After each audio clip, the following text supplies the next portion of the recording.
Dual chip monster, one for performance, one for display.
Ladies and gentlemen, boys and girls, hello and welcome to the iQOO Battlegrounds Mobile India Series 2021.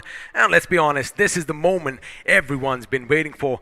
Before we get to that, my name, of course, is Angad, the Experiment Jahel, and joining me is a gem of a person, a little mischievous, the devil himself. It's Floki. Floki, this is it, baby. We finally made it, round 3. The big boys have come in.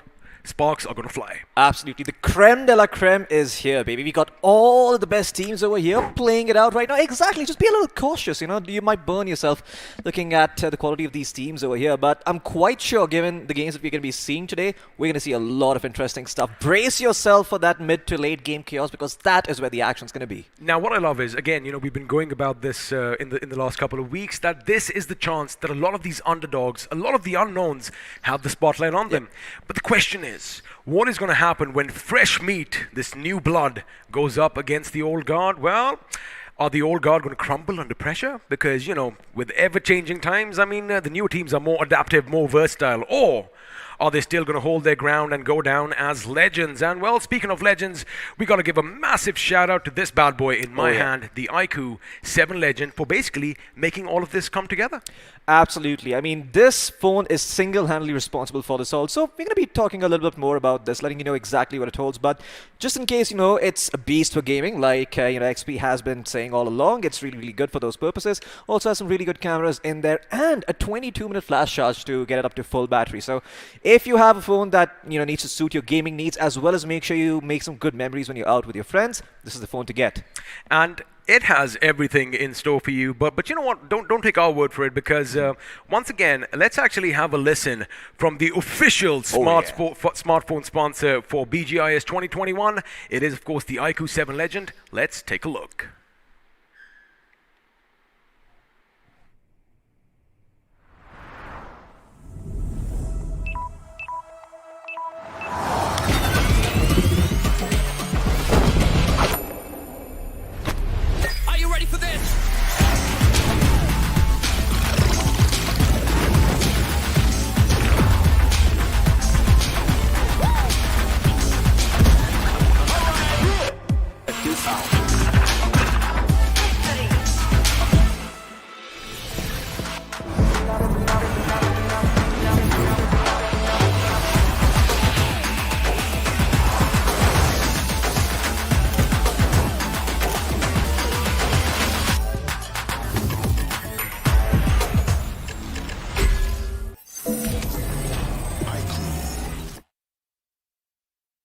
Well, there you have it. This phone has everything for everyone. Maybe you want to be a professional gamer. Grab this phone. Maybe you want to try your hand at some photography. I know I tried some.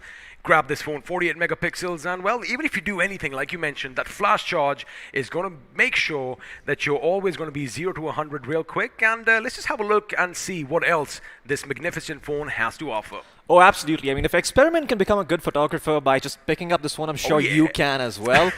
But digs and jokes aside, it genuinely is one of the best phones you can buy for the buck. Qualcomm Snapdragon 888, 66-watt flash charge, as you can see, and an in-display monster charge, making sure that, all your gaming needs are met. And not only that, it's also got that 120Hz AMOLED display, making sure it looks buttery smooth every time you play. So those jitters, all those lag that can sometimes, cost you a game, cost you a shot, not going to happen with this baby. Well, it definitely isn't going to happen with this baby, and I guess the stats and figures speak for themselves. But now, Floki, the moment of truth. It is going to be all about the teams that have come in today. Now, I'm sure you've been, keeping in touch with social media. Everything's been on Instagram, Facebook, and whatnot. Everybody knows that the qualified teams, well, they've made it. And, of course, we have a few invited teams coming in as well. And I'm pretty sure they have a lot of fans out there. However, with a lot of fans comes expectations. Oh, yeah, absolutely. The expectations are really what starts to get to those newer players, when they start thinking a bit too much about that. But we got to hold on to the expectations for a bit, because we got something even more important, the prize pool. Let's have a look and see exactly how big this tournament is. That moolah, baby. That's what they're going to be fighting out for. 1 crore rupees is the total prize pool. That is not a typo, ladies and gentlemen. Of course, the first place is going to walk away with a massive chunk, half to be exact, 50 lakhs. That is massive, life-changing money right here. This basically makes sure that if you want to pursue this professionally, winning this tournament alone is going to make sure that your parents believe you, that your teachers are not going to be mad about your failing grades, and yeah, all sorts of other things. But second place, third place, fourth place as well, they get a sizable chunk of the money, 25 lakh, 10 lakh. 3 lakh and 2 lakhs, and so of course as we keep going down, the prize pool is going to keep reducing further and further, but there's reward for the solo players as well. You got the MVP with 1 lakh rupees, the Lone Ranger with 50,000, the Rampage Streak also with 50,000, most finishes by a squad, so probably going to be split up 4 ways, 50,000, and the Redeemer for 50,000 as well. You know, Floki, gone are the days when, well, our folks would, either say, hey son, you either have medicine or you have engineering to basically do something in life. Now there's a viable option. Esports is giving the opportunity to all these youngsters, if you have the skills, well, buddy, you can make a name for yourselves in this tournament. But now let's have a look and see how all this fighting for all this money is going to take place, because the points are now up on our screens again, something that all of you watching are familiar with, but you got to keep out for one thing. A, 1 finish equals 1 point, and B, you don't want to end up in, 8th to the 16th position. Oh yeah, absolutely not. That is the most painful place you could possibly be at. You could be a team that eliminates like 5 squads, and you probably will get a lot of points for it, but you will be beaten by a team who finished in the first place and just beat 2 squads. If you eliminate 5 squads, I'm going to be happy with those 20 finish points, buddy. Oh yeah, absolutely, but it just goes on to show that placement is also really, really important, right? I like that, gone are the days when, teams could take it easy and just, battle it out at the end. Now, with the fact that, every single finish point matters, it just makes it that much more interesting. And, well, for us as viewers, the action breaks out a bit more earlier. And speaking of action breaking out, let's just have a look at the BGIS calendar, because, well, a couple of rounds, in fact, have been done and dusted, because now we are going to be in, round 3. There you have it. We were talking about this round 1. We did go through all those events a couple of weeks ago. Of course, before the Christmas breaks, we had round 2 as well. Absolutely. Just in case you were hibernating, this is to jog your memory up. You've woken up from the slumber at last. You've seen that this is finally round 3 over here on the menu. We're going to be starting off today and ending on the 30th, and the teams who make it from here will be qualifying for the quarterfinals, eventually having a very realistic shot at the prize pool. But you also want to see how it culminates further. So when we move into the New Year's, this is what the schedule is going to look like. Well, the new year is going to bring higher stakes, because, as you mentioned, the quarterfinals are going to commence on the 2nd of January 2022 through the 5th. After a day's break, we are going to be going forward with the semi-finals as well. Now, this is where it gets tricky, because if you want to be crowned the kings or the queens of India, it's all going to happen on the 13th through the 16th. That is when the grand finals are going to be taking place, and, well, only one squad, 4 men or women, are going to be walking away the champions. Absolutely, that is the best part about it, and I'm quite sure we're going to be seeing a lot of newcomers come in, make a name for themselves, maybe even gun down some of the top dogs over here. And I'm quite sure a lot of these teams who, made it from the qualifiers, just waiting for the shots, waiting to pounce on these top tier teams over here. But are they going to get to do that? That is the question. It's all about David going up against Goliath, right? David's going to get one shot. It all depends. If he misses with a slingshot, well, that's all she wrote. So, they do get the opportunity. And let's talk about the opportunity further as we have a look at the format. Now, up until this stage, 1,024 teams did qualify from the in-game qualifiers, and now we are in round 3, from where only 64 teams will go on forward to the quarterfinals, 24 to the semis, and, well, 16 teams are going to battle it out in the end to be crowned, like I said, the kings or the queens. Absolutely. I mean, the grand finals is where it's at, but of course the road is long, the journey is arduous. It is not a sprint, it is a marathon. You have to keep that in mind and make sure you do your homework, you get ready for all these other teams. But let's have a look at the schedule for today and see exactly what the maps are going to be looking like. So a bit of a change up in case you guys noticed. So for the first map of the day, we are going to be starting off in Erangel, but for the second one, we're going to be going towards Miramar. And just as an added bonus, each group plays an extra match today. There you have it. So the pressure that we were talking about, for teams in rounds 1 and 2 is going to be still there, but not so much because, well, 3 games are obviously better than 2. But I like the fact that we do have Miramar coming in the mix as well. For me personally, it is, well, a sniper's haven, right? I mean, you get all that long-distance engagements, you get all the weapons, and chances are, more often than not, you see those long-distance engagements, people just depleting each other's utilities, and, well, vehicles are going to be driving past. But the thing in Miramar, Floki, is that it's an open desert. You can spot things miles out, and chances are a lot of vehicles are going to go boom. That is what I'm looking forward to.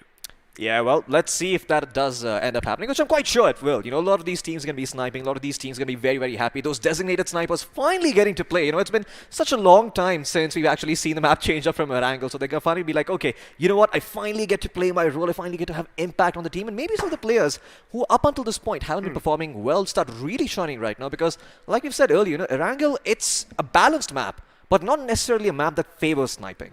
You know, I do agree with you, but I've seen some sniping action. We saw some Sniping can work. sniping Yeah, action we did. recently as well. So, you know, I mean, It can work. You have to use whatever is available Yep. at your disposal. But now, before we start speculating as to what is going to happen in the games, we are going to have a look at the teams which should be springing up on your screens in due time. But again, the pressure we were talking about, right? Now, Yeah. all the teams that have qualified to this stage, a little bit of dust off their shoulders, just a little bit, right? But now, yeah.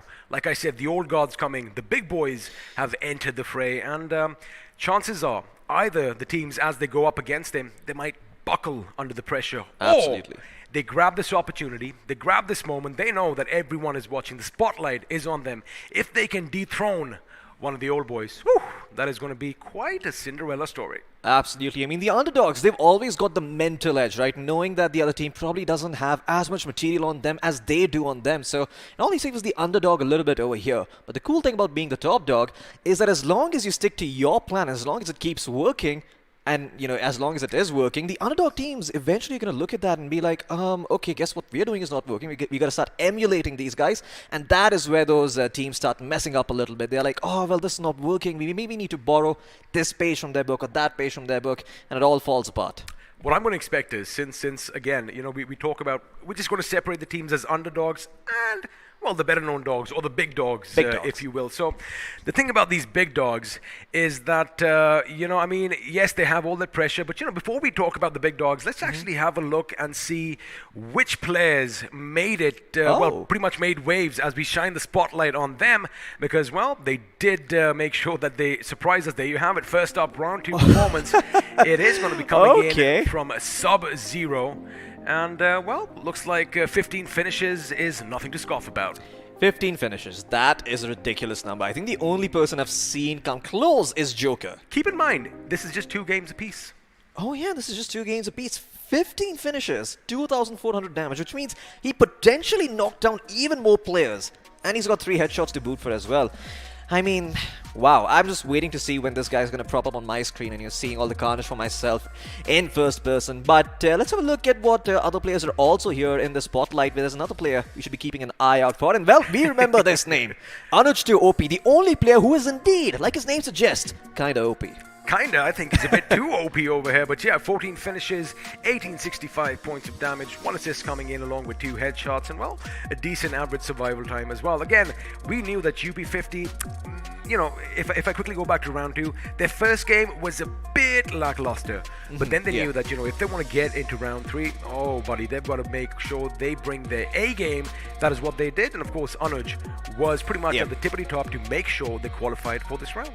Absolutely. So when you go against the top dogs as the underdog, right, it really tests how polished your fundamentals are, because you make one tiny mistake and they will not let it go. They will punish you for it. So, I mean, that's usually what happens. So let's see who the next player is going to be, and it's going to be Aladdin. Once again, all of these players, you know, everybody's having a look at them, everybody's cheering them on, but the real trial by fire is when they take up fights against those top tier teams. Now, the only question that I have for Aladdin is the fact that, you know, how many of his wishes has he already used up? Because, well, normally the genie only grants you 3.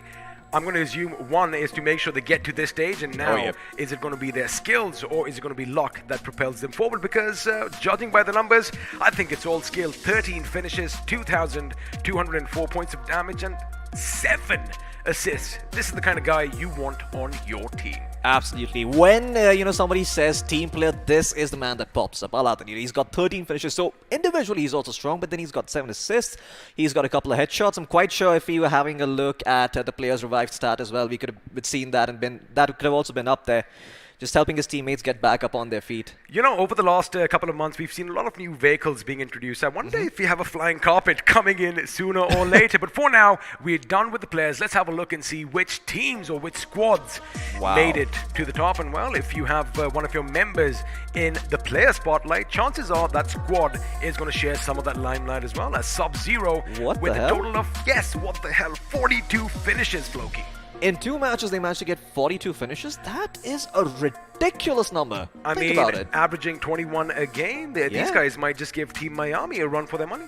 Absolutely, but once again, you have to remember the pressure is increased. The quality of teams is so much greater at this point that any slight mistake that they make is going to go punished. And once again, like I said earlier, you know, your fundamentals are really going to be tested against the strong teams, right? Because if you make any sort of slip up, they'll be quick to catch on to that. These guys have seen everything there is to see.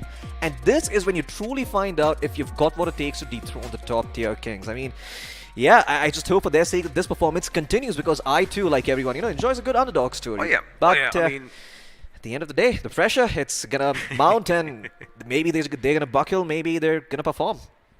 well, that could be a possibility. Now that we've had a look at a few squads, let's have a look and see from round 2 specifically which all players pretty much made a name for themselves, as we have a look at the top 4 players. And of course, Izzo is going to be right up there with 15 finishes to his name, followed by Anuj 2 OP, and of course we did have a look at Aladdin as well.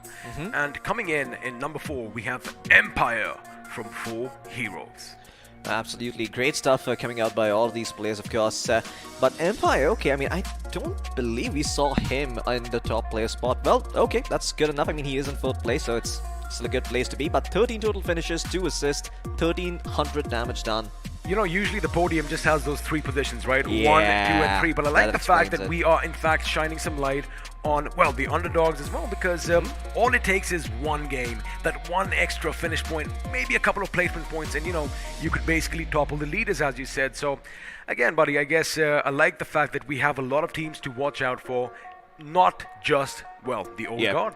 Well, it kind of reminds me of, you know, the Team Inside Out player called Joker, who performed out of his mind earlier. I mean, I remember him getting like, what, 15, 16 finishes? Something ridiculous like that. Okay, maybe not 16 finishes, but it was definitely above the double digits. He just had a very good positioning, and he continued exploiting it until the end of the game and got his team that chicken dinner. See, now, you did mention Joker, right? Now, as far as Battlegrounds Mobile India series is concerned, and the game itself, BGMI, he has been at the helm of things from day one. So, yes, the experience is definitely going to be something that's going to be handy. And again, you know, a lot of teams, a lot of players, they overlook the mental aspect of the game, because you may be down or out, but if you give up, well, that's pretty much the end of your story. But if you still have that grit and that determination, even under pressure, you could do a lot. And well, speaking of players, let's have a look and see the moment you've been waiting for, if your favorite team has made it to this group, because, well, the matchup is coming on, and I do believe Group 3 are going to be battling it out in the first 3 games. Absolutely. Group 3 is looking absolutely stacked. In case you're wondering who to cheer for, well, you've got all sorts Plenty of of picks over here. options. Garden variety right here, folks. You've got Team Myalvix, you've got, Miami X, you've got War Esports, you've got CMX Official, Team Outset, Spaceman Official, to the top, Rex, Weird Esports. There is just so many good teams to cheer for. I can't even pick and choose. I mean, I wonder if their gameplay is going to be weird as well, because you want to have something out of the box, right? You want to keep the enemy guessing. You can't just go with the flow, and well, that's what defines. Well, I think you should complete it. Yeah, that's what topples with the top dogs. There You you put go. them in a situation they aren't aware about, they get scared. For someone to reach the top, someone's going to topple over at some point. But joining them, we have Imprint Esports, Hidden Leaf, FPS Gaming, Sanit, Bidu, I do believe. So we have a little bit of slang here. I definitely love that name. T10 Esports, Too Good For You, Velocity Gaming, and Team XO. Now, let me just talk about Velocity Gaming and Team XO, because let's be fair, these are the teams that, well, all of you in the chat section are pretty much cheering for right now. And if we have a look at the rosters, which we will in due time, we are going to talk about your favorite players. Oh boy, these two teams are heavy hitting. Now, just as a caster, just as a viewer, I'm getting anxious. I'm feeling that little bit of anxiety creep in. I wonder what's happening with the qualified teams.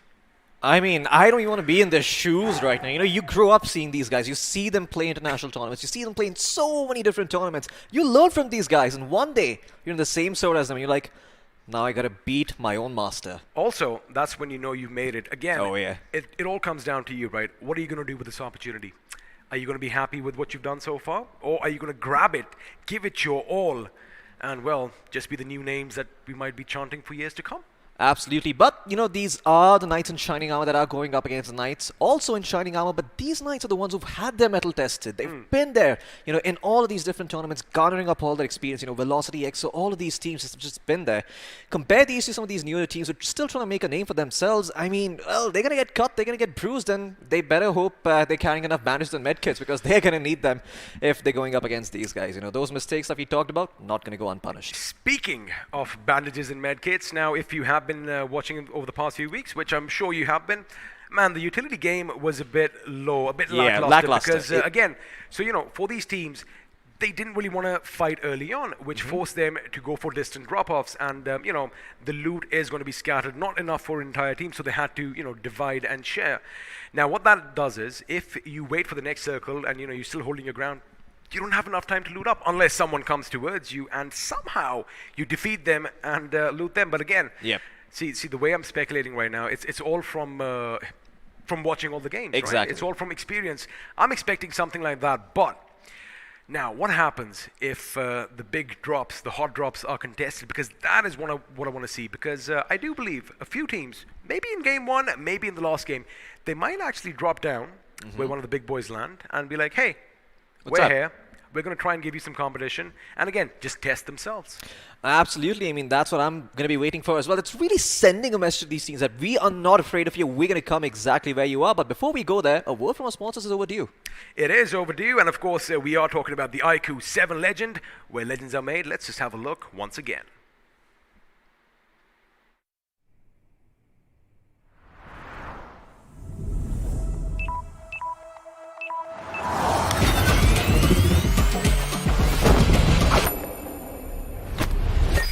For this.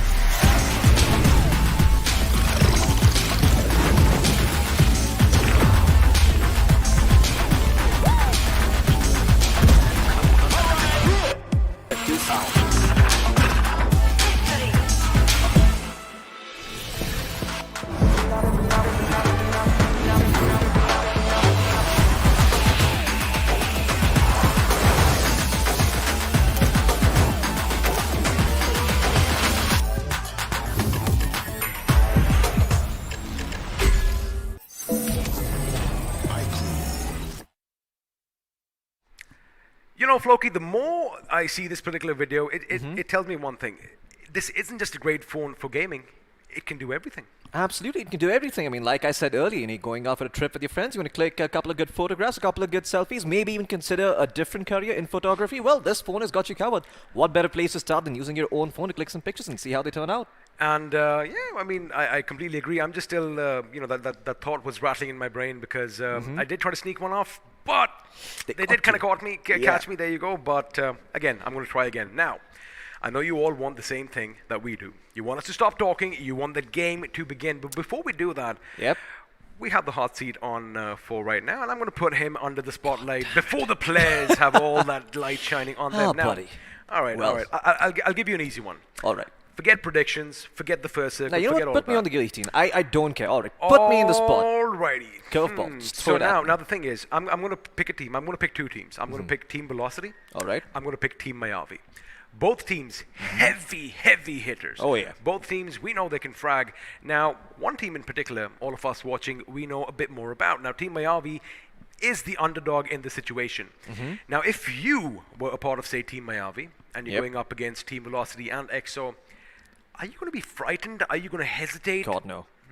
The first thing I would do is give my troops a pep talk. I'd be like, guys, doesn't matter. Might be Velocity, might be EXO, but it's just another team to beat. That's all we need to focus on. They're humans too. They make mistakes. Sure, we've learned from them, but we've always seen them perform perfectly because that's what we've been looking out for. That's what we've been learning from. These guys also mess up, and if we can put them in the spot, we can make them uncomfortable. They will mess up, and we will win. But, of course, the first few experiences, they are going to be rough, so you got to temper their expectations. Be a little bit like... guys, just relax a little bit. I know you're going to make a couple of mistakes, but it's okay. We've always got game 2 and game 3, so mistakes in the first game are allowed.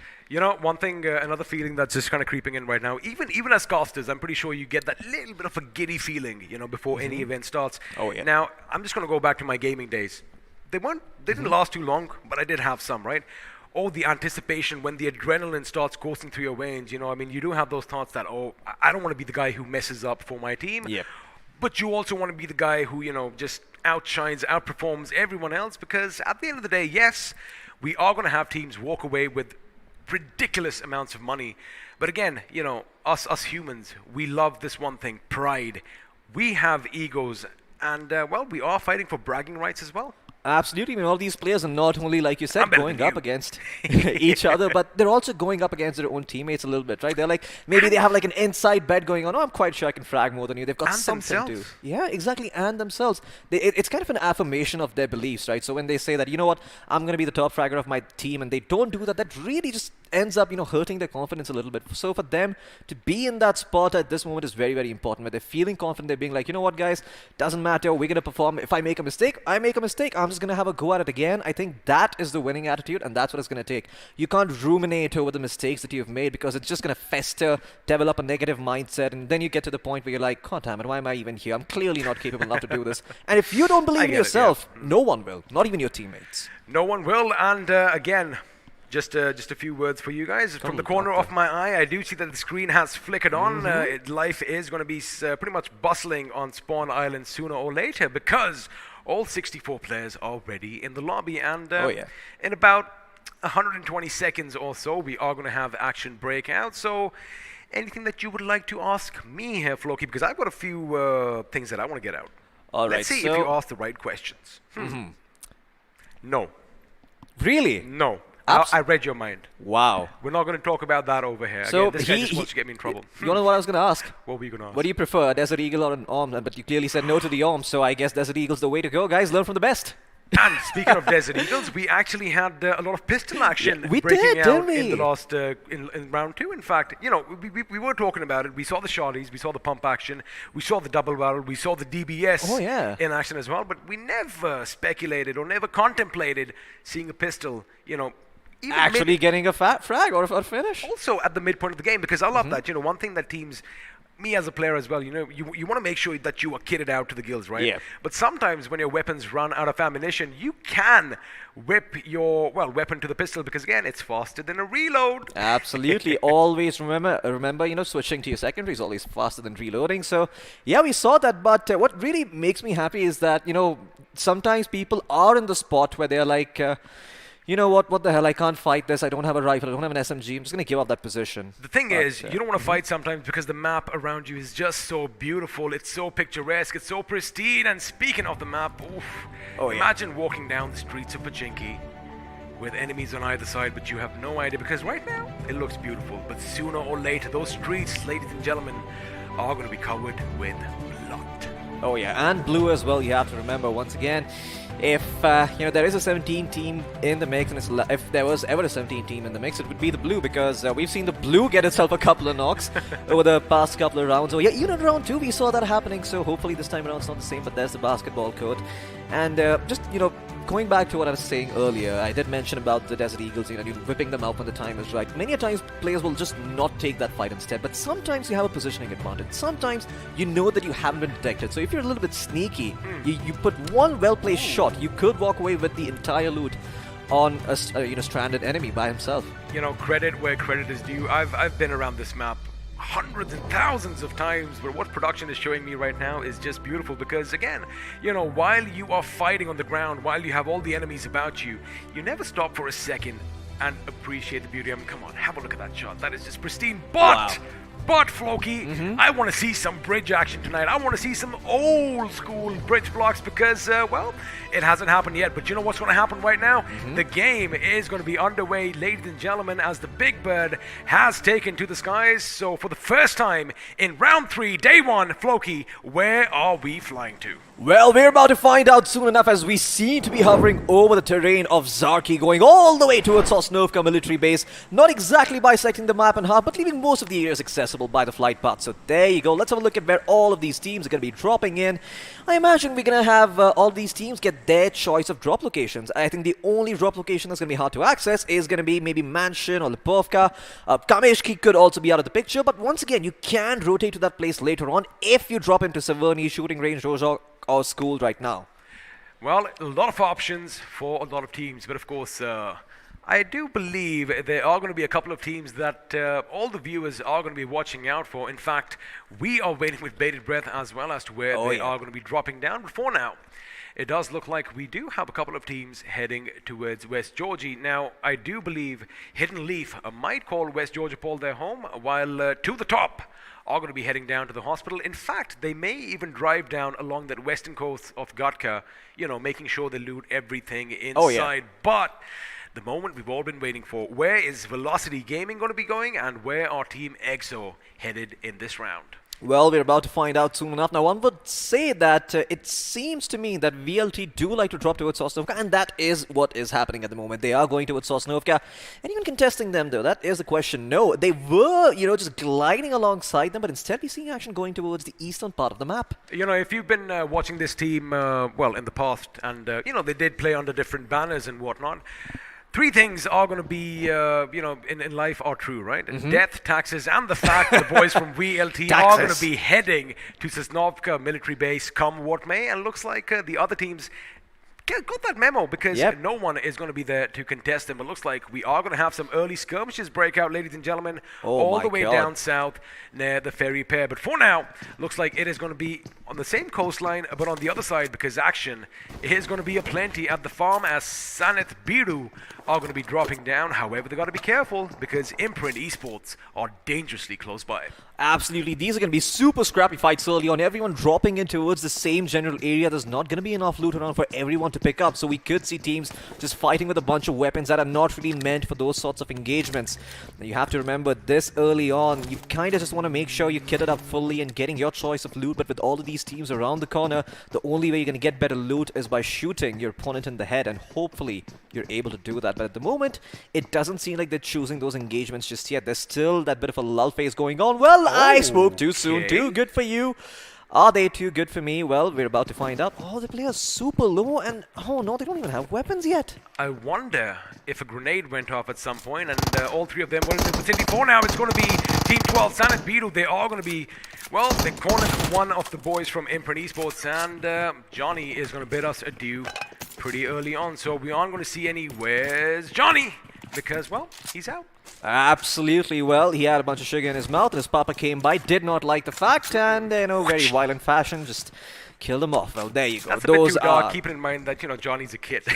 Yeah, well, Johnny, supposed to be a kid, but all fairy tales actually have really dark origins, if you've bothered some time and dived into those. But in the meantime, Saneth Biru, good start for them. I really like the fact that they're bringing back the word Biru. It's 21. I feel like we need some of that old slang back. So Biru is basically brother, mate. Already, there you go. I'm learning too. Biru means mate. It's a very respectful way of saying it in Mumbai or in Maharashtra. If you're ever around there, you call someone Biru. He's like, you know him from a long time, and he's like one of your close pals and stuff. But we see one first blood. Imprint Esports, they lose a limb. That's okay. They've still got 3 ponies in the race. The only issue for them is going to be getting to a place where they can actually find some decent loot, because VLT is going to occupy the entirety of Sosnovka, and if you look around them, Farm, Milta are all occupied, and all their rotations out are basically covered. They can't go anywhere without meeting resistance. Now, the thing that you got to keep in mind, if I was in Saneth Biru's shoes, is the fact that, yes, they have got the first pick, and they do have a finish to their name. However, they have made some noise, and there is a team nearby which loves calling Milta its home, and that team is going to be Team EXO, as we are going to be joined by Immortal, Sensei, Punk, and Fierce. Now, I wonder if they are going to be taking the fights right to the enemy, or maybe, again, since, you've seen a lot of the experienced teams, they tend to take it a bit slow, and they pick and choose their battles. Exactly. I mean, this is what we've seen with all the top tier teams, right? You just look at the points table. Fundamentally, even if you have never played a game of BGMI before, it just doesn't make sense to take those early fights. You get no placement points whatsoever. Sure, you might get a couple of finish points, but hey, if there's something that we know better than others as Indians, that if you get something for free, take it. So those placement points, like we've always talked about, you survive long enough, and they are free. You don't have to work for those at all. I mean, sometimes you do, depending on how action-packed the lobby is, but once again, it seems that we're back towards Team EXO in Milta, and they seem to be just having a good time looting. Even VLT just having the choice of loot. Both of the strong teams off to a good start, and that could be scary for the underdogs. Well, they did have a good time, but looks like VLT are going to be quick on the move with Kratos being the guy who's going to scout out ahead. He's alone, by the way. Yeah, I was just going to bring that up. Mind you, again, the entirety of VLT is still on the Sosnovka military base, while Kratos, the God of War himself, is going to make sure he goes out and scouts ahead. And by the look of things, he has spotted some movement in the distance. And, well, it is going to be T10 Esports who are trying to find a little niche for themselves as well. Now, again, we have seen this. I like the fact that a lot of teams are giving precedence to the zone, so expect some early rotations. And, well, that kind of makes things interesting as well, because usually they will send one man out to scout ahead. Yep. If he doesn't return, well, they know that the enemy is pretty much in that direction. But for now, VLT is going to come in. Thunky is going to be joined by Diljit. Snacks is going to be coming in hard as well, which means, well, the tables are turned as T10 Esports now just have one man fending off the attack, but he is going to get the better of Diljit. He goes down. Snacks with some fire, trying to suppress him. It's only going to force him to go up, but now Thunky does have a couple of options. A grenade is going to be lobbed. Oh my goodness, that man is bobbing and weaving up against the enemies, but that grenade could be devastating. Fortunately for the boys from BLT, they were aware to that danger, but now looks like the remaining members of T10 are making their move. This could be massive. A very good molly drop by Snacks, making sure they cannot go in for the aggression over here, but the two players know down. VLT have to take a 2v3. This could be very, very costly for VLT. They were going for the early aggression. Kratos did not get the memo. He's trying to cover from a long distance. Can he actually connect those shots? He's trying, but he's not connecting. He's disconnected as, well, T10 Esports, well, they've got disconnect in the building, so that's no surprise. But in the meantime, they are getting those res up. I mean, Snacks, he's all by himself. He's alone. He's got himself an M4 carbine, but does he have the surprise factor? He does. He lands up one very good shot towards one of those members, but they're still standing and they're still getting those res back up. I wonder where that molly came from, because Snacks did get quite a lot of chunk out of his HP. Looks like Kratos is going to be coming in. Like from behind, someone jumped out the window. Snack is going to be looking behind, and have a look at that disconnect coming in. Shooting bullets as he drops down. Question is he going to get the better of him? Well, short answer is yes for now. Again, Snacks still on his feet. I think he's been dealt with.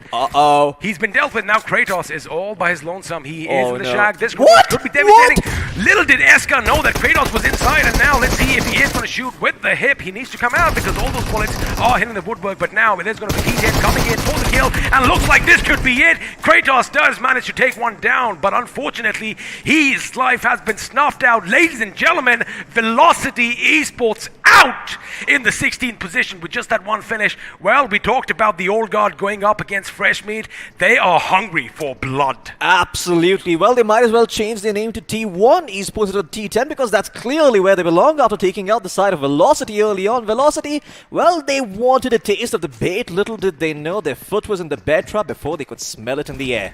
Well, now it looks like Imprint Esports, they've also got some work to do with one member down, but just seeing VLT get taken off with the hood here so early on, it's going to just instill a ton of courage in all of these qualified teams. Also, you got to keep in mind that, the qualified teams, they have been playing in and day out, right? They do have that little experience. They are playing under pressure, and like I said, even for the big boys coming in, there is going to be some pressure. All the fans, all the expectations, but now the circle is going to shift. Question is, where are we heading to? And for the most part, all the teams are going to be happy. But now, speaking of the big dogs, Team XO coming in from Milta are going to have to traverse quite a bit of journey, but it looks like they might in fact probably enter the circle somewhere around Potato Hill.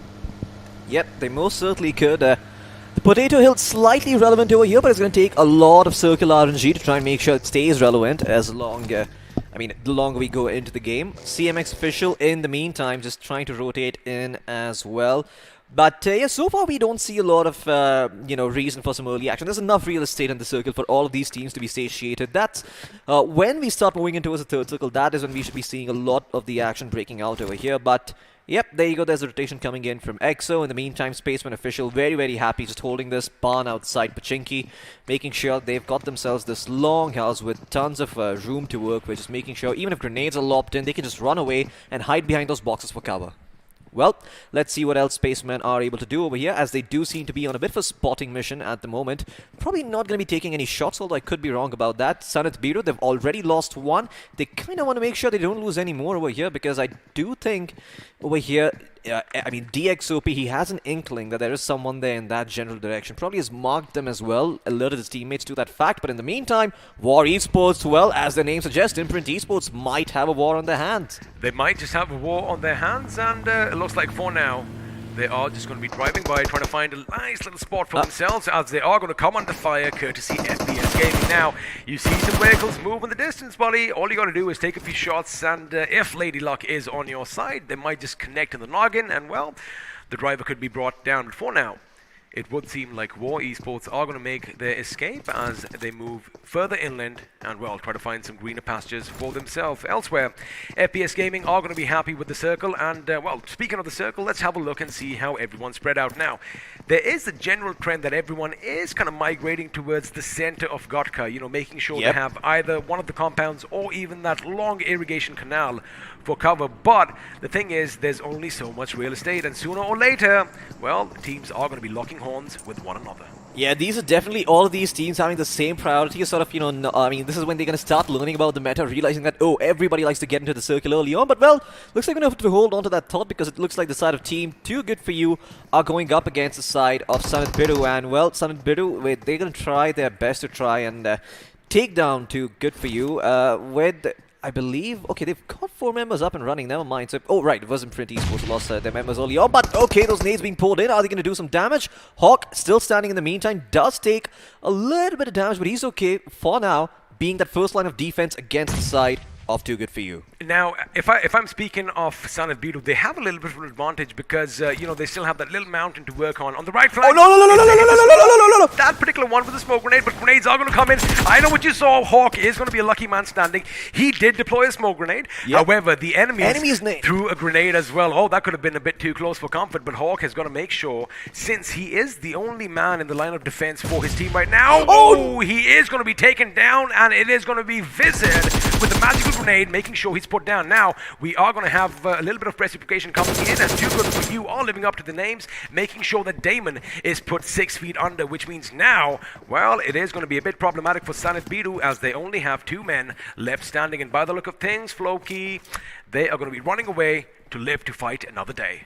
Absolutely, it does look like Summit Biru are going to cut their losses short, move the hell out of here instead, be like, you know what, we're just very, very happy to be alive and just be a part of this. But the circle is shifted further up north. In the meantime, Too Good For You, well, they're going to confirm all those knocks that they found earlier. Summit Biru not going to be too happy about that, but sometimes life gives you lemons and you got to make lemonade. There you have it, all you tell them, because, well, the economy is in trouble. But for now, Surya...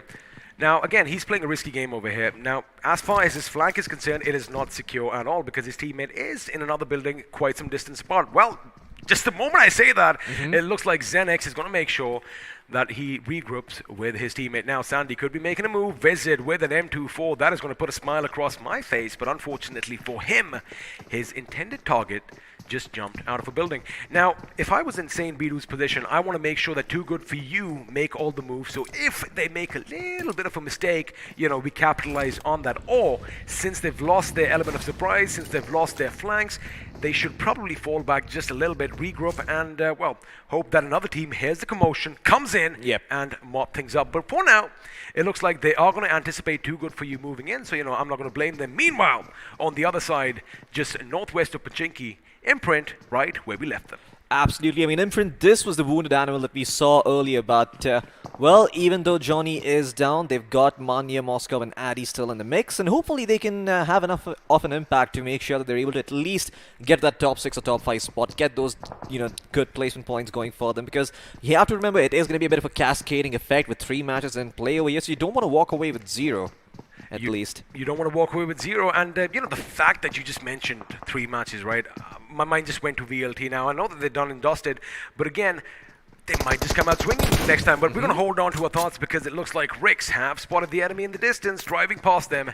And, well, let's see if Too Good For You are going to give them a fight, as Stranger is trying to make sure he finds an idea where the enemy is, making sure he has a little semblance of cover thanks to that hay bale. But as the circle is going to shift further up north, we are going to see some action break out south of the ruins. And, well, let's see if it's going to ruin anyone's game, because for me personally, I want a little bit of an eastern shift.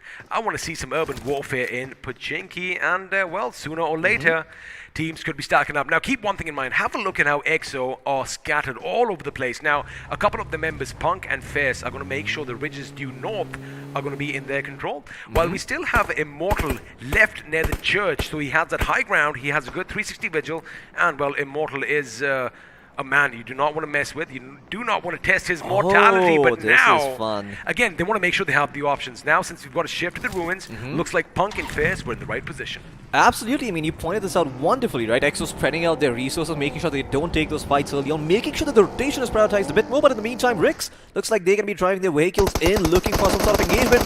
Well, I guess we'll have to hold on to that because CMX Official is actually taking an engagement against the side of Spaceman Official. The two officials going at each other, seeing who the better official is. Let's see if CMX come out on top. Okay, Imprint is actually also going to be spotted, but Lightning not taking any shots. Even though Spacemen were the first intended targets, I think they got a bit confused when they had a bunch of vehicles just coming up behind them. Just They're like, whizzed "Whoa, past them. Wait a second, I thought this was our convoy." Now, the thing is, as far as CMX Official is concerned, what I'm scared of is, yeah, they're letting all these vehicles move past, but sooner or later, they're going to have to come in as well. That could be problematic elsewhere. Too good for you. Stranger, with a bit of a mishap, is going to fall from a moving vehicle. However, his teammate is going to be on hand. Oh, no, the nade. As Sandy is going to make sure he does a bit of damage, but for now, they are going to lose one man, as Weird are going to pick a fight with T10 elsewhere.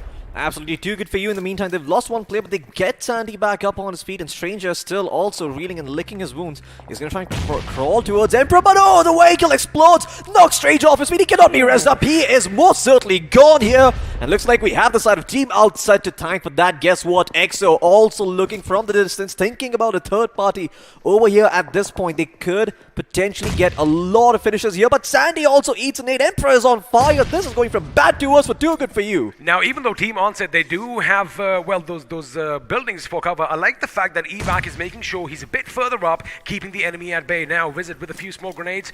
They are going to try their best to make sure they patch themselves up, as it does look like War Esports want to join the party as well, and Imprint are going to be in a world of trouble. Now, if Sandy gets a little bit of an angle, it could be problematic for the opposition, as another one bites the dust. 15th position, 4 places, as T10, the eliminators of Velocity Esports, are going to bid us adieu. Absolutely. Well, Team Outside in the meantime, they are just holding, just looking for any sort of movement whatsoever at this point. They're not looking for engagements because once again, they are in a bit of an awkward position. The good news for them though is that they have the potential to sort of go in whenever they like, because that compound is not really easy to assault. But in the meantime, all of these other teams action finally breaking out. Addy taking out Sandy over here, leaving only Emperor from Too Good For You still standing on his feet. And with no vehicles to get the hell out of here, this is most certainly going to be a squad wipe coming in from the side of Imprint. Oh, but Moskov has to be careful. He's dropping a couple of smokes, trying to stay alive over here.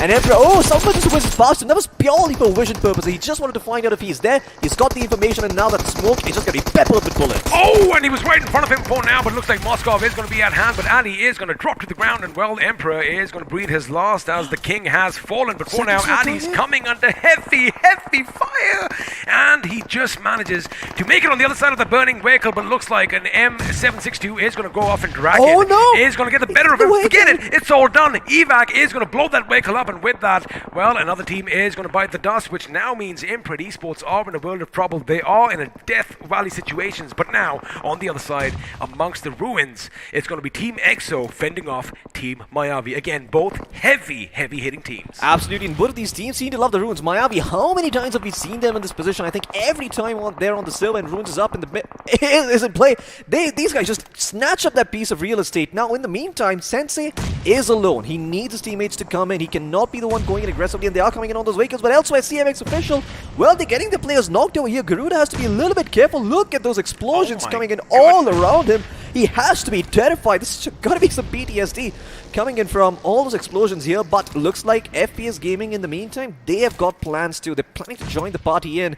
And CMX Official, in the meantime, is going to be popping up some energy drinks, trying to rotate the hell out of here, or at least take the aggression to the enemy team instead of being the one bombarded with nades. Man, the way Pirate from FPS was lobbing all those grenades kind of felt like, you know, he has a ship nearby, and well, the barrage came in and all the cannons were shot, and death and destruction was spewed around. Unfortunately for him, he did not catch a few of the enemies, but looks like Aditya is going to be caught out from his team, as Rix are going to be laying down lead from their flags. Now, joining the team as well, we do have Hidden Leaf, who suddenly heard the commotion. They're like, you know what, we could pick up a few extra finishes, and that is exactly what Draken is going to do right now. He is going to make sure he capitalizes on all these fallen bodies nearby, and well, making sure they deploy some smoke screens before they start looting. Absolutely, you kind of need all that smoke cover before you actually start, getting that utility for yourself. But in the meantime, Team Outset, well, they did knock out Joker, it seems, but in the meantime, they are going to find Batum out instead, see if they can draw a couple of rotations in. Delta in a world of trouble. The M4 rattling off in the distance does connect, but does not finish the job just yet. Have to use a little bit more ammo if they want to try and line those ones up. Hidden Leaf in the meantime, losing Naughty Boy. He has been knocked on his feet, can be rezzed up, but still, they're worried about an engagement on two sides because on one side they've got Weird flanking them, and on the other there is FPS Gaming. Oh my goodness! Did you see that Pirate FPS? He's had enough. He's like, you know what? This is all wasting time. He went in for the finish, gets the finish, does get taken down instead. Well, looks like they are going to be happy with that trade-off. 11th position finish, 3 finishes to their name. Not a bad outing. Of course, they could have done better before now. I like what Hidden Leaf are doing. Now, they do have that little slope to work with, so they don't have to make sure that they, reach the summit just yet. I like the fact that even though Weird Esports is caught out in a weird position behind them, they want to make sure they deal with them well, so that they don't get stabbed in the back later on. But for now, the smoke is going to dissipate soon enough, and well, all that burning wreckage. Question is it going to provide enough cover? Because I like the position of Team Outset. Remember, they still have those compounds to work with, and let's see if the circle shifts their way. Because if it does, lo and behold, Floki, we are going to have a mass migration down over there. But for now, Team EXO still in that stalemate with Team Miyavi. Yeah, this is a lot of attrition going on at this point, and there's no winners in a war of attrition over here, only losers all around. Someone needs to take the initiative and call the bluff, move in and start taking these fights head on.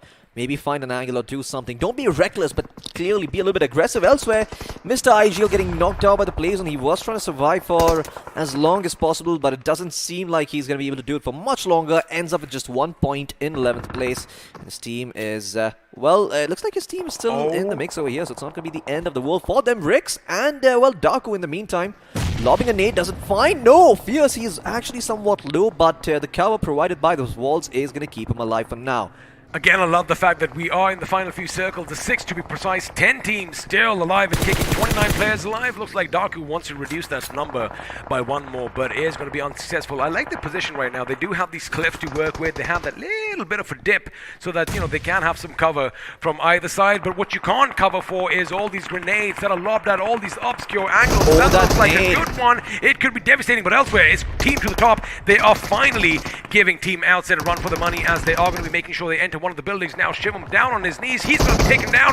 Evac is going to let loose some lead. Before that, he makes sure he patches himself up. Kushal is going to come in as well, but Foxy Delta is going to make sure he keeps the enemy at bay. But Kushal from outside is going to make sure he has that precision spray. And ladies and gentlemen, looks like Team Outset have thwarted the attack and are the winners in that skirmish. Meanwhile, on the other side, Rix are joining EXO and Team Miyavi. Absolutely, Team X, so they were getting pushed early on, but it looks like they have managed to sort of halt the aggression coming in from Miyavi, just deal with it a little bit later and turn their attention elsewhere towards Rick. So you have to remember the backstab could still come in if they get a little bit complacent with Miyavi. Well, looks like the other one's getting complacent because Knuckle 07 is going to be knocked on his knees. Someone needs to get him back up on his feet, and that's not like Miyavi. They're not used to this. For the moment, they need to take a bit of a chill pill, relax, get their forces back up on their feet, and then take the fight. In the meantime, EXO, well, they can't really move anywhere because they're sort of just surrounded on all sides by a bunch of teams. So at this point, if they want to change their position, then they better group up and they better hit as a unit. Otherwise, this is all they can do. Now, the only thing that isn't letting EXO, basically take Team Miyavi head on is the fact that we do have Rix,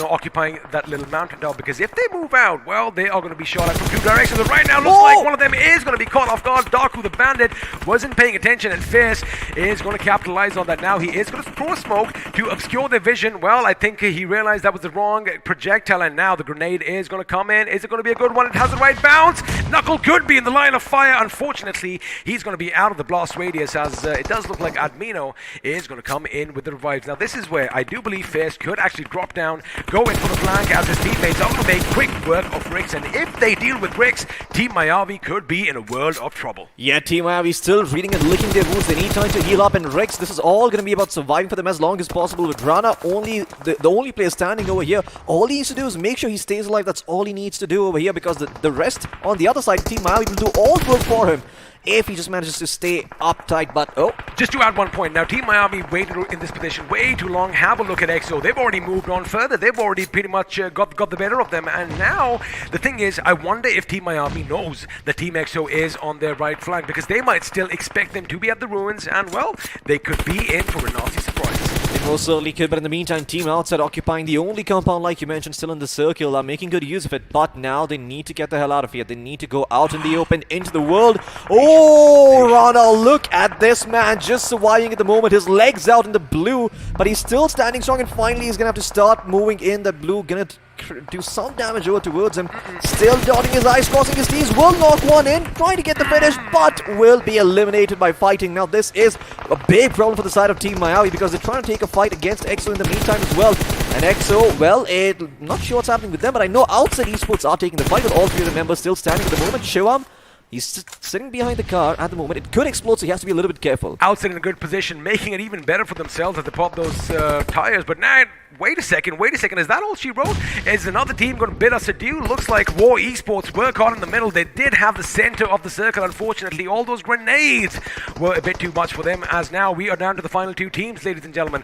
It is going to be Team Outside versus Team Miami, as the old guard has fallen, and now the fresh blood, the fresh meat, it is all for their taking, and this is going to be a moment they have been waiting for. Looks like fighting does, but someone in the distance gets up, takes the 2 shots, realizes it is not worth it, and comes back in cover now. It is going to be a flanking game here, Floki. Admino's got to be careful, otherwise he might burn, but that grenade is going to be sent the other direction, and evac position has been spotted out, but look at that, making sure he's quick to the trigger, suppressing the enemy. Yeah, he is, but he's not quick enough. The moment he gets up, he's going to get shot in the head and be knocked back down on his feet. Fighting Miami, Daku, they're just on it at the point.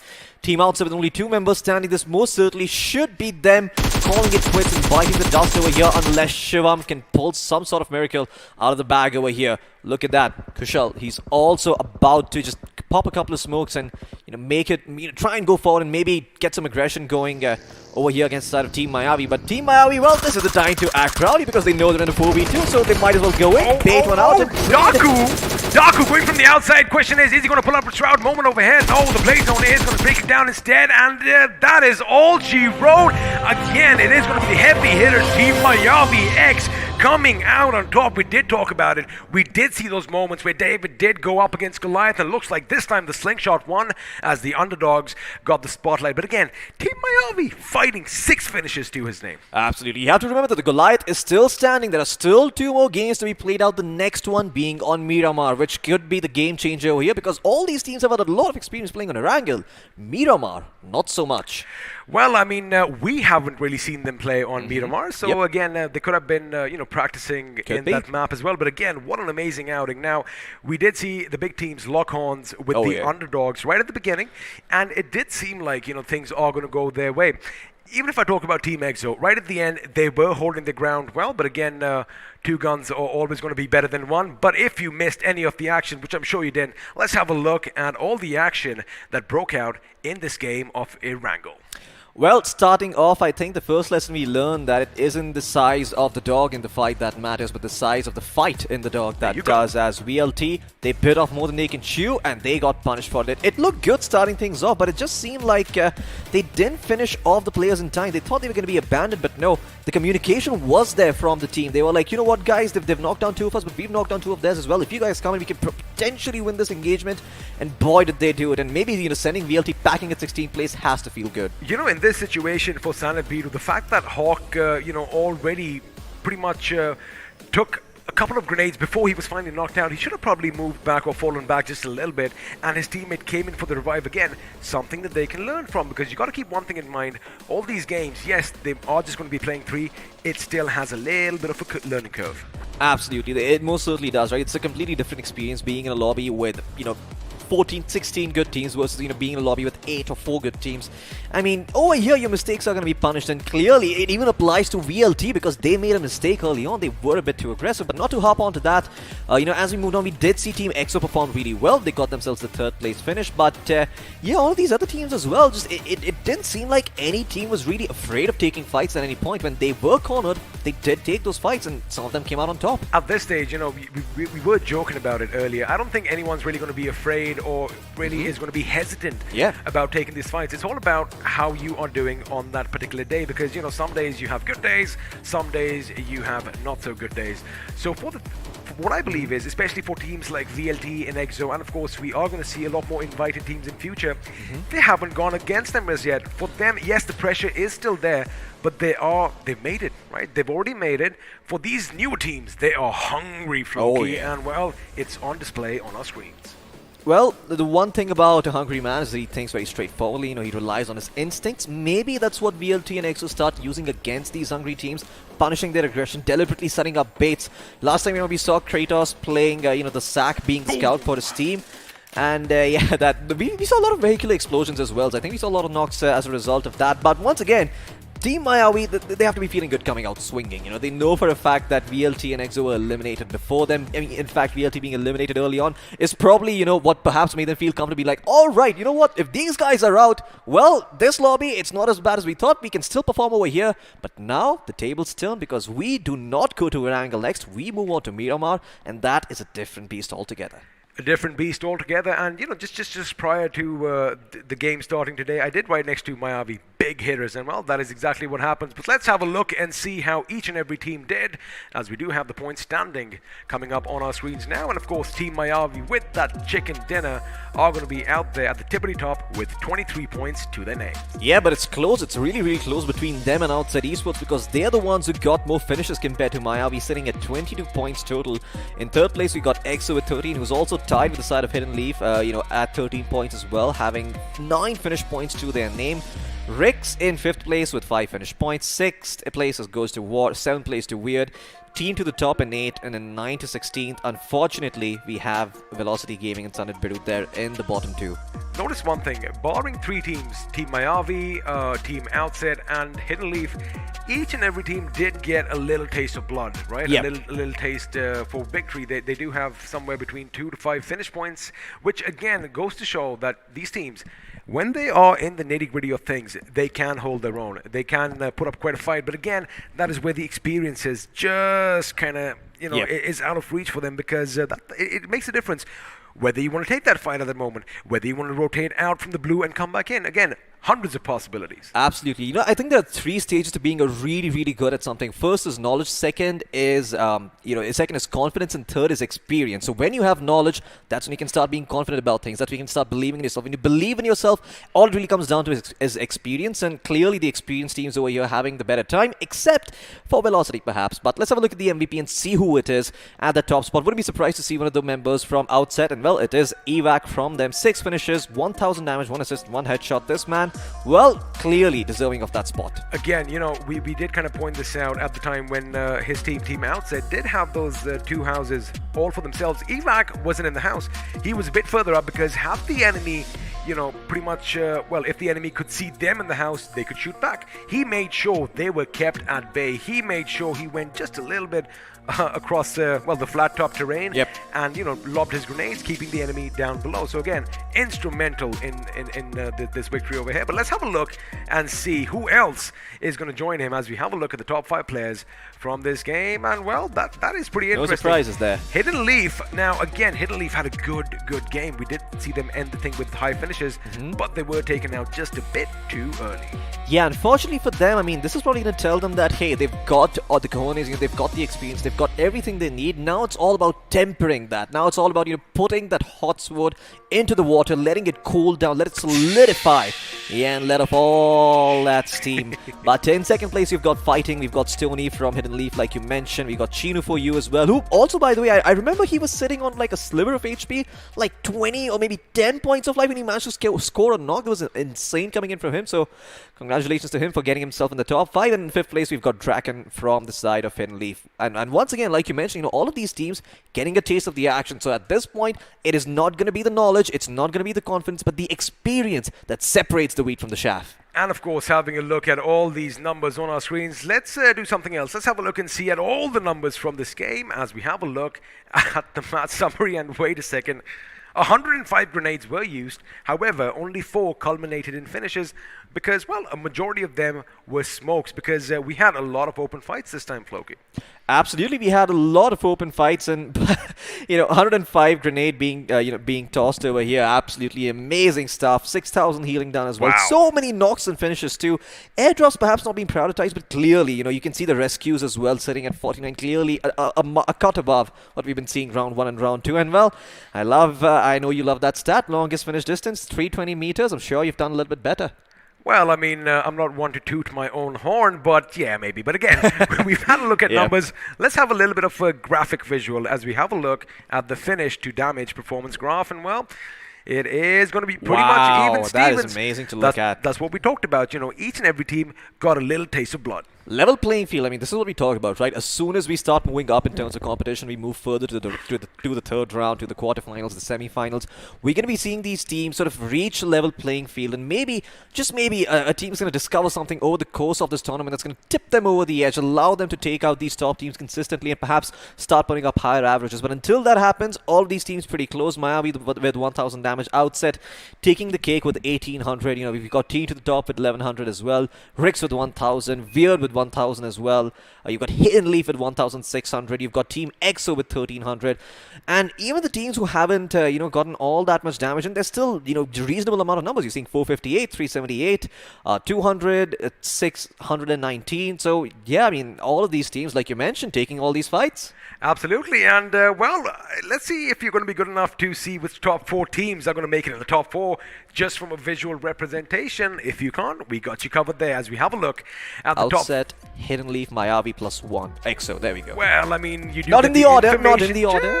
Just a little bit before everybody else, but yeah, you're absolutely right. Team Mayavi, ladies and gentlemen, with that chicken dinner and 8 finishes, are going to be at the tippity top, but what a game by Team Outset. Absolutely. Now you might not see your team in the top 4, but remember to give them your energy in the chat. Make sure you spam those out. Maybe somewhere or the other, player could start feeling the love and start performing out of his mind. Make sure you support your favorite teams over here. But the top 4 squads, like you mentioned, it is going to go to these teams. Now, there are still 2 more games remaining. Like I mentioned earlier, it is a marathon. It is not a sprint at this point. So you kind of want to keep a level head.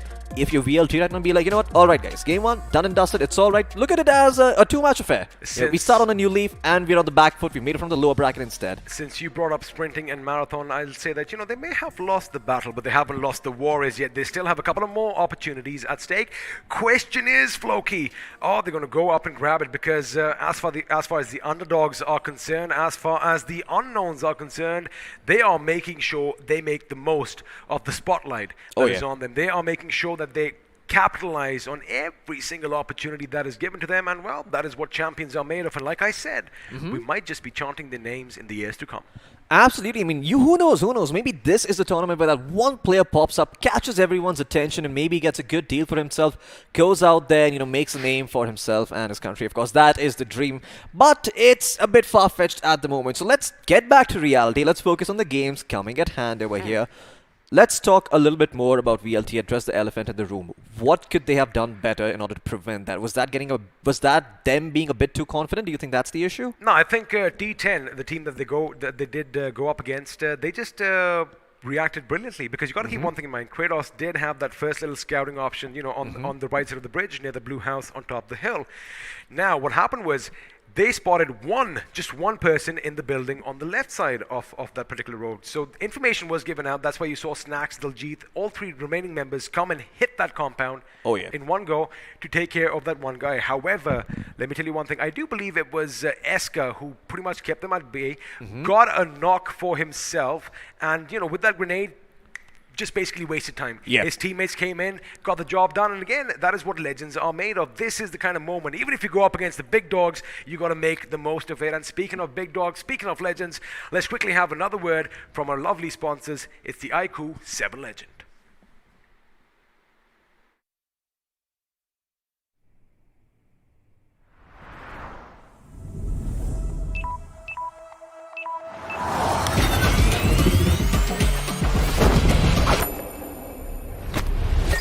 For this.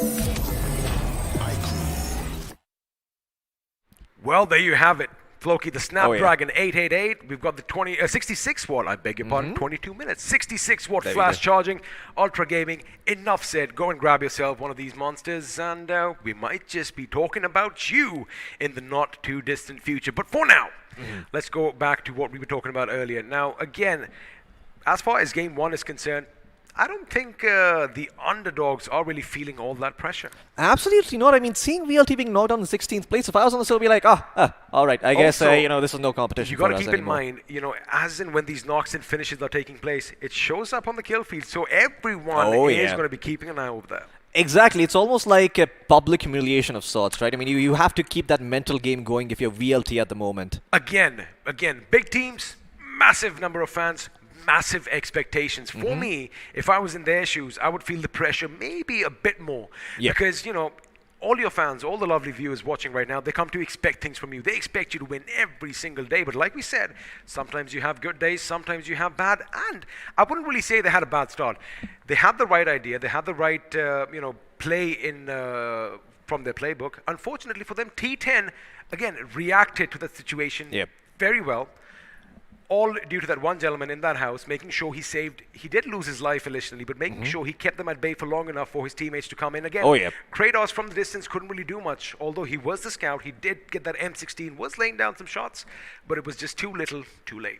Absolutely. I feel like VLT had sort of a lapse in communication there, because I'm quite sure Kratos should have come in. There was a buggy nearby, if I remember correctly, that he could have taken and gone there, but for some reason he did not join his team, thinking that, there's only going to be these two players, there's not going to be backup arriving, and perhaps that was what made VLT go in the first place. Again, there's always two sides to the same absolutely. point. My money is going to be on the fact that I'm going to give credit where credit is due. Yes, they had a good plan. It didn't work out, but T10, man, they reacted very good. Brilliantly. I think we've only seen one more team do this in the past before. I think it was in round 2 itself, where one of the top teams got eliminated. I can't quite remember the name early on, but I'm quite sure if you were here before the stream started watching the highlights, it was somewhere in there where I believe one player got knocked down and then his team came in. They utilized the fact that that player had secured 2 knocks before he went down, and they finished them off. Well, as far as all of these talks are concerned, I think we have an idea who might be walking away with the Redeemer title sooner or later. But again, it's all speculation at this point. Don't take my word for it. Now, it does seem like all the players are ready, barring one.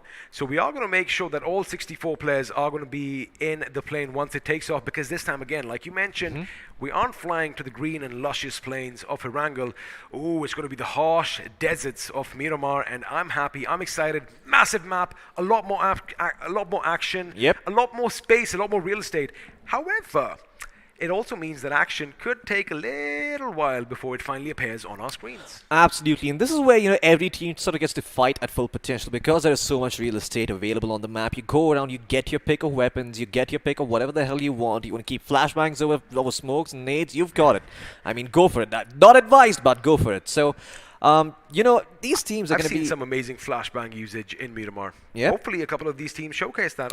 You got to use everything you have at your disposal. Absolutely. I mean, we don't see that role very often, do we? I mean, it seems like it requires a completely different category of its own, like the support role. Guy just throwing down smokes and flashes for his team. For me, and I've said this, in the past as well, it's all about the meta. And us humans, we're like sheep, right? One sheep leads, the others will follow. So until or unless someone comes in and literally blinds their enemy and just goes in while the enemy's frantically looking around and is behind him and taps him with a pound on the head, that is going to be the next big thing. That's what I want to see. I want to see a bonk finish. I want to see a clang finish. Someone just taking the fan. If you missed any of the action, you better watch some round 2 matches, because we saw just that. Back-to-back matches, one team, bong, and that's how they got the chicken dinner. I mean, in the end, I believe when they knew there was only one player standing, literally all three of their players just went in with the pan. None of them lined up their shots, but thankfully the 4th player, the guy who was probably the agent, probably the sanest person on the team, just took the shot and was like, you guys want to risk it? Risk it. I want my 3 points, and I am taking those. He made sure, all right, as they kept falling one by one, he's like, not yet. Not yet. Oh, that's too much. That's basically what happened in that game. But again, looks like all players are going to be ready. So sooner or later, we are going to be jumping in the game. Before we do that, now we did bring up VLT, we did bring up EXO. If we specifically talk about Team EXO, again, they held their ground at the ruins. Team Mayavi, who did go on to win the game, for a moment I said it is going to be possible that they left it a bit too late. What I didn't count for was the fact they still had those vehicles. And those vehicles were that missing ingredient which made sure they got around Team EXO, which was waiting for them, Absolutely. and pretty much caught them by surprise. I mean, the strongest ability in any game whatsoever is the ability to pick and choose your fights, right? So the vehicles enable you to do that. The cover also very, very important. And because Team Miyabi actually has that natural slope next to the ruins and a couple of rocks to work with, they could They deploy had those that little smokes. dip as well to work with. Yeah. Exactly. They were in such a good position that they could rotate out and still be very, very strong towards the end. I think in general as well, towards late game, when you get to these slopes, sometimes being on the slope itself towards the low ground can be really, really helpful, especially if it's not exactly steep, but it's somewhat steep, right? Because the grenades don't land exactly where you want them to, and from the low off ground. bounces and everything. Oh yeah. We saw Exactly, and if they want to come and fight you directly, they expose their entire body. You, on the other hand, you can see them coming before they can see you, and on top of that, you can lob nades on the high ground easier compared to the team that is on the high ground themselves. Again, I mean, it all sounds like It's flashy technical words right jargon. now. But the thing is, as we are watching here, looking at the matches, we can kind of pick these things out. You might not necessarily pick on this if you are, dwelling game in the itself, action in yeah. the game itself. So again, Too much to think about. too much to think about. But again, I like the fact that fine, that's our job. Our job is yeah. to think out loud, and that is exactly what we're doing. And again, lovely that we have this opportunity. But now, speaking of opportunity, again, the next match is going to be underway, making sure everybody has a level playing field because. Like you said, everyone is, hopefully tickety-boo. I wonder, tickety-boo, there you go. I wonder if at this stage of the tournament, because I've seen it in the past, I hope everyone has the map on their devices. Oh yeah, most certainly. Yeah, that could be. I'm quite sure they do, man. Come on. I mean, maybe they did. Maybe they didn't. There is reason to believe so, because round 1 and 2 were nothing but Erangel. Fine, I admit I was in that position once, so I just don't want it to happen again. Let's just get over. No. get This on is a with it. story I want to hear. I think we've got some time. So Tell us more about this so story. once upon a time, when in my playing days, Uh-huh. you give in your devices, as you'll find out soon enough. And again, the thing was, something happened, and I didn't have the map, and because of me, well, we had to rehost the entire lobby again. That was way back when. Oh Right now, my I show up to work in advance, making Oh, sure boy. I'm the first one to enter the door. But again, Yeah. all jokes aside, the match is going to be underway sooner or later. And again, You know what? I kind of feel bad for making you share that, so I'm going to share an embarrassing story of my own. So my first time commentating, myself, I remember going live and, my co-caster talking for 5 minutes and me also talking for 5 minutes, wondering why the hell he's not responding to anything I say. I see what you Guess did there. what? Guess what? 5 minutes in, exactly. My co-caster says, well, it appears that Mr. Floki has forgotten to turn his mic on, and that was my cue to switch on my mic and actually start talking, and that was the mistake I made. For an entire 5 minutes, everyone was wondering where the hell is the other guy. well, since we are reminiscing on mishaps in the past, Blair, if you're watching, I'm sorry for doing that same thing to you in the last tournament. But again, let's come back. Let's forget all that. Yeah. Let's come back to brass tacks over here now. Team Miyabi, let's just keep them aside. Okay. I think they're good. I think they are hitting hard. I think they are confident. And by the look of things, they have some amazing IGLing that's taking place. Yeah. Team EXO, I'm not too worried about, as well as Velocity Gaming.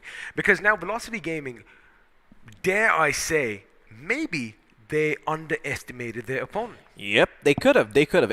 I mean, you actually sort of have to, right? So usually when you're a guy who has on the top, there's just too many teams to account for. How many underdog replays are you going to watch? How many teams are you going to keep an eye out for? How many players are you going to go out there and do your research on? There's just not enough time to do that as players yourself. You also got to practice your own things. You got to work on your flaws. You got to come up with team strategies, do all that sort of stuff. It's just not humanly possible. So it makes sense that the top dogs instead work on a single or maybe like 2 or 3, a handful of strats, a handful of drops, and perfect them to the point where it's very, very likely that any engagement they take around their drops is going to be winning, and they know the rotations out of that place. They know how to deal with every circle thrown their way. I think VLT, they have the right idea in mind. Yes. But again, it all comes down to the opposition, right? I mean, I did say, dare I say, did they underestimate them? But T10 just outperformed them. It's as simple as that, right? Now, before we get into any of the action as far as Group 3 is concerned, you got to keep one thing in mind. A few groups are having their games played offline. Let's have a look and see at how Group 1 did as we have a look at the points. And it looks like Chicken after I the love first that game, name. I love that their name. name is Team Chicken Rushes. Well, they walked away with the chicken dinner. Absolutely. Chicken Rush Crushers with the first place finish. Who would have thunk, right? The team with the name Chicken and them actually getting first place. But in second place, we've got Heroes Official, 12 positioning points, 4 finish points to the name for a total of 16. Masked Maniacs and Supari Gang tied up 14 to 14. I love these names coming in. I mean, you've got Invisible. Is the Supari Gang also a little bit of a Mumbai thing? I'm not sure. I think Supari is more recognized, right? Everyone knows what a Supari is. The mouth freshener, right? Yeah, exactly. Yes. There you go. I mean, then you've also got Invincible Esports. You've got Team Ultima, Insane X Warriors, Sub-Zero Esports in the 6th, 7th, and 8th place. So, yeah, these are the offline match results in case you guys were wondering. And if you remember from round 2, Sub-Zero at the tippity top, they just have 1 position point. But again, heavy hitting, 5 finishes in the first game, and it's only going to keep getting better. Absolutely, and once again, like we mentioned, it is a marathon. It is not a sprint, and which is why I actually, when I saw EXO finish in 3rd place, even though they didn't have a lot of finishes, I am completely fine with that because right now they want to focus on studying, understanding what the meta is like in this round, and adapting to it as time goes on. Then they can focus on perfecting it. Right now, it's just about absorbing all that knowledge. So they might not get all those finishes, but they'll still get that top 4 placement, which is necessary to move on to the next round. Well, let's have a look and see what's happening on the other half of this table, as quite a few big names are going to be a bit on the bottom now. Of course, another one of the invited teams are the gentlemen from Hyderabad Hydras. Now, when they go out of the 16th position, sans any point, it is going to hurt, but I am going to expect them to come back swinging in the next few games. Redemption Crew are going to be walking away without any points as well. Well, again, it isn't the best of the first few games for all the teams that we've kind of seen on our screens right now, but again, it's just game 1. They still have 2 more opportunities to either make it or break it. Question is, are they going to seize that opportunity? Absolutely. Well, this is not 8 Mile. You got 2 opportunities. If you've got vomit on your sweater already, there's probably another sweater that you can change up into. But let's have a look into the matchup once again and see the teams that will be playing one more time, so we know who to keep an eye out for. Of course, enough with the M&M references, but yeah, let's focus on what's at hand here. Well, let me tell you one thing. Someone's palms who aren't sweaty are the boys from Team Mayavi. Of course, the winners in the last game, joined by War Esports, who did have a few good moments in the game, but again, they were overwhelmed in the end. CMX officials held their ground at the beginning. Not what we expected from this team. Team Outset, again, one man is going to come to mind, and that is Evac, making sure he got that high finish for his team. Of course, they are going to be joined by Spaceman officials, Team To The Top, Rix, and Weird Esports. Absolutely. Well, these are going to be the 8 teams we're going to be looking out for, but there's another 8 in the mix, obviously, because it's a 16-team lobby. But Imprint Esports, Hidden Leaf, FPS Gaming, Sanith Bidu. I always keep reading that as a Saint Bidu. I mean, Saint Bidu sounds so much cooler when you say it, right?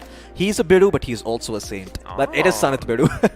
We got T10 Esports as well. We've got 2 Good For You, Velocity Gaming, and Team EXO, teams that everybody recognizes. And I'm quite sure at this point that Velocity and EXO are finally going to start to learn how this lobby is working, learning how these players like to play, because that is very important as well, right? You could be a top tier team, but if the meta is about, hot dropping where you are and 5 teams come in and challenge you right away, you gotta change up. You can't keep doing that.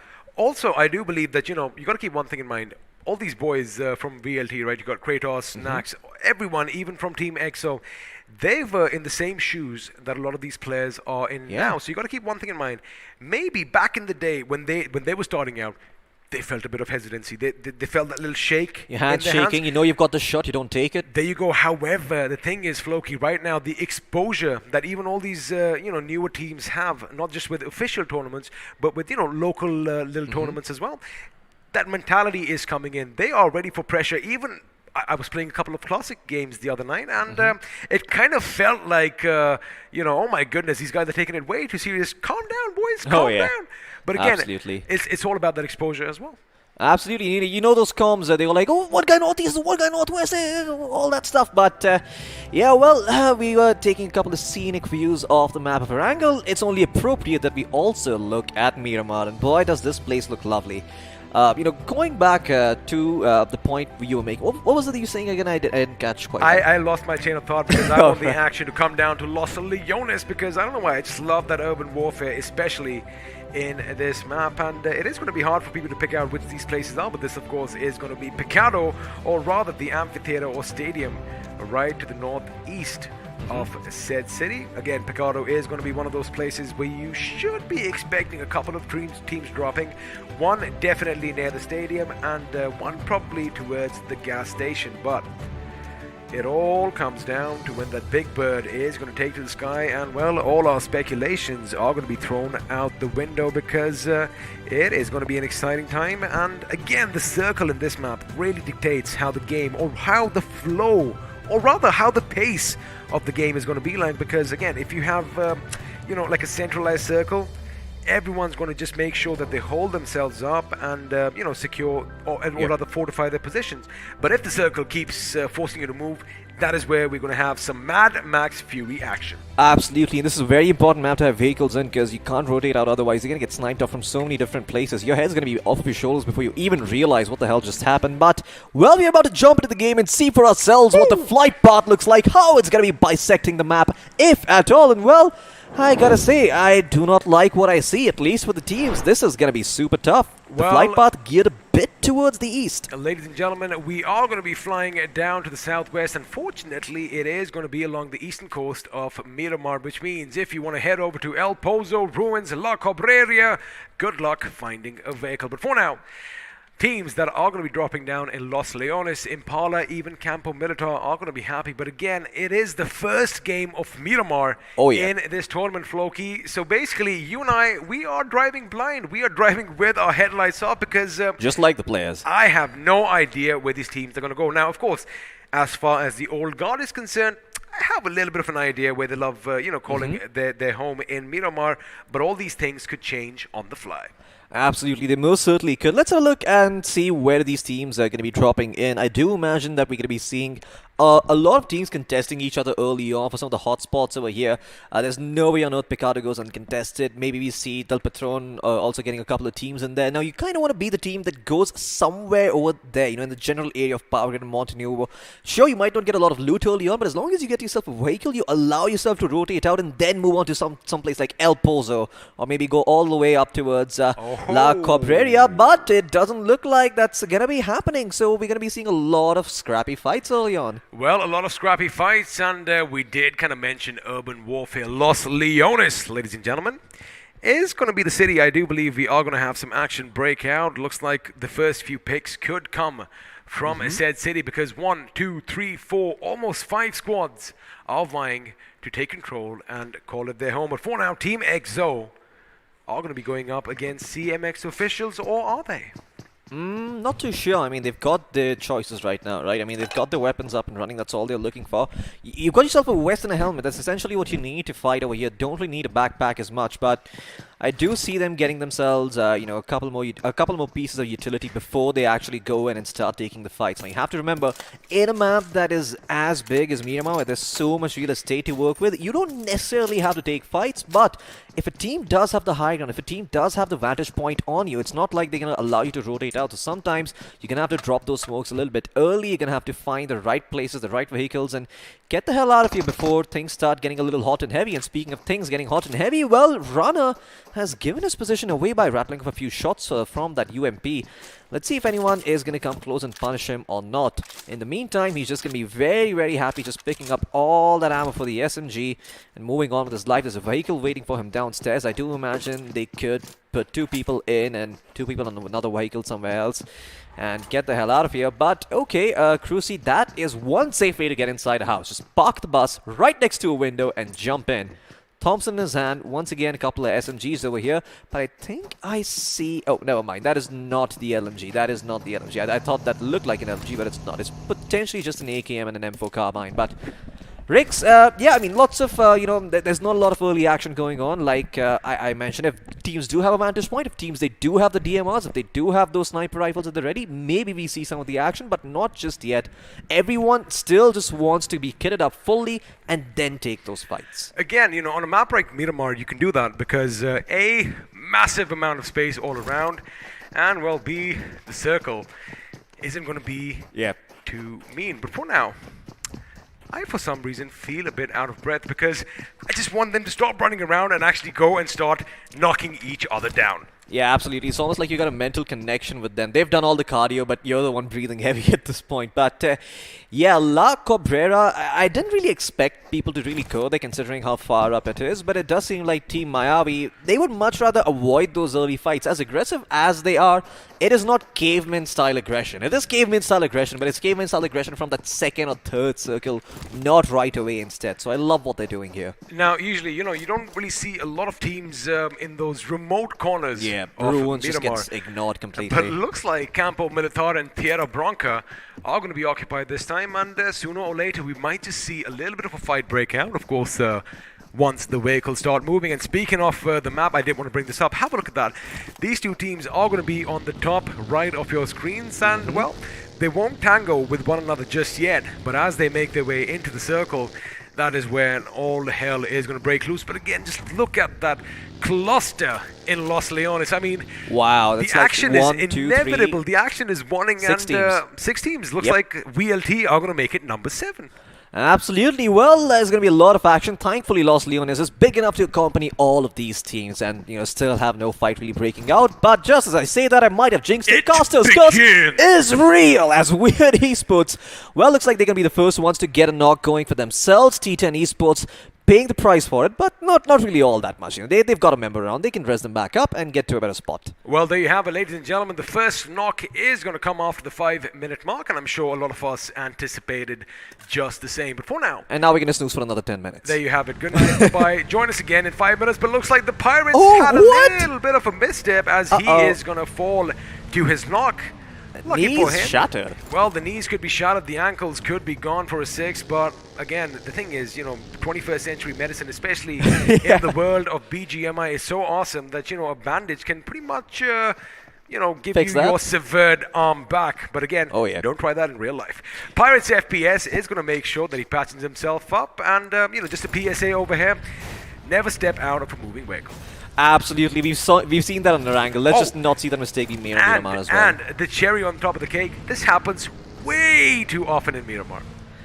Well, it seems like, the rules of BGMI physics do not get respected, and when they don't, well, FPS gaming are going to be in a world of trouble if they don't. I think it's all that loose sand and not enough traction. Yeah, most certainly could be. You gotta get those off-road vehicles going for yourself, making sure that you've got that traction. You've got that perfect brakes instead of braking and skidding all the way around. But yeah, I mean, one knock and that's all we see. Once again, every team's just gonna be getting themselves some loot. Although I do imagine when the circle starts closing in, we could be seeing a little bit of action coming in towards the northern end. But once again, it doesn't seem... I am not too convinced we're going to be seeing action up until the second or the third circle. I got a question for you. Now, we just had a look at Damon from Standard Biru. Now, he's got an amazing outfit on. Forget that thought. It looks like they are going to be seeing the enemy, and VLT once again are going to come under fire. Early on, our Thunky has been brought down to his knees, and in the split second, he is going to be taken out of his misery. But looks like VLT are going to make sure they reciprocate just a little bit.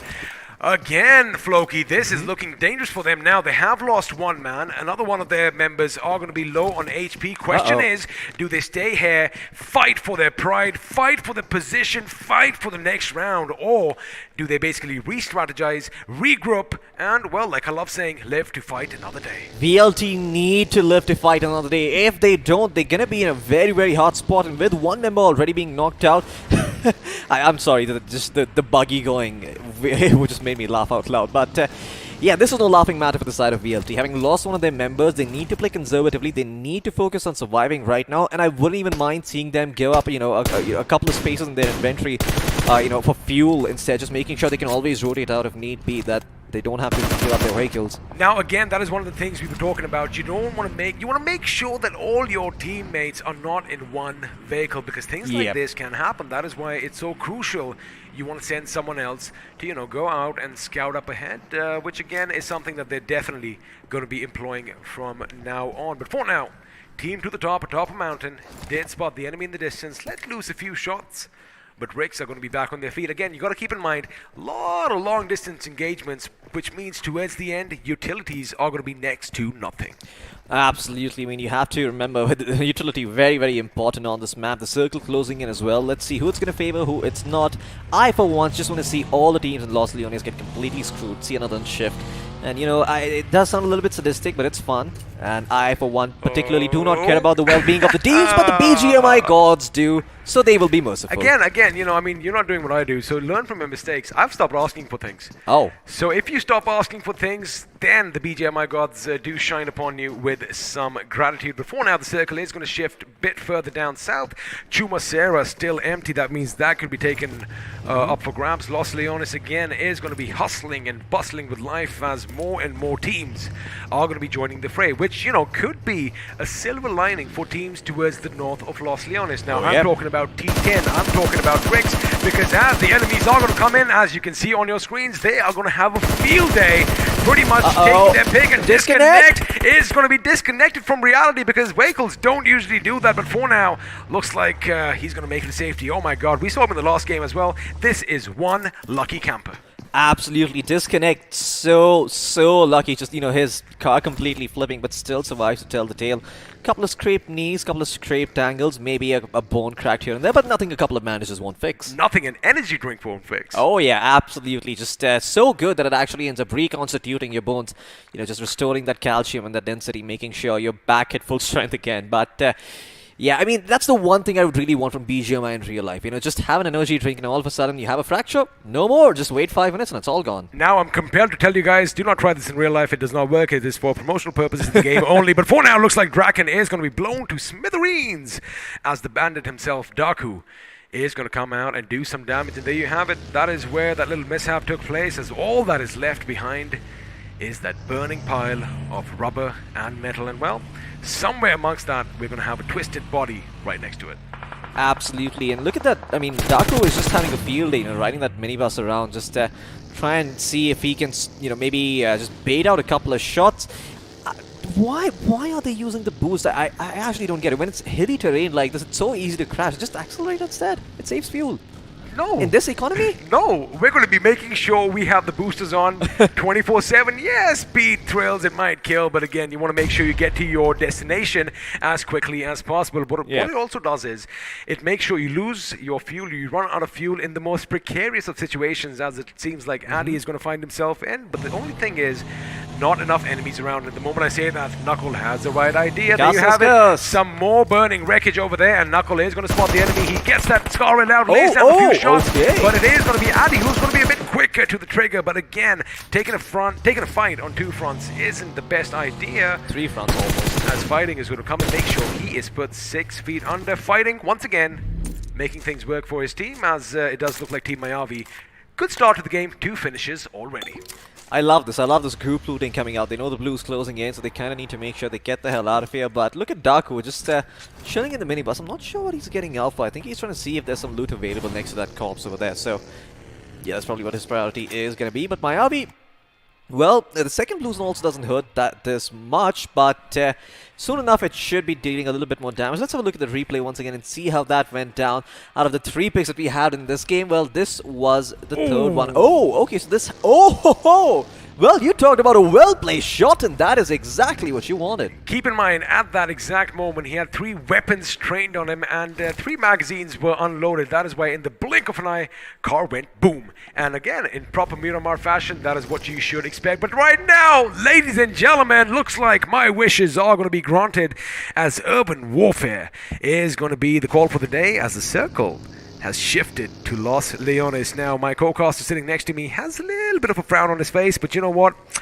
It's all good. Grow up. We are going to see some urban warfare. I know you want to see those long-distance battles in Miramar, but let me tell you something. This is going to be exciting. Now, the question is, we did see a few teams, Floki, already abandon their posts in Los Leones. Is that going to come and bite them on the backsides later on? Obviously, I mean, you can't predict where the BGMI cards are going to go next, so yeah, you best hold on to your butts and just make sure you stay put. Just glue yourself to the seat. I'll hold on to that question when Bhavna comes on, because she apparently has a little bit of a connection with them. Alright, well, Spaceman Official, in the meantime, all of their members are going to have a vehicle each trying to go around. I love the scouting out coming from War Esports, though. No, they have no need whatsoever of taking this engagement. It's not going to do them any good whatsoever. This is just them getting a bunch of information. Knowing that there is spacemen over here, it's going to allow them to make better decisions. Because while we might have a bird's eye view, the players do not. So this is, of course, very important. Also, one of the most interesting things to look out for is the fact 16 teams are still alive, 61 players still in this this game, ladies and gentlemen. Now, that is what Miramar does, especially if the circle is towards Los Leones, because, all right, A, you've got a massive city, multiple levels, multiple floors. Yeah, you can take some solace in one of the buildings. B, it's surrounded on either side by mountain ranges, which have tons of ridges, nooks and crannies in. So, you know, every single team can find a little niche for themselves, but sooner or later, they are going to have to pretty much face each other head on, as FPS Gaming are making sure they make the most of their surroundings as they have control of this warehouse. Now, the thing is, ooh, that's a nice little spot. Wow, Pirate that FPS, is beautiful. atop, just making sure he gets as much information as he can. Absolutely, information is key. I mean, that's what you need to take successful fights over here, and looks like he is going to be needing that information because once again, they're about to get sandwiched between two teams. Rick's on one side and they've got themselves FPS Gaming on the other, so they need to be a little bit careful with how they process. A little bit of collision going on there. You have to remember to update your license every couple of years. Interesting. Okay, he spots them out. He blew up the tire. While they're playing bumper cars inside, looks like the pirate from FPS Gaming had his sights locked onto them, and if they weren't too careful, they could be taken out. It looks like that is exactly what's happening, as Rana is going to be brought down by his teammate Chiku, and now it could be FPS Gaming's move, as they are going to be moving in. They are going to make sure the left flank is going to be theirs for the taking. Pirate with a nade. He wants another one. He knows where the enemy is. Is he leaving it a bit too long? It is going to explode, unfortunately. Rambo, or damn, bro. Wait a second. Damn, bro.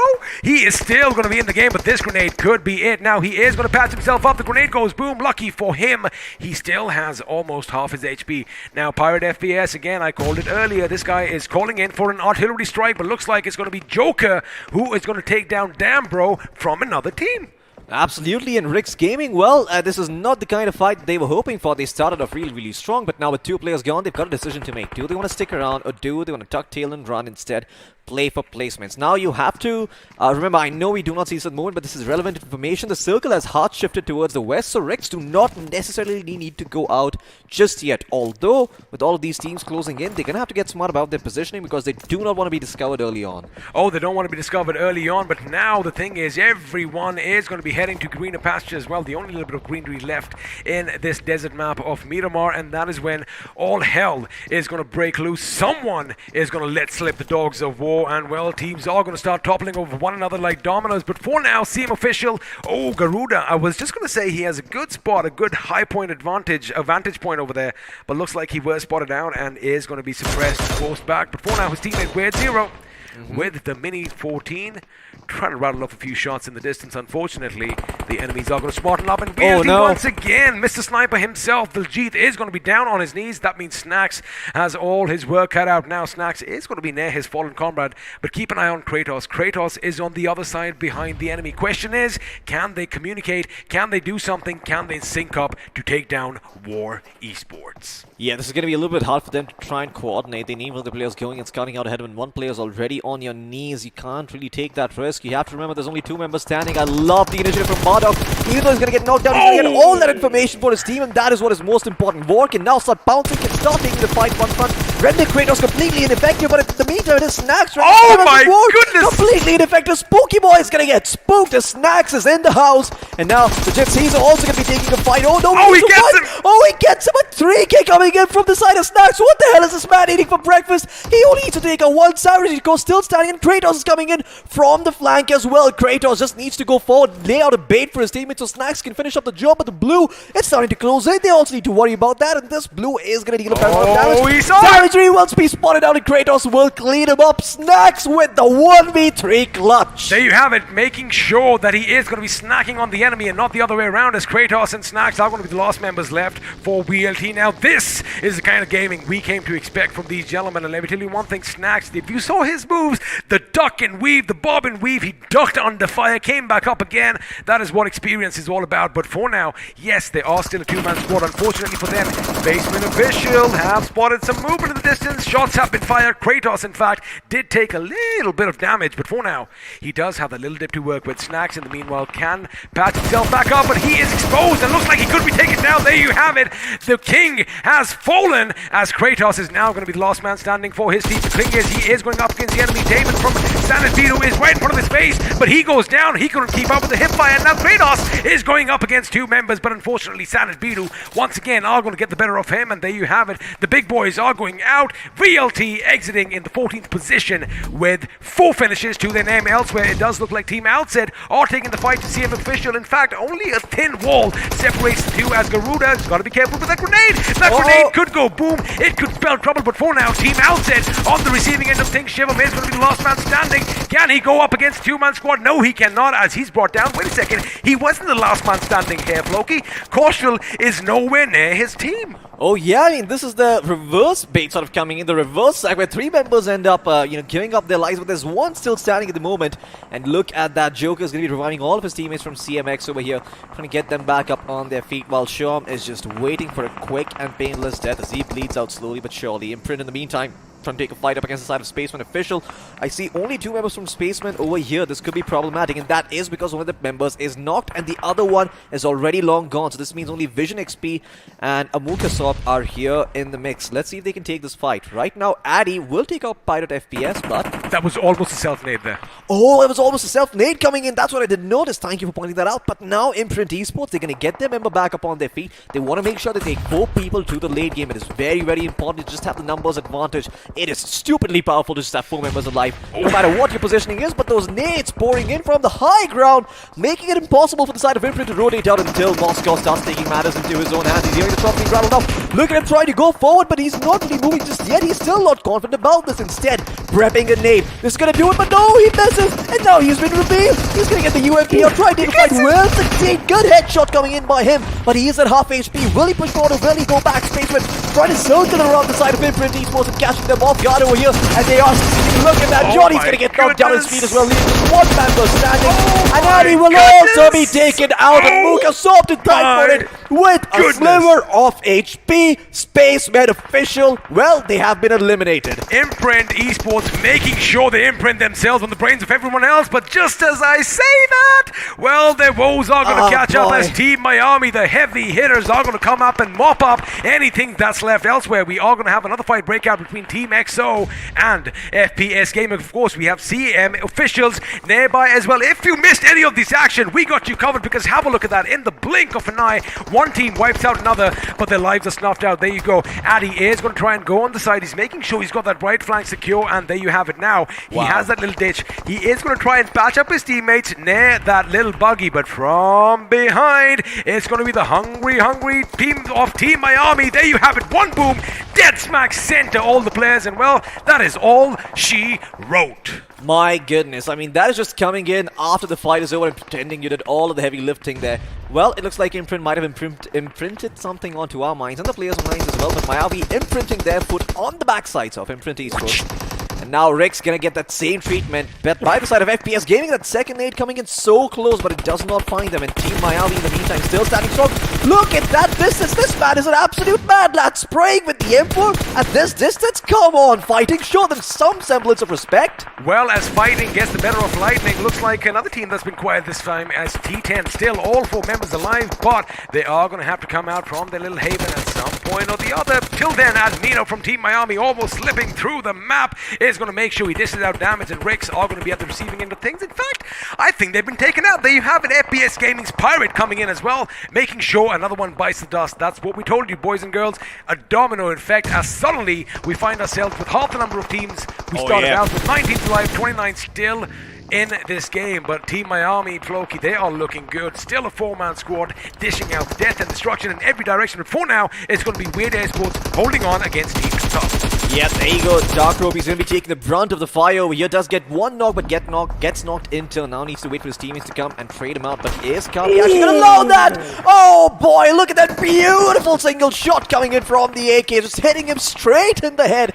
cracking his skull, putting him down on his knees, and now Foxy Delta is looking to clean things up over here. It's weird, they've only got 1 member standing. Foxy Delta's confused. Should he go behind the rock, or should he actually just go up towards the enemy? Because again, if he closes the distance, it could be in his favor, but for now, Kabi is going to be taken down. Mr. IGL is going to be the last man standing in the smoke. Oh, his silhouette is going to be spotted. Looks like shots are going to be fired. Let's see what happens. No, it's Mr. IGL who's going to get the better of Dark OP, but he is finally going to be taken down by the Foxy man himself as well. XO are going to be joining the fray as well with 3 3 finishes to their name, making sure they make quick work of whoever was left there. And now, looks like Punk does spot somebody else in the distance. And well, Team 3 CMX officials could be losing their loss. Absolutely. EXO not going for a Delta split this time around, blowing their own vehicles up for cover, trying to play the late game, trying to play it smart, using their own 2 feet to try and rotate out. Instead, CMX official, one of the members, Joker for the win, playing for the win, standing behind that rock, but has been knocked on his feet. Needs to wait for some of his team members to come in and get him back up.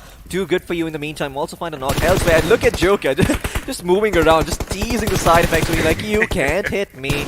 But eventually he will go down, bleed out to the blue, and EXO will get credit for that. Well, the blue will snuff his life out, and EXO shall get the finish point. Don't worry, the play zone doesn't walk away with any finishes here, my dear friend. I thought even they wanted to part in the BGIS 2021. They are the 17th team, as we've been joking around, but now Team EXO, they are going to be forced out. Well, not at this moment, however. All eyes are going to be on them because, yes, they do have their backs against a wall, but sooner or later, if the circle shifts away from them, which it hasn't, by the way, they still are at the edge. Now, they could set up a little bit of a killing field because have a look at all the teams to the left of your screens. I'm talking about Team Miyavi. I'm talking about, well, anyone else on the other side of the road, they are going to have to come in, but Team EXO are making the first move again. They have a little dip. Oh, no, they've got to be careful because CM Official is going to be nearby, but Fierce is going to be fierce enough. He does take a few shots, unfortunately. His teammates are going to be nearby. He's still standing. He's still standing, even though he was left in that buggy. CMX Official, in the blink of an eye, eliminated by Team Miyavi, who came in to help as well. For now, Sensei and the boys do have the upper hand. Yeah, EXO really being helped out over here by the fact that, you know, they were in a good position. They had all 4 of their members standing over here, but T10 Esports also have got 4 members in this race right now. Miyavi down 1 member. Too good for you, also down 1 member. Team to the top with only 1 member standing. So it's really... It's the game of T10 or EXO at this point, and EXO looking very, very comfortable. The fact that it is Miramar and no one has played it before really coming in handy. Now T10, they do have the compounds, they do have the circle, and well, EXO are going to be on their flank, which isn't going to be a problem. But there is one foxy man out there, and if Delta does something, well, spectacular, it could be a thorn inside, but looks like Punk. He knows what he wants to do. He does have a crate over here for, you know, a bit of looting. But if he isn't too careful here, they're giving all the sound cues out to Foxy Delta. There you have it. The clothes have come off. The backpack might come off sooner or later as well. And if Punk is not careful, he might just get shot in the back as Knuckle is going to find out. But again, that is superhuman reaction. That is just brilliant. That is what all these champions are made of. He switches his attention to the enemy, puts down a few shots down range, gets the better of him. That is why Team Miami were the winners in the last game. Knuckle making sure he has that lightning fast reflex. That knock not only just worth 1 point, but actually 3 points in this situation because he gets the point from the knock and the placement points as a result. Great stuff coming out by him, and he's still standing. Potentially, he could just stay here for the longest possible time. Let T10 and Team EXO play it out and come on when it's all over. Well, now we are down to a final 3 teams. It is going to be 4 aside for T10 and EXO. Only 1 man standing for Team Miyavi. Now, we've seen this team do some impossible things at the end. As Floki mentioned, if the other 2 teams do mop each other up, he just could come in and, well, finish everything to the left. But for now, Punk is going to get the better of Siru, which means they might actually just start off an assault. There you have it. The second knock comes in. Courtesy Knuckle, which is something they are going to pay attention to, and looks like Punk wants to capitalize on that finish. However, since they are zoned in, they got to be careful. I was just going to bring this up. Amit is going to get that flank on them. Since they were scoped in, their peripheral vision was lost, and well, Amit took advantage, bringing them down. Again, Floki, it could go either way. Absolutely, and you have to remember Knuckle is just snickering throughout all this, like, yes, please, go ahead, take these fights. I'm going to come in towards the end and claim those sweet placement points for myself. And T10 actually losing an arm in a limbo here. One of the players being knocked out, not sure if he's in a position where he can be revived up. So Team EXO making Team Miyavi's work easier over here. They could potentially get 2 more points as a result of this, and Knuckle would not have even fired a bullet. But in the meantime, look at that. You do have Punku, or rather Punk, however you want to call it, watching the flank, making sure Knuckle does not get away with a bit too much. Brilliant mind by Knuckle over here. He's making sure his left flank is secure, courtesy that smoke grenade to, you know, make sure that T10 don't push up on his position as he focuses solely on EXO. But for now, Punk is going to lay down a few shots with that AK as Fierce is going to be ready with his M4. Now expect a bit of a rush to come in. There you have it. Fierce is going to be the fearless leader leading the charge. He goes in, has his teammates come around. Knuckle is going to be the last man standing. It is going to be a 4-1-1 situation, and looks like the old guard, ladies and gentlemen, are going to prove to us why they are the ones we talk about, why they have all those expectations, because, well, not only did they win this chicken dinner over here, they did it in style. Great stuff coming out by Team EXO. Again, once again, just showing that consistency. That is what is most important. Third place finish in the first game, first place in the second. This is about as good as it gets. I mean, Team EXO, if they're the ones who are going to be taking this, I'm quite sure some of these other teams are going to start feeling the fear at this point. Because even though VLT might not be in the race, EXO are still proving their mettle. They're still striking fear into the hearts of these underdogs. Speaking of Velocity Esports, great individual performance coming out from Snacks, getting that 3K, almost getting a squad wipe. But again, you know, they were leaving it a bit too late as far as the migrations were concerned, as a result of which they did pay a heavy price. But again, we still have one more game in store. But against any odds, if you missed some of this action, we're going to go back and have a look at what went or what transpired in this game, as the highlights are now going to be coming up on your screens. There you go. I mean, I have to say, I feel a little bit bad for Snacks, of course, because he worked so hard for his team. He got that 3K. The 1v3 was ridiculous, and this is where it all started, with Atanki being taken out, caught out in the open, and this is VLT just getting a little bit too lax, not taking this a bit seriously, going out in the open without, scouting things out first, or at least taking the safer route in. I mean, you can go on the road, but that road is very, very dangerous. It sure allows for quick rotations, but it is also equally unsafe. So it's all about that trade-off, making sure that you either go off-road, have cover, or you go on-road, get in earlier, but, you potentially risk getting shot. Well, in this case, that is how the cookie crumbled. Fortunately for them, like we said earlier, they are going to have another chance. And again, this is what you expect in Miramar, right? You think you've gotten away with your vehicle, but again, since the terrain is flat and you can see for miles out in any direction, forget that. Have a look at this. Snacks, making sure he gets the better of one, gets the better of two, gets that third knock as well. And of course, Kratos comes in to help. And this is what I talked about. When you have the low ground, when you have the slope, you see more of the enemy before they see you. Those nades also a lot easier to hit. Snacks didn't get flushed out of his position. They come after him 1v1 and he lines them all up. Well, he did line them up, but this is where Snacks, the man of the moment, did go down. And well, Kratos, let me tell you one thing, did put up quite a fight. He gets one knock over here and suddenly is going to be overwhelmed by two, switches his weapon. Unfortunately, it wasn't enough for him. Now, Team Outset, we did see them go up against the enemy over here as well, but, well, Team Official just overpowered them a little bit too much. Import Esports, again, wonderful game for them, but oh my goodness, Loki, their woes finally caught up with them. No moment of respite for them in this game. Most certainly not, and I have to say, I feel really, really bad for him. Oh, the nade is going to hurt. Boom! There you go. I mean, that has to be the most painful way to go out for the side of Imprint Esports, right? Because they just got off of a high of taking out a team, and then all of a sudden from the backstab comes a team that is hungry for a lot of action. And I have to agree, give credit where credit is due. Knuckle, they're just surviving towards the end, winning that 1v1, that quick flick that we saw. Insane stuff coming out from Team Miyavi, and I hope that we continue to see this in the future, because these guys could dethrone the champions. We keep saying that it doesn't matter how you get your finishes, by hook or by crook. A finish is the finish. Yes, there will be a few naysayers out there, complaining about, oh, it was a third party. Well, it is part and parcel of this game.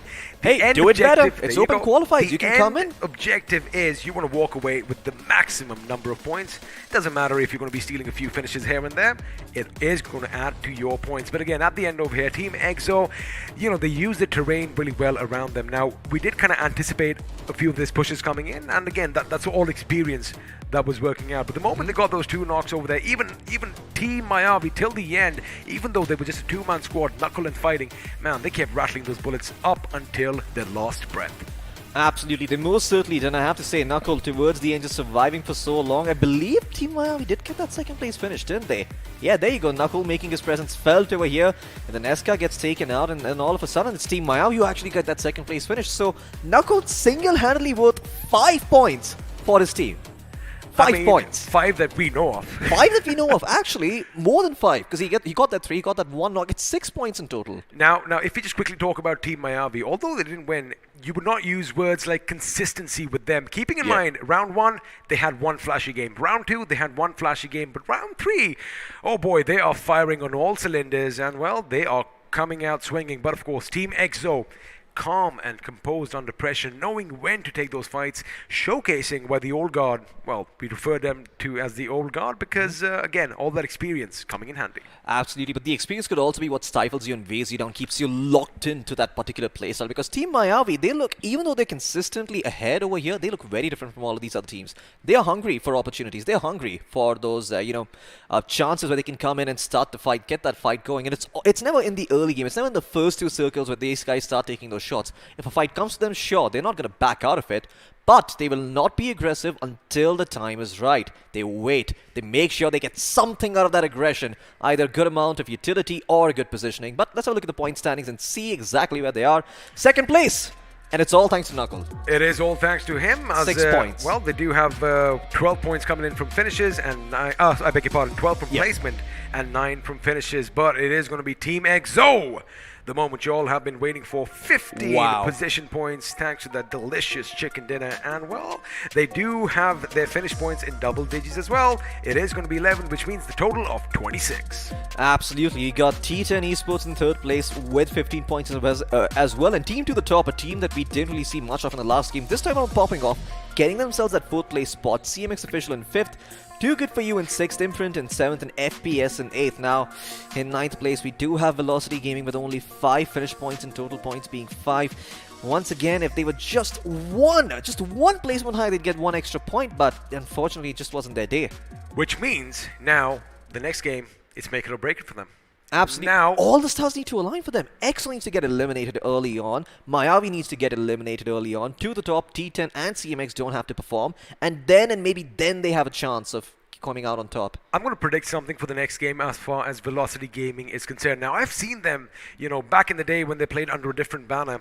I've seen these boys find themselves in a similar situation. I'll be truly brutal and honest right now. They weren't doing so good, but at the end, the gameplay is going to change a bit. They aren't going to be driving around willy-nilly in the circle. I do believe it is going to be a bit of peripheral gameplay coming in from this team, and they're going to try and pretty much emulate what EXO did. Now, EXO were pretty quiet through the entirety of this game, except the last couple of circles where, boy, once they started making some noise, they did not end until they got that chicken dinner. Expect something similar from the boys from, Velocity Esports. Yep. I hope we do see something similar, because that's what they need. That's what they need to separate themselves from the crowd over here and stand out and move up the ladder and positioning points. Because I have to say, if they don't make it now, it's now or never. They never get a stab at that 1 crore rupee prize pool. Could possibly be the biggest opportunity they've had so far. But again, for anyone to make it to the top, someone has to topple. And if VLT topple, well, looks like somebody else is going to get that opportunity to get closer to that 1 crore 50 lakh rupees. Now, we've had a look at the point standings. Let's have a look who the iQOO MVP is going to be. And thank you. See, again, it is going to be Knuckle. I mean, this guy, his precision, his accuracy, his reaction is something that you want on your side. 4 finishes for him, 695 points of damage. Not a single knock or a bullet wasted. This man, every knock or every finish that he found resulted in something. First knock, worth 3 points. Second knock, also worth 3 points, because he gets himself to the 2nd place and gets credit for that finish. And now also, let's bring the survival time in, because that is one of the reasons he got those extra 5 placement points. Yep, 16-20. I mean, this is so big from him, but there was also 4 other players in the lobby who were compared to him, also performing well, and it's PunkQ in 2nd place from the side of Team EXO with 4 finishes and 660 damage.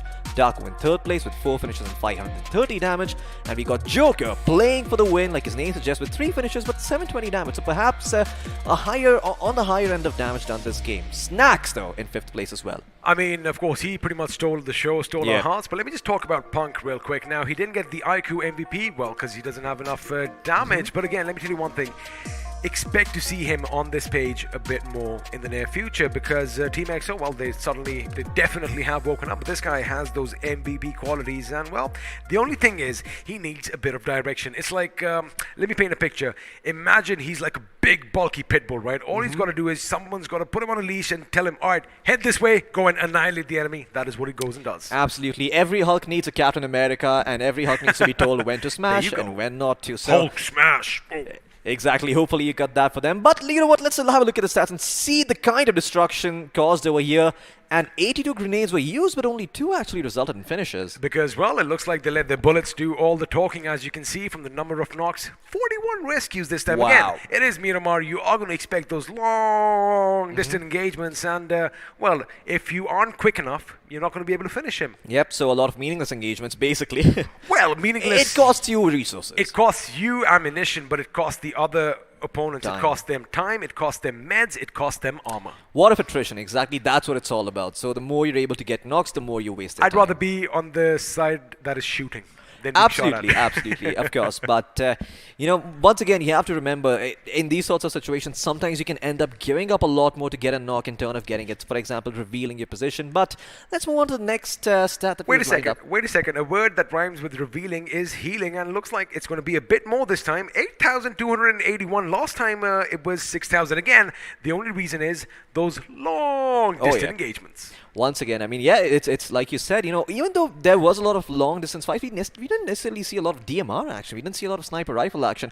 It's just the first map of Miramar, though. There's a long day ahead of us. I'm sure we're going to get to see some of that. So, you need to stay glued to your seat. Do not miss a single game. But let's have a look at the finish to damage ratio and see exactly what is going to be looking like there. Well, if you thought the first game was even, look at the second one. I mean, yeah, barring maybe just a couple of teams over here, Team Miami, of course, and once again, Team Outset, as far as the damage is concerned, they are going to hit. Well, one of them has hit the 2,000 mark. The other was just a little bit short with 1923. But just like you mentioned, pretty even Steven. Absolutely. 11 teams with over 500 points of damage done. So everyone taking a fight. No one really acting like a coward or a deserter, going in for those, placement points. Nobody instead. went AWOL. Absolutely. Nobody went AWOL. That's the most important thing over here. And, well, I mean, Team Miami, you just love to see it. These guys just do so much damage every single time. 2,351. And I have to say, I mean, if any team out there wants to learn how to play aggressively, I think Team Miami is probably the best team to learn from because their aggression always serves a purpose. It is never meaningless.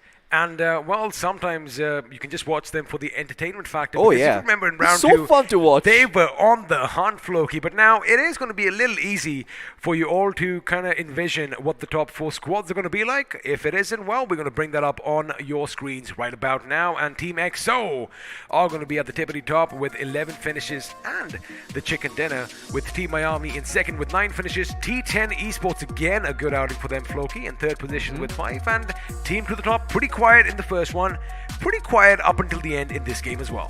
Absolutely. I mean, I have to say, Team to the top, they've been sort of under the radar for now, but maybe this is the time to come up and shine. Maybe in game number 3, they can show us what they're really made of and start, busting out those strats. Because you have to remember, Erangel being played twice basically means that you do get to adapt to what some of these teams do. It does require you to remember what happened in the map of Erangel, though. I mean, considering how action-packed Miramar has been, maybe some of these teams don't, but this is where an analyst or a coach comes in handy. He writes all that stuff down for you. I was just going to bring that up. Could be a coach, could be a manager, could be an analyst, because the matches over here, the stream that you are watching does have a delay, and a massive delay at that. But again, after a couple of games, they might just go and have a look. Let me see where this team dropped. Let me see where that team dropped, and things could be interesting. Now, for the teams that are going to be at the bottom of the leaderboard, let's see if they have pretty much lost it all, because they might go and target a few other teams. But now, you remember, we also have a couple of other groups playing a few matches offline. Let's have a look and see how they did in their second map of Miramar as well. The point standings is going to be on our screens now. Absolutely. Whoa! Okay. Quite a contrast. Absolutely. Hyderabad Hydras on top with 27 points, when the last time around they went from 0 points to this wonderful finish over here for themselves. Awakening finally, just charging up like a Super Saiyan, much like Goku. They went through that training arc, and now, well, they're about to beat Frieza. Hidden Ones in second place as well with 21 points. The funny thing is now, of course, it is an invited team. You and I, we aren't really part of the team. We are here in Hyderabad. It just feels a bit good, doesn't it? Yeah. It has that ring to it. Hyderabad represent. There you go. Well, we also got Heroes Official in third place with 12 finish points and, 5 finish points coming to the name for a total of 17. Sub-Zero in fourth with 13. Chicken Rushers in fifth with 11. 07 with 7. Invincible with 7. The Supari Gang with 6. And we can move on to the next bottom 8 teams, see where they are. I do imagine that it's going to be somewhat close. It's not going to be any zeros. Oh, just 1 0, exactly. So there you go. But, Team Black Tigers with 4 points to the name. AKHP Official with 3. Sector 7 Esports with 2. I mean, it isn't going to be the best outing for the teams on this side of the table, of course. But again, it goes to show that, anything can happen. Now, on this page, last time around, the Hyderabad Hydras were in the 16th position, like you mentioned, 0-0-0, and now they're at the tippity top, which again is a message to not just all the viewers out there, is a message to all the underdog teams, and well, the big dogs as well. It doesn't matter if, you slip and you slide just a little bit. When you still have that opportunity, when you still have one more chance to basically make history over here, what are you going to do? Are you just going to sit back, relax, and let it slide? Or are you going to go and grab it? Yep, a couple of inspirational words from my side as well. You know, as the great man Rocky Balboa himself once said, it ain't about how hard you hit. It's about how hard you get hit and keep moving forward. And I think that lesson is the most important over here for the side of VLT, because they've been down in the dumps, man. These two games, they weren't expecting to be hit so hard. But they're still standing. They've got themselves a couple of points. And hopefully, when we are back, they have relaxed. They are looking at it from a fresh perspective. They're ready for Game 3. Because soon enough, we're about to jump into a break. Give these players a little bit of a rest. Well, I guess the players are going to need some rest. Re-strategize. The two of us need to make sure that we take a breather as well. So you know what we're going to do? We're going to go for a quick little break, but the action is going to continue on the other side of this really short, really teeny, tiny break. See you then.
iQOO 7 Dual Chip Monster. One for performance, one for display.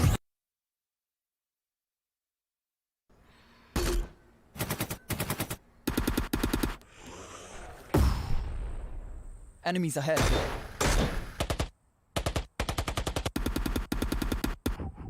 No more non-stop gaming. Introducing Battlegrounds Mobile India with OTP control, 3-hour limit, and other gaming checks.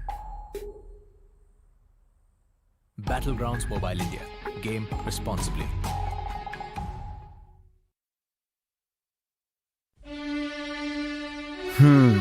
वो एक दोस्त game में फंसा, कोने में बसा, gang में अकेला, दिन का भूला. टाइम आ गया है for them to look up. रुक रुक रुक, पिज्जा है यार. हाँ, ये बेटर है. ध्यान से. ओके ओके, फोकस कर. अरे ऑसम यार. कोई नई स्ट्रैटेजी ट्राई करें? क्या बात है. श्योर? एकदम श्योर? मतलब मान गए गुरु. तो जैसा मैं कह रहा था, जब ये हद से ज्यादा हो जाता है ना, तो फन, फ्रेंड्स और लाइफ से ध्यान हट जाता है. तो कुछ भी करो, पर कैसे भी मेक देम लुक अप. अरे वाह, जल्दी समझ गए. Well done boys.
Dual chip monster.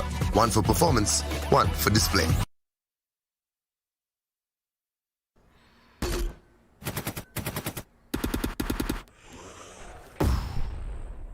Enemies ahead.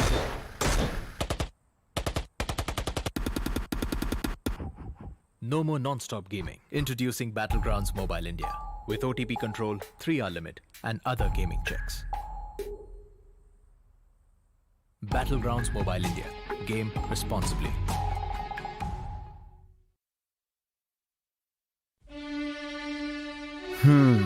वो एक दोस्त गेम में फंसा, कोने में बसा, गैंग में अकेला, दिन का भूला. टाइम आ गया है for them to look up. रुक रुक रुक, पिज्जा है यार. हाँ, ये बेटर है. ध्यान से. ओके ओके, फोकस कर. अरे ऑसम यार. कोई नई स्ट्रैटेजी ट्राई करें? क्या बात है. श्योर? एकदम श्योर. मतलब मान गए गुरु. तो जैसा मैं कह रहा था, जब ये हद से ज्यादा हो जाता है ना, तो फन, फ्रेंड्स और लाइफ से ध्यान हट जाता है. तो कुछ भी करो, पर कैसे भी मेक देम लुक अप. अरे वाह, जल्दी समझ गए. Well done boys.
Well, ladies and gentlemen, welcome back to the Battleground India Series 2021, powered by the iQOO Legend 7. My name is Fluky. Joining me for this one is going to be the lovely Shadow. Shadow, today seems like opposite day. It doesn't seem like the teams that are supposed to be winning are winning, and it seems like the teams who should have crumbled under the pressure are actually stepping up to the table and proving their mettle. Why is this happening? How is this happening? Because they have gotten the chance first time. They have gotten the chance platform to prove themselves. They have been grinding for so long and they are coming up so strong on the tippity top, especially like teams Mayavi is there, and I'm super impressed the way the games are going in. But team VLT, well, when it rains, it pours. Oh, yeah. I can only say that thing. But let's see if they can turn the total around. But which other teams are going again is Team Mayavi, super impressive performance, Team War Esports, Team CMX Official, a team that was pretty consistent in round 1, round 2. They're having a good outing. They still have a chance in the race. Team Outset still having a chance. Spaceman Official was kind of missing in match 1 and match 2. Then we have Team to the top. Team Bricks is there. Very good outing in match number 1. Yep. Then we have Weird Esports. Let's see which of the teams are going forward. We have Imprint Esports. In fact, T10 Esports. T10 Esports, I remember, had a very good outing in the last match. Miramar won. Team Hidden Leaf, Team FPS Gaming, Team Saint Biru. Sanit Biru. Even I wanted it to be Saint Biru, but it's Sanit Biru, unfortunately. Yeah, I know, like, so disappointing. Yeah, you'll just be a Saint and a Biru. Team Too Good For You, Team Velocity Gaming, which is not being good at all. And then we have Team EXO, who is outshining, really. Oh yeah, Team EXO, I mean, I have to say, they are the epitome of consistency, having gotten themselves a third place finish in the first match, and then moving on to Miramar, a level playing field for everyone, because obviously we haven't seen, Miramar being played out on this stage before. So they come in, they get that first place finish. I think they pretty much secured their spot in the top 4 as long as they don't get eliminated in the bottom 8. Well, even if they get eliminated, I think they have pretty much secured their spot, because Really? of which, whatever the teams they were in the third to 16th position, they have shuffled things in the leaderboard. Ah, The that two explains teams it. that are consistent are only Team Mayavi and Team EXO. Team Hidden Leaf also, match number 2, they had an early exit. Match number 1, 9 finish points. Team CMX also not being quite consistent. Team Outset also match number 1, a very good outing, but this time they were going slow. In fact, all the top 3 teams of match number 1, I guess in match 2 till 4th circle, they were outside of the safe zone. They were going so slow and so defensive. They needed the much position points and the finish points. Absolutely. I mean, it seems like all these stars are not going to be lining up for VLT or all some of these other teams. As it does seem that EXO and Mayavi probably have their position secured. Again, I use the term probably because, well, sometimes the stars align just perfectly. Maybe we see them being eliminated right away with 0 points to their name, and maybe just the right team survive until the end to boot them out, in that 5th to 6th position. Could happen, but highly, highly unlikely. Well, we'll see if that does end up happening as we move on back towards the sunny fields of Erangel. Now, once again, Erangel, a map that all of these teams have played time and time again. I'm sure EXO and VLT have probably had some experience on this map as well. They are not going to make the same mistakes once again, and they're going to try and play this one out a little bit better than they did the last time around. In the words of Angad the Experiment Chahel, well, the spawn island is bustling with life and activity, and soon enough we should be jumping into the game and seeing for ourselves.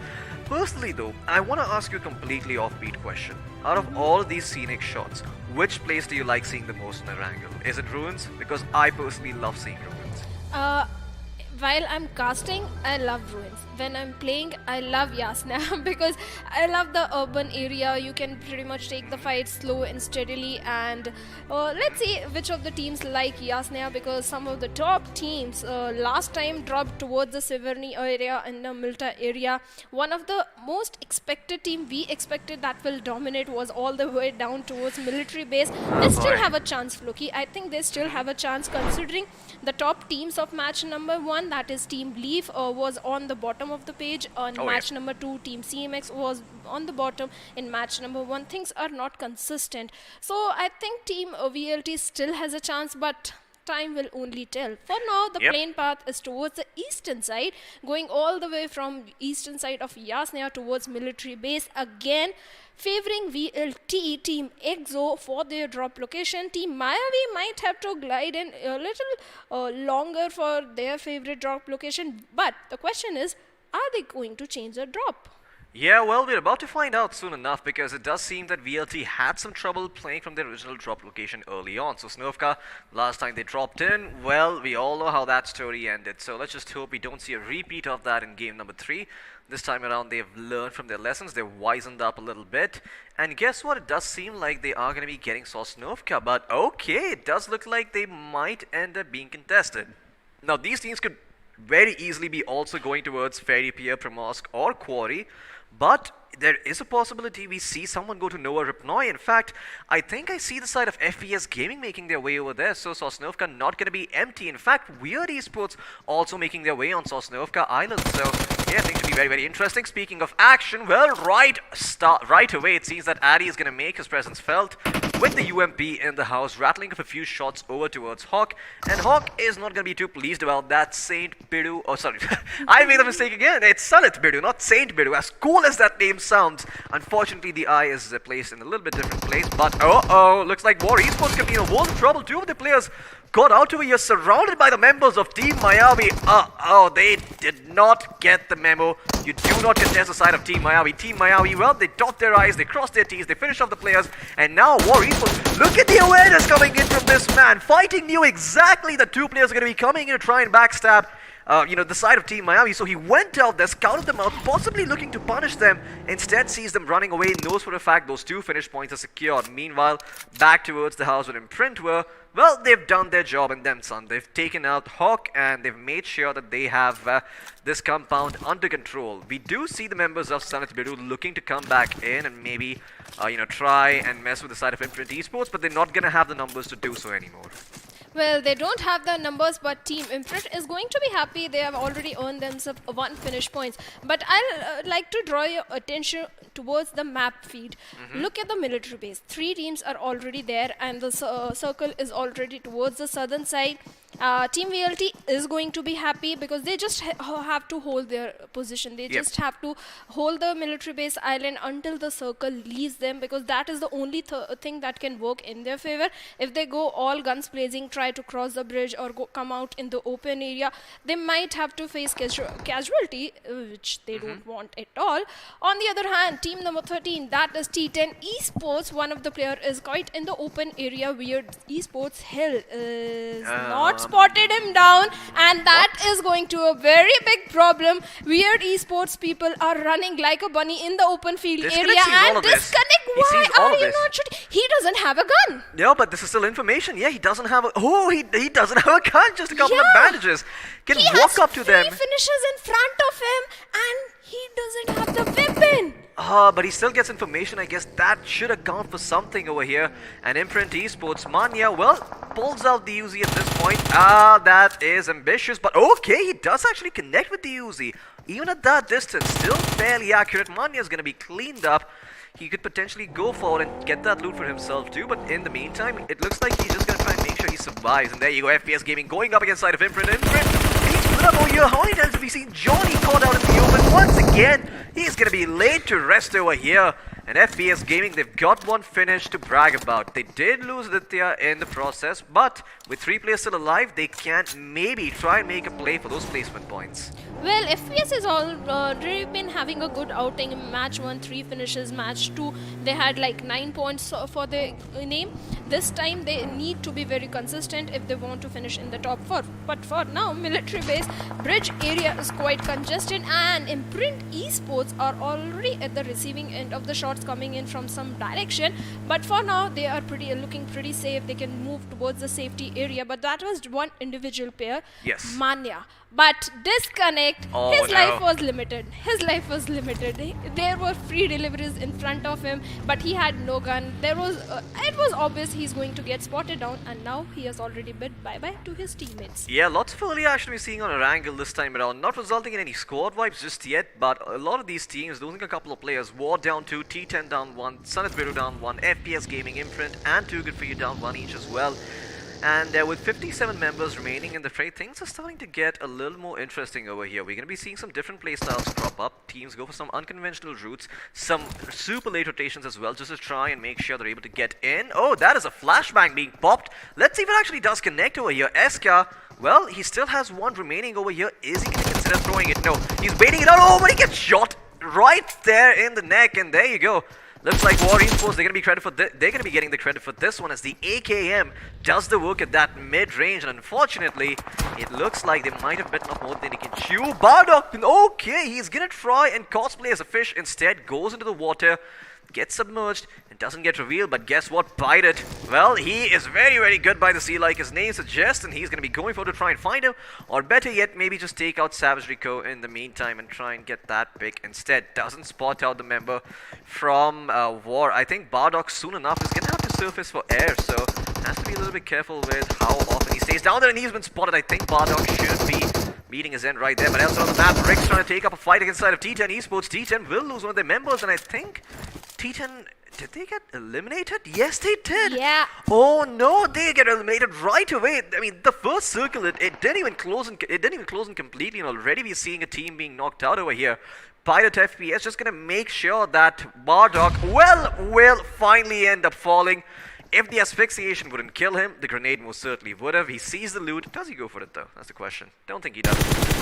Well, he is going for the finish onto the last player of War Esports. He exactly knows where the player is, but on the opposite end, the player has a good shack for his cover. That's why he's still alive. But the moment he leaves safety, he will be a dead man. But things can reverse down as well. He can clutch it out because it's just one player of Team FPS who has a very good ridge cover. So things are a little difficult, and that was a mistake going for the vehicle over there, because right now Savage is receiving too much damage over there, and FPS Gaming Pirate is looking pretty aggressive. He's going for the finish, and look at him, he has bandages. It's going to take so much time for him to heal up. By the time Pirate will reach towards him, grenades are already being deployed. Somehow a little short on that grenade, but this time he'll have the backup also. Yeah, absolutely, and there you go. With the backup coming in, it is going to be the end for War Esports over here, and they will be eliminated in 15th place, not the way they wanted to go out. Had put up a promising performance in those earlier rounds, but it doesn't look like they were able to contend against the likes of FPS Gaming over here, unfortunately. Well, elsewhere on the map, it looks like Weird will continue their bout against the side of Imprint, as I do see a headshot on the HUD. Let's see what's happening over there. In Moskov is on his knees, and he's going to slowly bleed out to his death. Or at least that's what the side of Weird think, because they're rotating out, but there are a couple of people from Imprint looking to come in and get that rest going. You have to remember, every member alive at this point is very, very useful. Well, that is certainly true, but Weird Esports did realize the depth of the situation, but no, they are coming back. They know the players of Team Imprint are quite separated, and they are going to take advantage of that situation.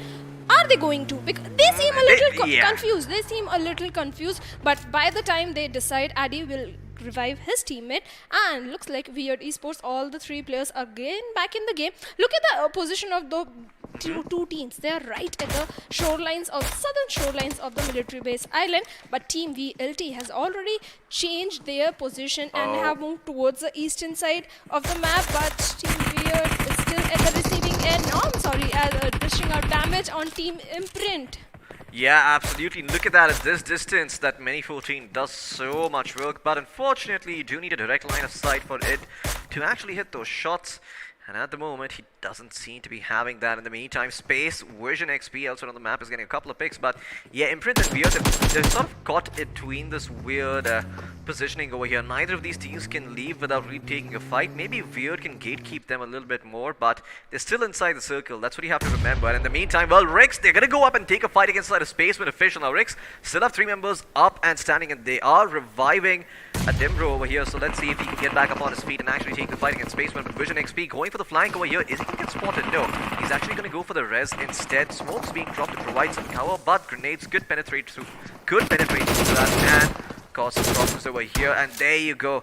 Adam Bro, I'm not even sure. He had Bro at the end of his name. That's what I realized. But he's going to go down for now. And Famukasop is going to try and see if he can find a few stragglers over here with the DP-28 at this distance. In the meantime, Vision XP prepping up what looks like another grenade, throwing it through that hole. Is he going to find someone? No, it does not, but elsewhere in the house itself, you see Spaceman official in a bit of trouble over here. It looks like Rix, they're going to be the ones eliminated over here. Spaceman, they're the ones who come out on top.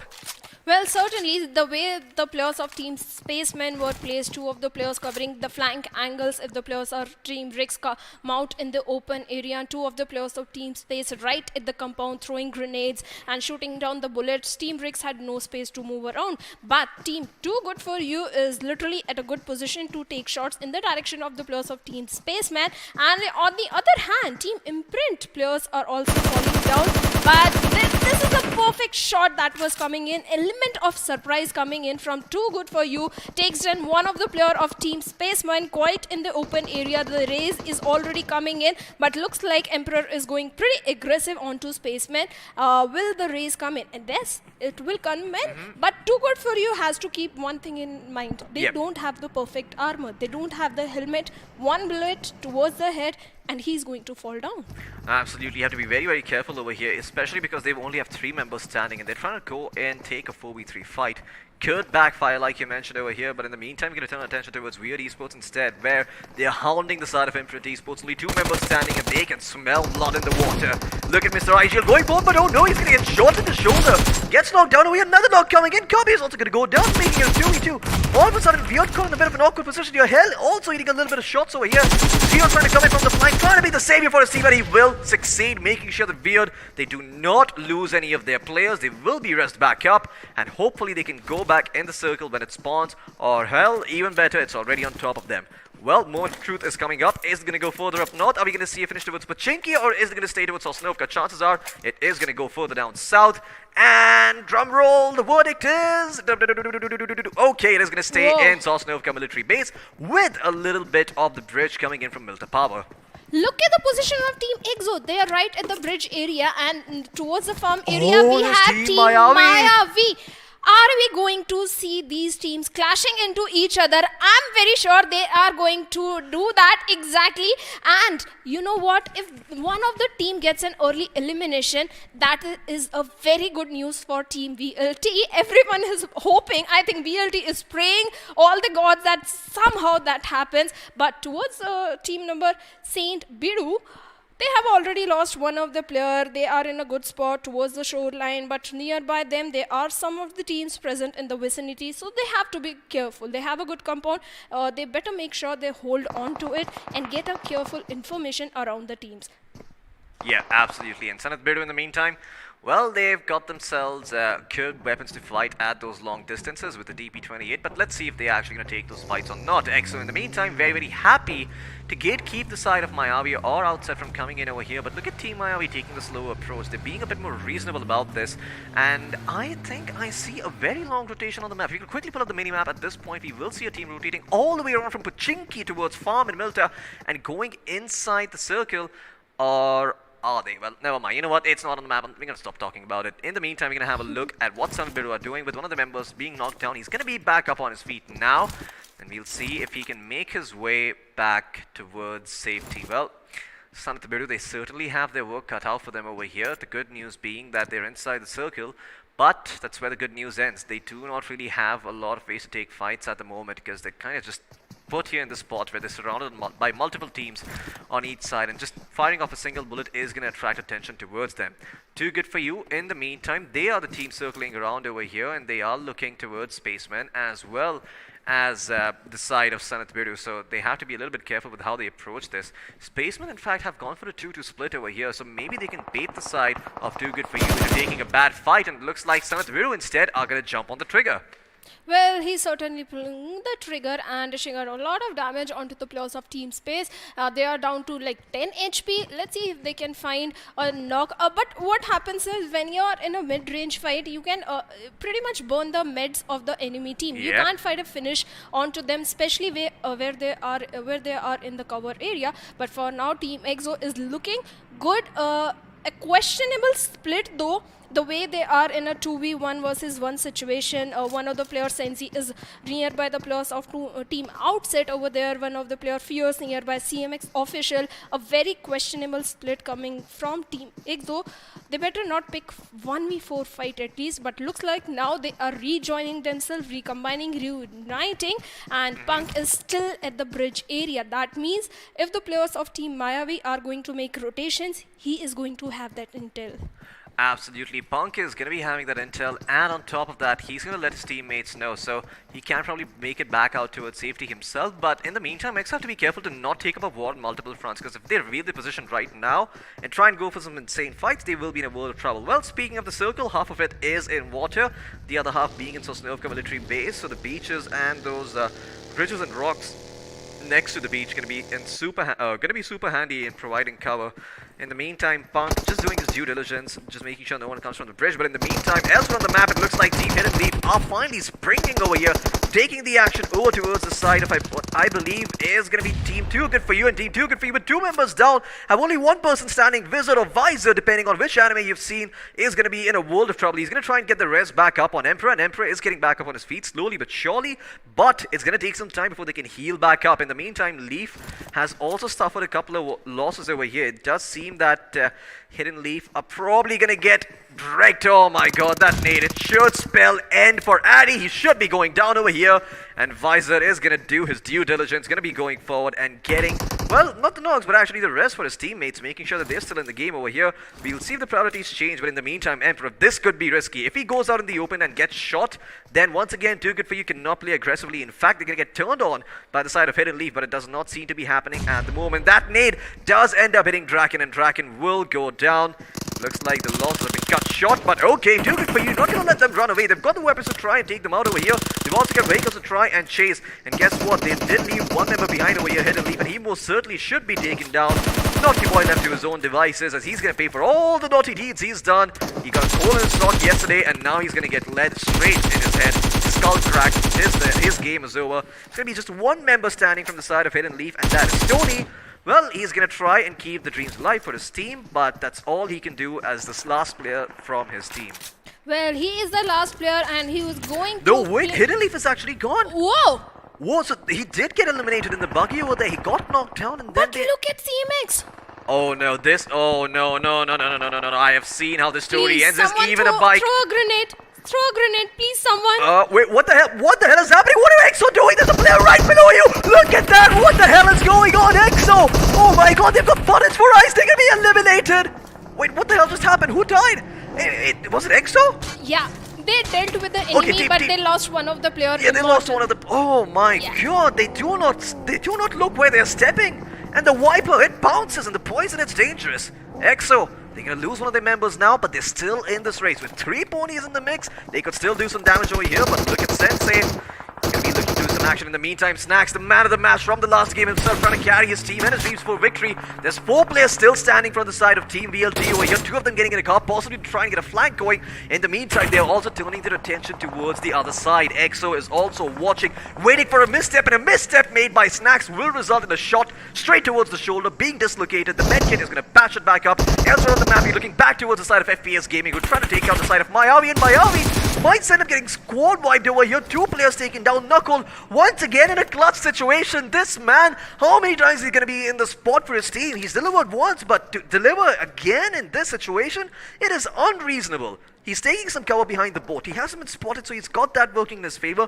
And maybe they bite this. Maybe the fact that they're not able to see him in the water makes them go away. And hopefully he can carry his team's dreams forward, because you have to remember he's still in the water. There's a supply drop nearby as well. And if they turn their attention elsewhere, he can just survive in there in the water. Make sure that he does not get spotted. Hide behind that boat. And when the time is right, go forward. Maybe get a couple of finishes and say adieu to this cruel, cruel world. Well, Team EXO still very strong, standing upright, and they have spotted down the players of Team EMX, who are pretty much pinned down beside that vehicle. They have deployed so much smoke to deny the vision towards the players of Team EXO, but will that be enough? That is the question. Team EXO pretty much very clear path to move inside the circle, but Team VLT, they have to move past Team Outset, and will they be able to crack those? Finally chimes in, but Kalsi goes down. There's only 1 player still standing for VLT over here. Also, they've got 3 members up, and only VLT have been done for. They have been eliminated over here. Unfortunately, they are not able to put up the performance everyone was expecting, and Team Outset gonna be smiling with their teeth for that one, showing their entire 32 teeth. Yeah, well, it doesn't look like the side of Weird Esports are going to be having much fun either. Kirby going to be in a world of trouble over here. Look at those nades being hurled in. That smoke does prevent the boy from spreading, and it allows them to stand over there, making sure that they are able to stay alive for a little bit longer over here. But Mr. IGL in the meantime is going to be elsewhere, and he's going to try and make sure he's going to heal back up and get himself back into the fight. Well, he has to heal himself because the players of Team Spaceman are already closing in. Mr. IGL, can he find the pick? He almost did, but he goes down. Vision is a little far away. away. Mortis will do the job. Can he find another pick onto the players of Team Weird, who are pretty much dominating the lobby? Vision is reuniting with his player. Mortis, calm down for some time. Backup is coming in. On the other hand, Shivam is going for the raise onto his player, and with that, Weird players are falling down and getting elimination at the 8th position. And Team Weird Esports, but they have finish points to back them up. They have pretty much good finish points, but Team Spacemen are still in the picture, still fighting with Team Outset, who are in a 2v2 split. Yeah, and you have to remember, Team Outset have put up a good performance so far in these games. They've found themselves in top 8 consistently. If they manage to put up a good performance again this time around with 4 members still standing, we could see them moving on to the quarters, and that is where the real action is. Neo, in the meantime, can be prepping up that nade, just waiting for someone to come in. Look at that switch is coming in, making sure he does not waste that nade. One is going to get used, and now it's going to set up for the other nade to come in. Or is that a smoke? I'm not too sure. In the meantime, the other members from Outset could be in a world of trouble as one of them gets knocked over here. Shivam going to be in a world of trouble. Neo next to him is also going to end up biting the dust here. And the 2 other members from the side of Outset in the other house are also going to be in a world of trouble. One of them has been knocked up. Vision XP, that nade being hurled in slightly off the mark. Is not going to connect, but maybe that molly can do the work. No, it cannot either. Team Outset evac, like his name suggests, needs to evacuate at this point because there's nothing for him to be found over here. He's done his due diligence. Kushal has been left to his own devices. He's going to have to heat himself back up and get himself out of the situation. He cannot risk his teammate coming in and also getting knocked out over here. In the meantime, have a look at what Team EXO are doing. Both hiding behind one rock. A single nade could be problematic at this point, but they haven't been spotted just yet. That is what's most important. But Sensei is not going to be so lucky. The single fire M4 carbine coming into handy over here, and Team Miyavi, they're still surviving in the meantime elsewhere with just one member standing strong, so keep them in the back of your mind. If EXO get eliminated over here, there's going to be 2 points going again to the side of Team Miyavi. All the teams over here basically, but still, you have to remember that Team Miyavi are on top here. It's all about preserving the advantage and making sure they see the light of day in the quarterfinals. Elsewhere on the map, Team Outset, evac, like his name suggests, by himself. Kushal has been knocked, but at this point, if he goes back to revive his teammate, he too is going to end up going down over here. So the smarter choice is to do what he's doing, just stay there in the grass, not be spotted, and wait for a good opportunity to show itself. But Shadow, Team EXO, they might not have that same luxury, or do they? Oh my god! A single spray comes in from Fierce and he eliminates them both.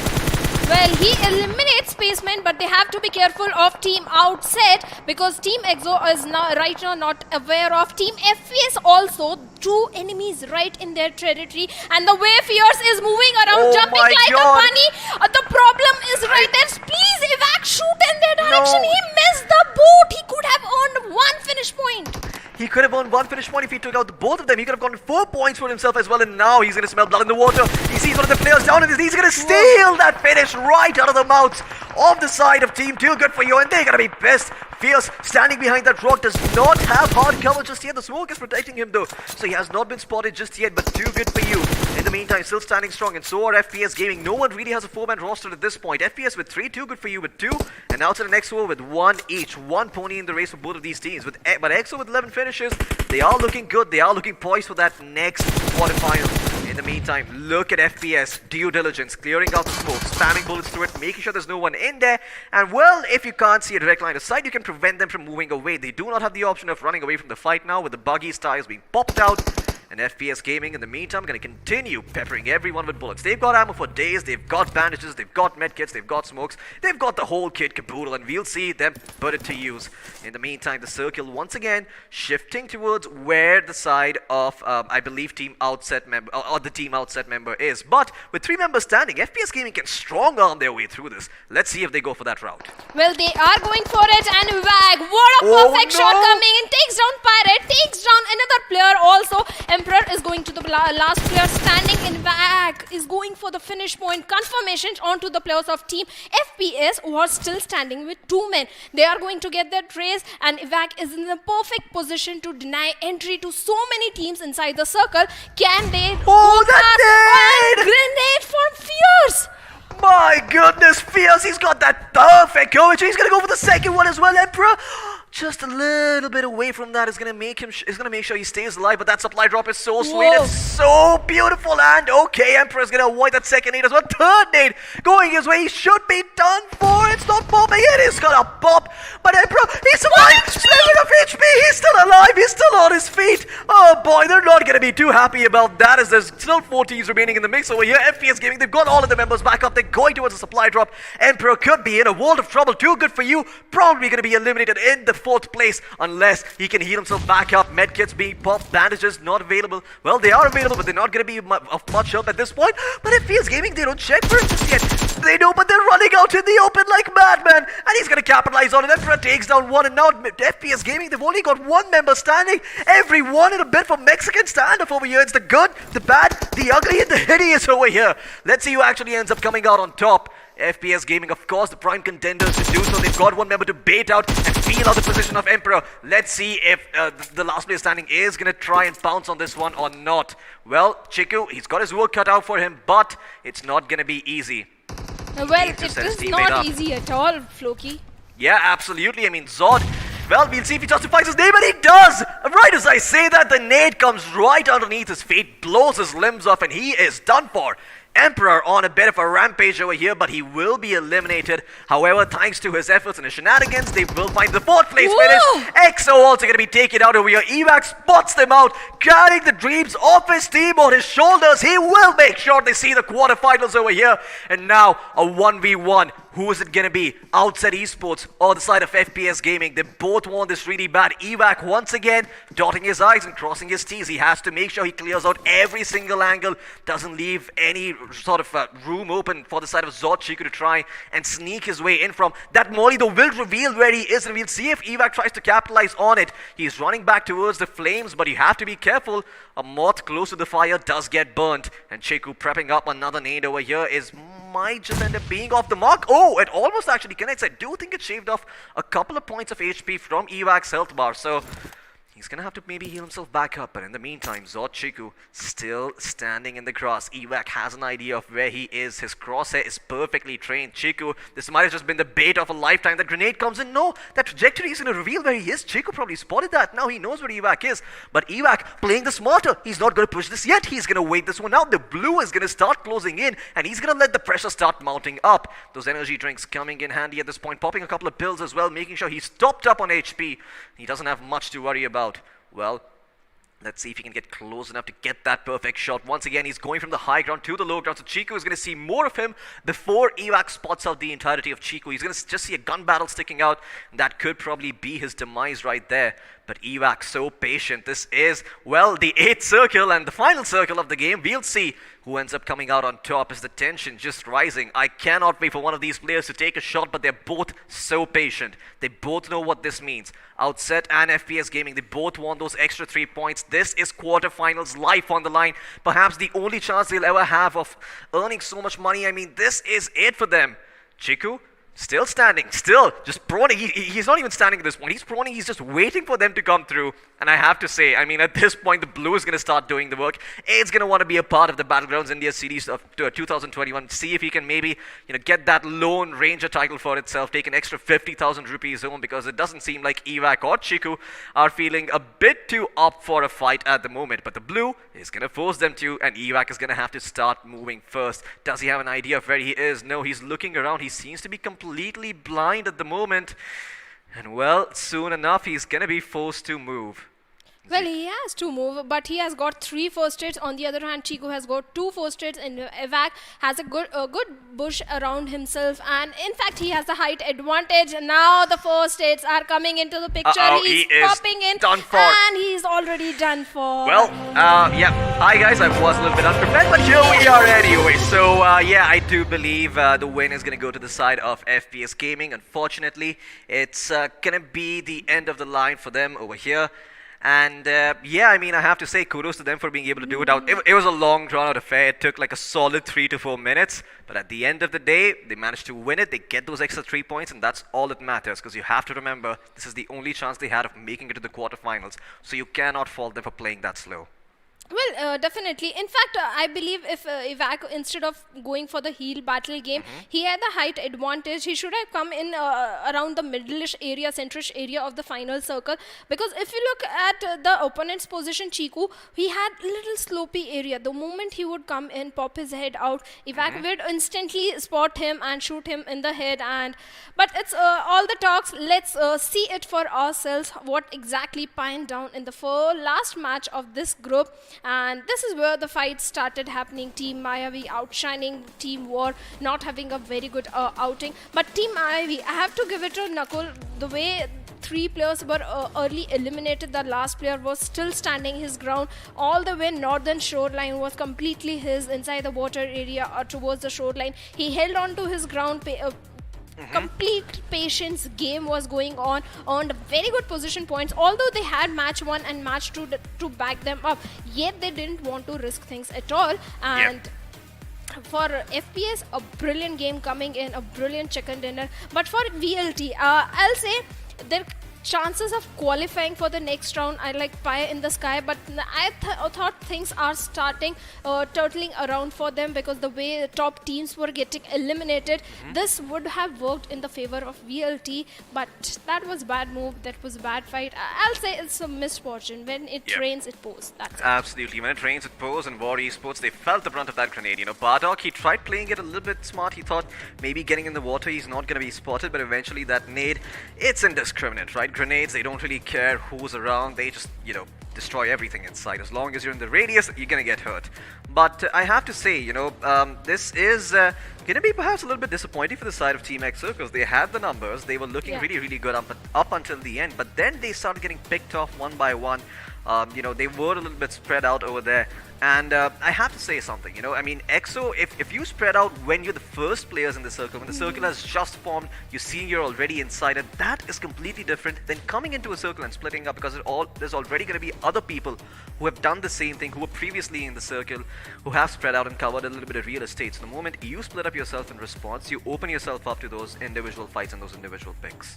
Absolutely agree, because Team EXO had the northern eastern side complete control for themselves, but the moment they started splitting, that's when things started falling apart.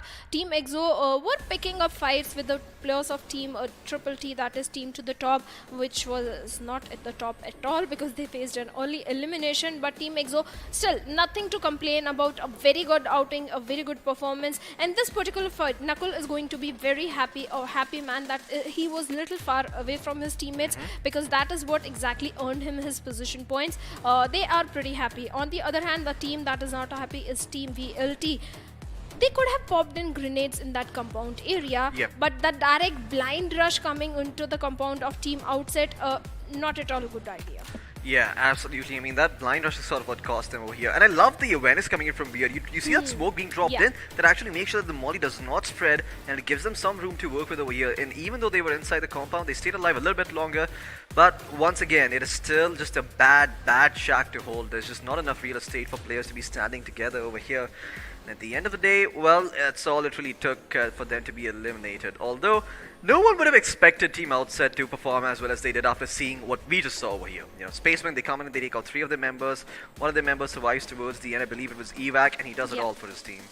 Well, he did it at all. The way he was shooting in the direction of Team EXO, the players were jumping right in front of his eyes. The patience he had at that moment, because as a player, it's not easy when you have enemy right in front of your eyes and not shoot them. He shined in, and the perfect moment, the moment he started shooting towards the last 2 players of Team EXO, that patience paid off, I'll just say that. And this time also, he let the fight happen between Good For You and Team FPS Gaming. He didn't do a third party, he didn't reveal his position, he didn't basically react at all.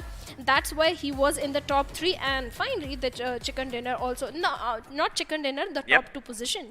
Yeah, absolutely. I mean, top 2 is still worth it when you consider what Outset was. Exactly right. I mean, when you're in such a bad position, I believe there were like 8 teams still in the mix over there. 8, 9, maybe even 10 teams when Outset lost some of their members. I mean, sorry, 3 of their members with only 1 surviving. Let me rephrase there.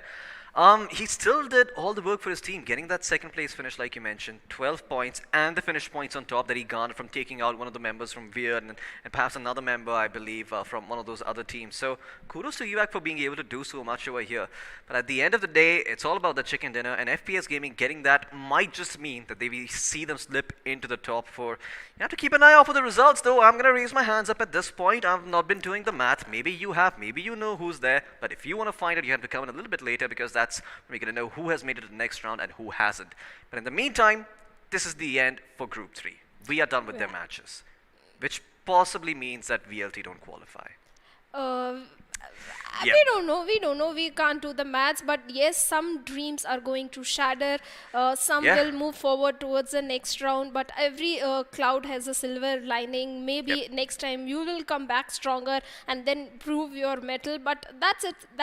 VLT, you have good games, you have bad games. Absolutely. It's completely okay. Live and learn, and guess what? This tournament wouldn't be happening without the iQOO Legend 7, the official sponsors of Battlegrounds India Series 2021. Let's have a word from them and see what they're all about.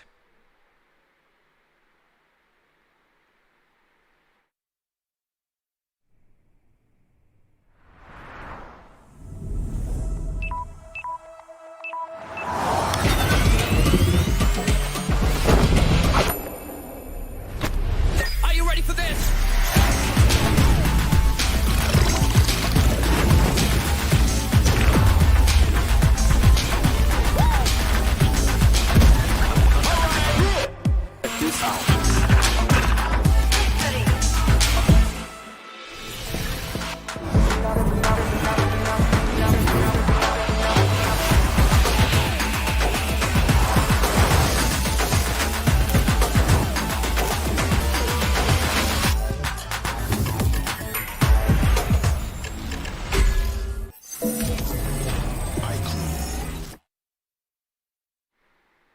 Well, that was the iQOO 7 Legend. You can feel the monster inside when this bad boy is in your hands and you're playing BGMI. I have to say, it's one of the best phones that I've ever played BGMI on. So make sure you get yourself one of these, because that 120 Hz display is going to make sure you have the advantage. But you know what we're ready to look at? The point standings in the points table. So let's jump straight into it, cut to the chase, and see which team is on top. Drum roll, it is FPS Gaming. No big surprises, 25 points to their name, but in second place, it's going to be Team XO. 22 points to the name, 12 finish points, and Team Outset in third place with 6 finish points and 18 total points. Fourth place goes to Tukit with 10 finish points and 18 total points, and in 5th, 6th, 7th, and 8th place we got Spaceman, Mayavi X, Weird Esports, and Sanit Bidu.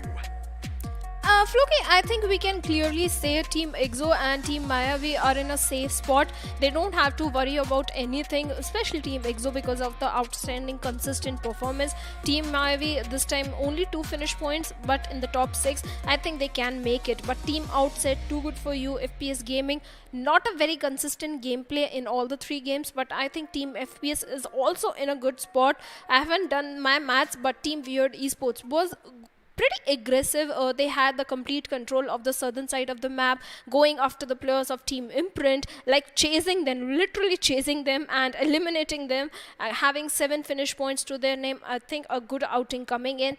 Team Velocity, I think misfortune. I'll just say misfortune, because the numbers speak for themselves. Yeah. I mean, you can't say much at this point. It's all right. I mean, Velocity Gaming. No, the clutch was coming in. Yeah. In the first Erangel also. Last Erangel, I can blame them that was a blind rush. That was a blind rush. That shouldn't have happened. But match 1, match 2, I think that was misfortune. Yep. But who is the one player that has been outshining throughout the game? Let's just find out. The iQOO MVP of the game, and that is none other than Fierce, with 6 finishes, 797 damage, 0 assist, 1 headshot. A very good outing overall also from this lad and his team overall. In fact, all the 3 games, a very consistent performance coming from Team EXO. Absolutely fierce. I have to give credit where credit is due. You know, this man has done justice to his name. Yeah. He's gotten that MVP spot, 6 finishes, almost 800 damage done in one headshot, like you mentioned, making sure that his team stays in the race for as long as possible. And next, so I think they were in a hard spot after what happened to them towards that mid to late game. But let's have a look at the top 5 squads first and talk about that. In second place, it's going to be Chico from the side of FPS Gaming. Third place is going to be Emperor from Too Good For You. It's going to be Mortisjord in fourth place from the side of Spaceman. And Pirate FPS in fifth place. So, looks like FPS Gaming have been getting themselves 2 slots over here. Fierce, Emperor, and Mortisjord also occupying the top 5 positions from their respective squads. EXO, I believe Too Good For You, and Spacemen as well. So kudos to them for being able to make their way towards the top 5 player standings. But once again, this does not mean that these teams are in the top 4. Well, we'll find out if they are in the top 4. But Emperor, look at the damage he has been dishing out. 1064 damage over there. That is a pretty high number. That means he was taking many fights and was almost winning all of them, because Assist number is also just 1. 5 finishes over there. A very good outing. In fact, Space Mortisjord also, I remember in round 1 or round 2 also, this guy was in the MVP section and he had a pretty good outing in that round also. But Team Space as a whole was kind of missing in this particular round number 3. Let's see if they have done enough to qualify for the next round. But 5 finishes, 905 damage, very good outing. But when talking about the numbers, let's have a look at the match summary also, that how many grenades were used, how many grenade finishes we have, because that is always going to matter. But this time, knock finish ratio, look at that. Wow. Not at all good knock finish ratio. 80 knocks, 62 finishes. That means there were too many knocks that were not converted in the finishes. But grenades used, 58. Absolutely, great stuff coming out over here. 5,200 healing done as well. 34 players rescued in total. We're seeing a lower average in terms of grenades used and people rescued, but on the other hand, you can see them compensating for it with a number of knocks and finishes as well. So it has been a fairly high octane game. The longest finish distance being a quarter of a kilometer at 249 meters, and 3 airdrops looted. This is what I wanted to see. We didn't see airdrops being looted around in those first 2 games, obviously because they were too risky to go for. But this time around, it seems that the teams, they did take the risk a little bit more and they went for it. But these are not the stats that are the most interesting out of them all. We want to have a look at the FD performance graph and see what that finish to damage ratio looks like for ourselves. Well, once again, we do see a sort of healthy spread coming out. I mean, it's sort of winner takes it all over here. We've got Outset and Spaceman with 1,000 damage done, Spaceman having done 1,600. Then you've got FPS Gaming with 1,500. You've got Weird Esports with 1,300. You've got Too Good For You with 1,800. You've got EXO with 2,000 as well. So it does seem like 5 or 6 teams are leading the charts in terms of damage done. But the other teams definitely doing okay. I mean, it's not great, but it's not half bad. It's not half bad either. It's just somewhere in the middle is where I'd put it. And hopefully next time around when these guys do have the opportunity, they're going to perform a little bit better. Of course, Miyavi being eliminated early on is not the way they imagine themselves going out. But even then, these guys got themselves 2 finish points. These guys went down swinging until their final breath. They did not give up.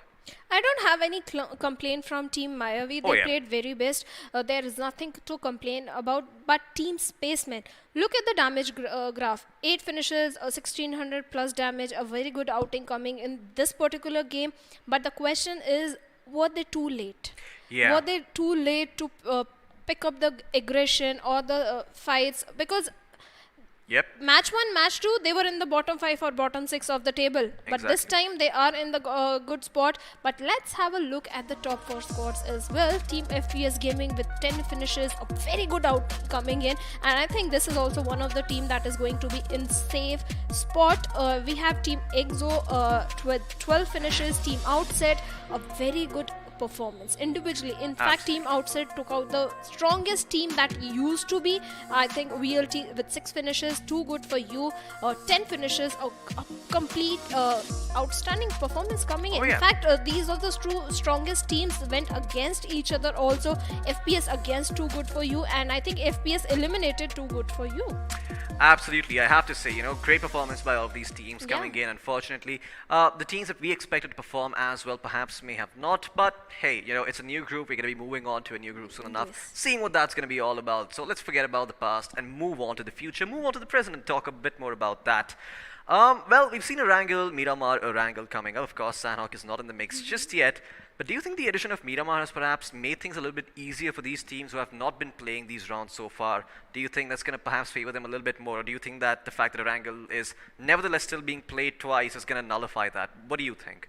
Well, Miramar is strong point for some of the teams who especially like the sniping or the usage of DMR action. Yeah. But for some teams, Miramar is quite a map where they don't perform really well. But the main thing is that all these teams are blind to each other. They don't know which team they are competing against until they join the lobby. That's when they are getting the intel, oh, this team is playing against us. And that is too quick to for the IGL to make a decision that where should we go, should we change our strategy or should we change our drop location. So teams, instead of targeting or strategizing their game, I think they are going for the individual normal gameplay that they have. And like you said, addition of Miramar, same thing, teams are blind. Yeah. You can't study so many teams when you don't know which lobby is coming against you, which players you are fighting against. You can't study the game of every single team that has been participating since the round number 1. Absolutely. So obviously, I think they are pretty much as blind as in Erangel as blind in Miramar.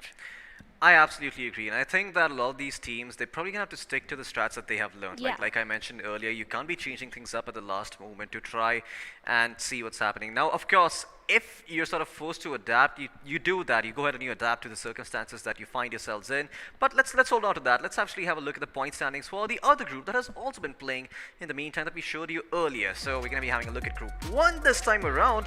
It is Invincible Esports who get themselves that first place finish with 26 point total. Insane X Warriors in second place with 19, Supari Gang in third place with 16, and Hyderabad Hydras with 11 points to their name, most of those being position points. Yeah, most of them position points, but 11 points I think is a good deal. We don't Yep. know if it was the last player that was standing, if it was the whole squad. Oh, yeah. We don't know, but yeah, Team Hyderabad Headrace, match 2, match 3, a very consistent performance coming in. I think they are also in a safe spot. Team Ultima in round 1, I believe they were at the pretty top of the leaderboard, Yep. but this time only one finish point, 7 one position point, 7 finish points. That means they were pretty aggressive and got a very early elimination. Not a balanced performance, but in the leaderboard they are at a good spot, 6th position. But at the bottom we have Sector 7 Esports, AKHP officials, Heroes official, Team Chicken Rushers. I think Team Chicken Rushers were at the top of the leaderboard and match number 1, I think. I think Am so. I right? I think so too. Yes, they were. Yeah. They were in the first place. Where I remember, I was appreciating the name, the team of Chicken Rushers getting the chicken dinner. Sub-Zero, what happened to them? Huh. Round 2 overall leaderboard of the teams qualified, 200 plus teams qualified. This team was at the top, having the highest finishes, having the highest position points. But right now in the leaderboard, they are not at all a good spot. Yeah, I'm not too sure. Maybe Sub-Zero had, a bit of a fallout. Maybe they were contested at their drop. We never really know. Yeah. But at the end of the day, Sub-Zero Esports, they were the team that we were expecting to do well. Unfortunately, they haven't in third game. Don't know what that's going to mean for them, though, in the long run. I mean, I really haven't been keeping a track. But if you have, you probably know the story. If you don't, though, we will be displaying, the standings, of course, eventually when the third round is over and telling you exactly where each team lies. But until then, you have to remain shrouded in mystery. But we've got another group coming up. We've got a fresh set of matches, a fresh set of teams coming into the play over here. Do you think after whatever the underdogs as well? Well, with every game, that leaderboard was quite shuffling, except for the two teams, EXO and Team Mayavi. All the placement points, finish points were quite shuffling. I don't think they can learn any lesson from the teams because they were not consistent. Yes, EXO and Mayavi, so consistent. Just learn that. Absolutely. Well, consistency is key, and we'll see if some of these teams can emulate that. Speaking of the next group, it is going to be Group 4. We're going to have Gold Leaf Esports, Sen X, ACBC, just one letter away, and they could have been a rock band. Game Default as well. First Blood Esports, Boss Esports, Old Hood Esports, Exodias 9, lots of esports in the mix over here. We'll see which esports shall reign supreme. But yeah, I mean, again, interesting mix of teams so far. Let's see what the other side is also going to look like. I think we've got some interesting names there as well. Hyper King, Team 4 Savage Enemies, Extreme Skills, 10-8x MVP, Extinct Esports, R Esports, Orangutan Gaming, and Global Esports. I love that name, Orangutan. Just a bunch of monkeys. Yeah, bunch of monkeys, but they have not been playing like monkeys at all. They have been going all bananas in the game because this is a very aggressive team. In fact, Global Esports is also very aggressive team. We didn't see two invited teams going up against each other. Let's see if in this particular group we can see Orangutan go all up against the players of Global Esports, because that is something we are all excited to see. Absolutely, I most certainly am. I'm really excited to see what Orangutan and Global hold against these teams, because once again, you know, a team that has been playing consistently from the first two rounds has a sort of feel of what they're supposed to do right, of what they're supposed to, you know, not do as well in these sorts of situations. And I think for that reason alone, a lot of these teams who are considered the underdogs might still have the advantage, right? Because you've just had more games compared to the top tier teams. They're going to take more time to adapt compared to you. Now, where the top teams do have an advantage is Miramar, because Miramar is going to be fresh territory for all of these teams. We've only been playing Erangel for the first two rounds, so maybe there we see those teams start making a comeback and getting a feel for the lobby and perhaps getting ready for the third map of Erangel itself.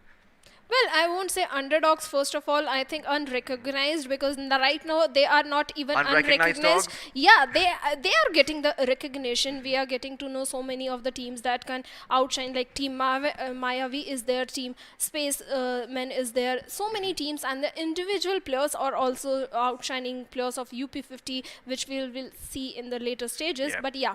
So you Going see up like against a dog in the distance, but you don't know if it's a Doberman or if it's a Great Dane or if it's a German Shepherd. But you don't know that there is someone there. Yeah, there is someone who might bite you, not in your back, right in front of your eyes. They are coming in your direction, biting you.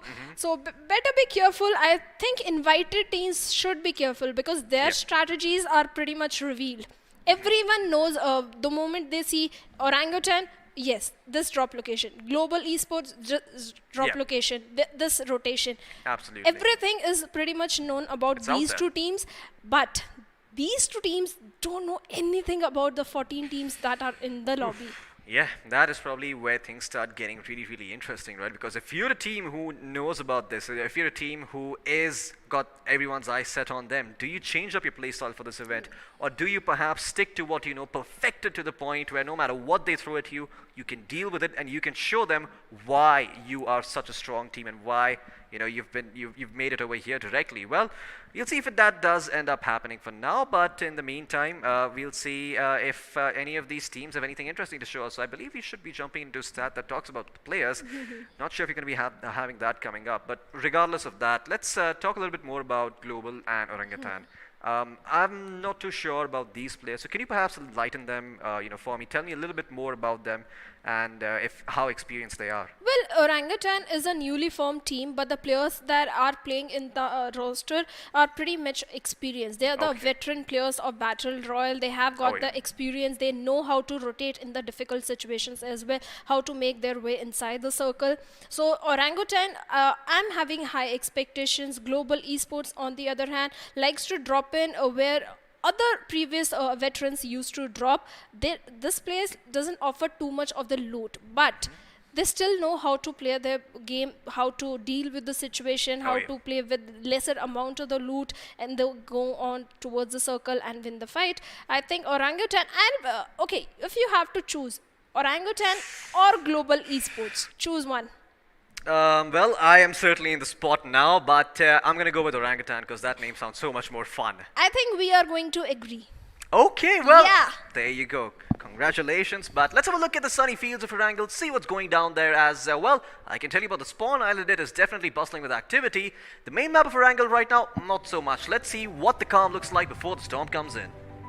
Well, this is the calm before the storm, and this Erangel map is pretty much going to be filled with blood after some time, but it's like a trip down the memory lane when you see the chinky areas, the Nova Ripna, your favorite drop locations, because we all have played this game, we all have loved this game, and it's especially the ruins area, the water city area, where there is so much difficulty in moving around when the teams are contesting, especially in the water area of that nearby the ruins area. Yeah, so absolutely. damn difficult to move around and make the quick move. But on the other hand, teams likes to drop in towards the Yasnia, my spot. But hospital. Gee, I wonder where that is. It's a hospital. Literally It's a says on the map, hospital. hospital. But you get loot. Yeah, you get good loot. You definitely get a lot of bandages and a lot of painkillers and a lot of medkits there. So, great place to drop. Perfect name, hospital. You get everything you need in the game to live, to survive. And on the other hand, there is Georgopol that is pretty short. Last time I played on the loot area, but a very highly contested place. But Novo Ripnoi, on the other hand, similar to Georgopol, offering very good loot, but the rotations are sometimes a little problem when you drop in towards the southern island. Especially we saw that happening with the players of Team VLT. Absolutely, Team BLT. I mean, they did get sort of, if I do not mince my words, sort of wrecked.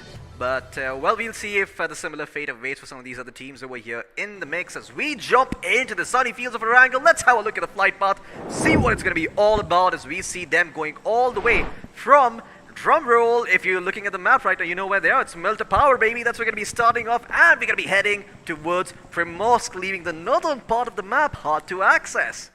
Well, hard to access, but let's see which team is going to drop in where, because they just got to know that they are playing against which of the enemy, and that is the burden on the hands of IGL, what he is going to decide, where he is going to take his team to, whether the split rotations, split drop are coming into the picture, or just head on towards your favorite drop location that you like. For now, a team has already dropped in towards the Milta area, and from the looks of it, looks like some of the teams might be going towards the Novo Ripnoi as well. Military base might be contested, but wait a minute. No, it's not up for contestation because only single team is going towards military base area. Yasnia, let's see if any team will go in or they will cut their rotation short and drop in towards prison or Lipovka or shelter area. Well, there does seem to be a rotation going towards Lipovka. I believe that is one of the players making their way there.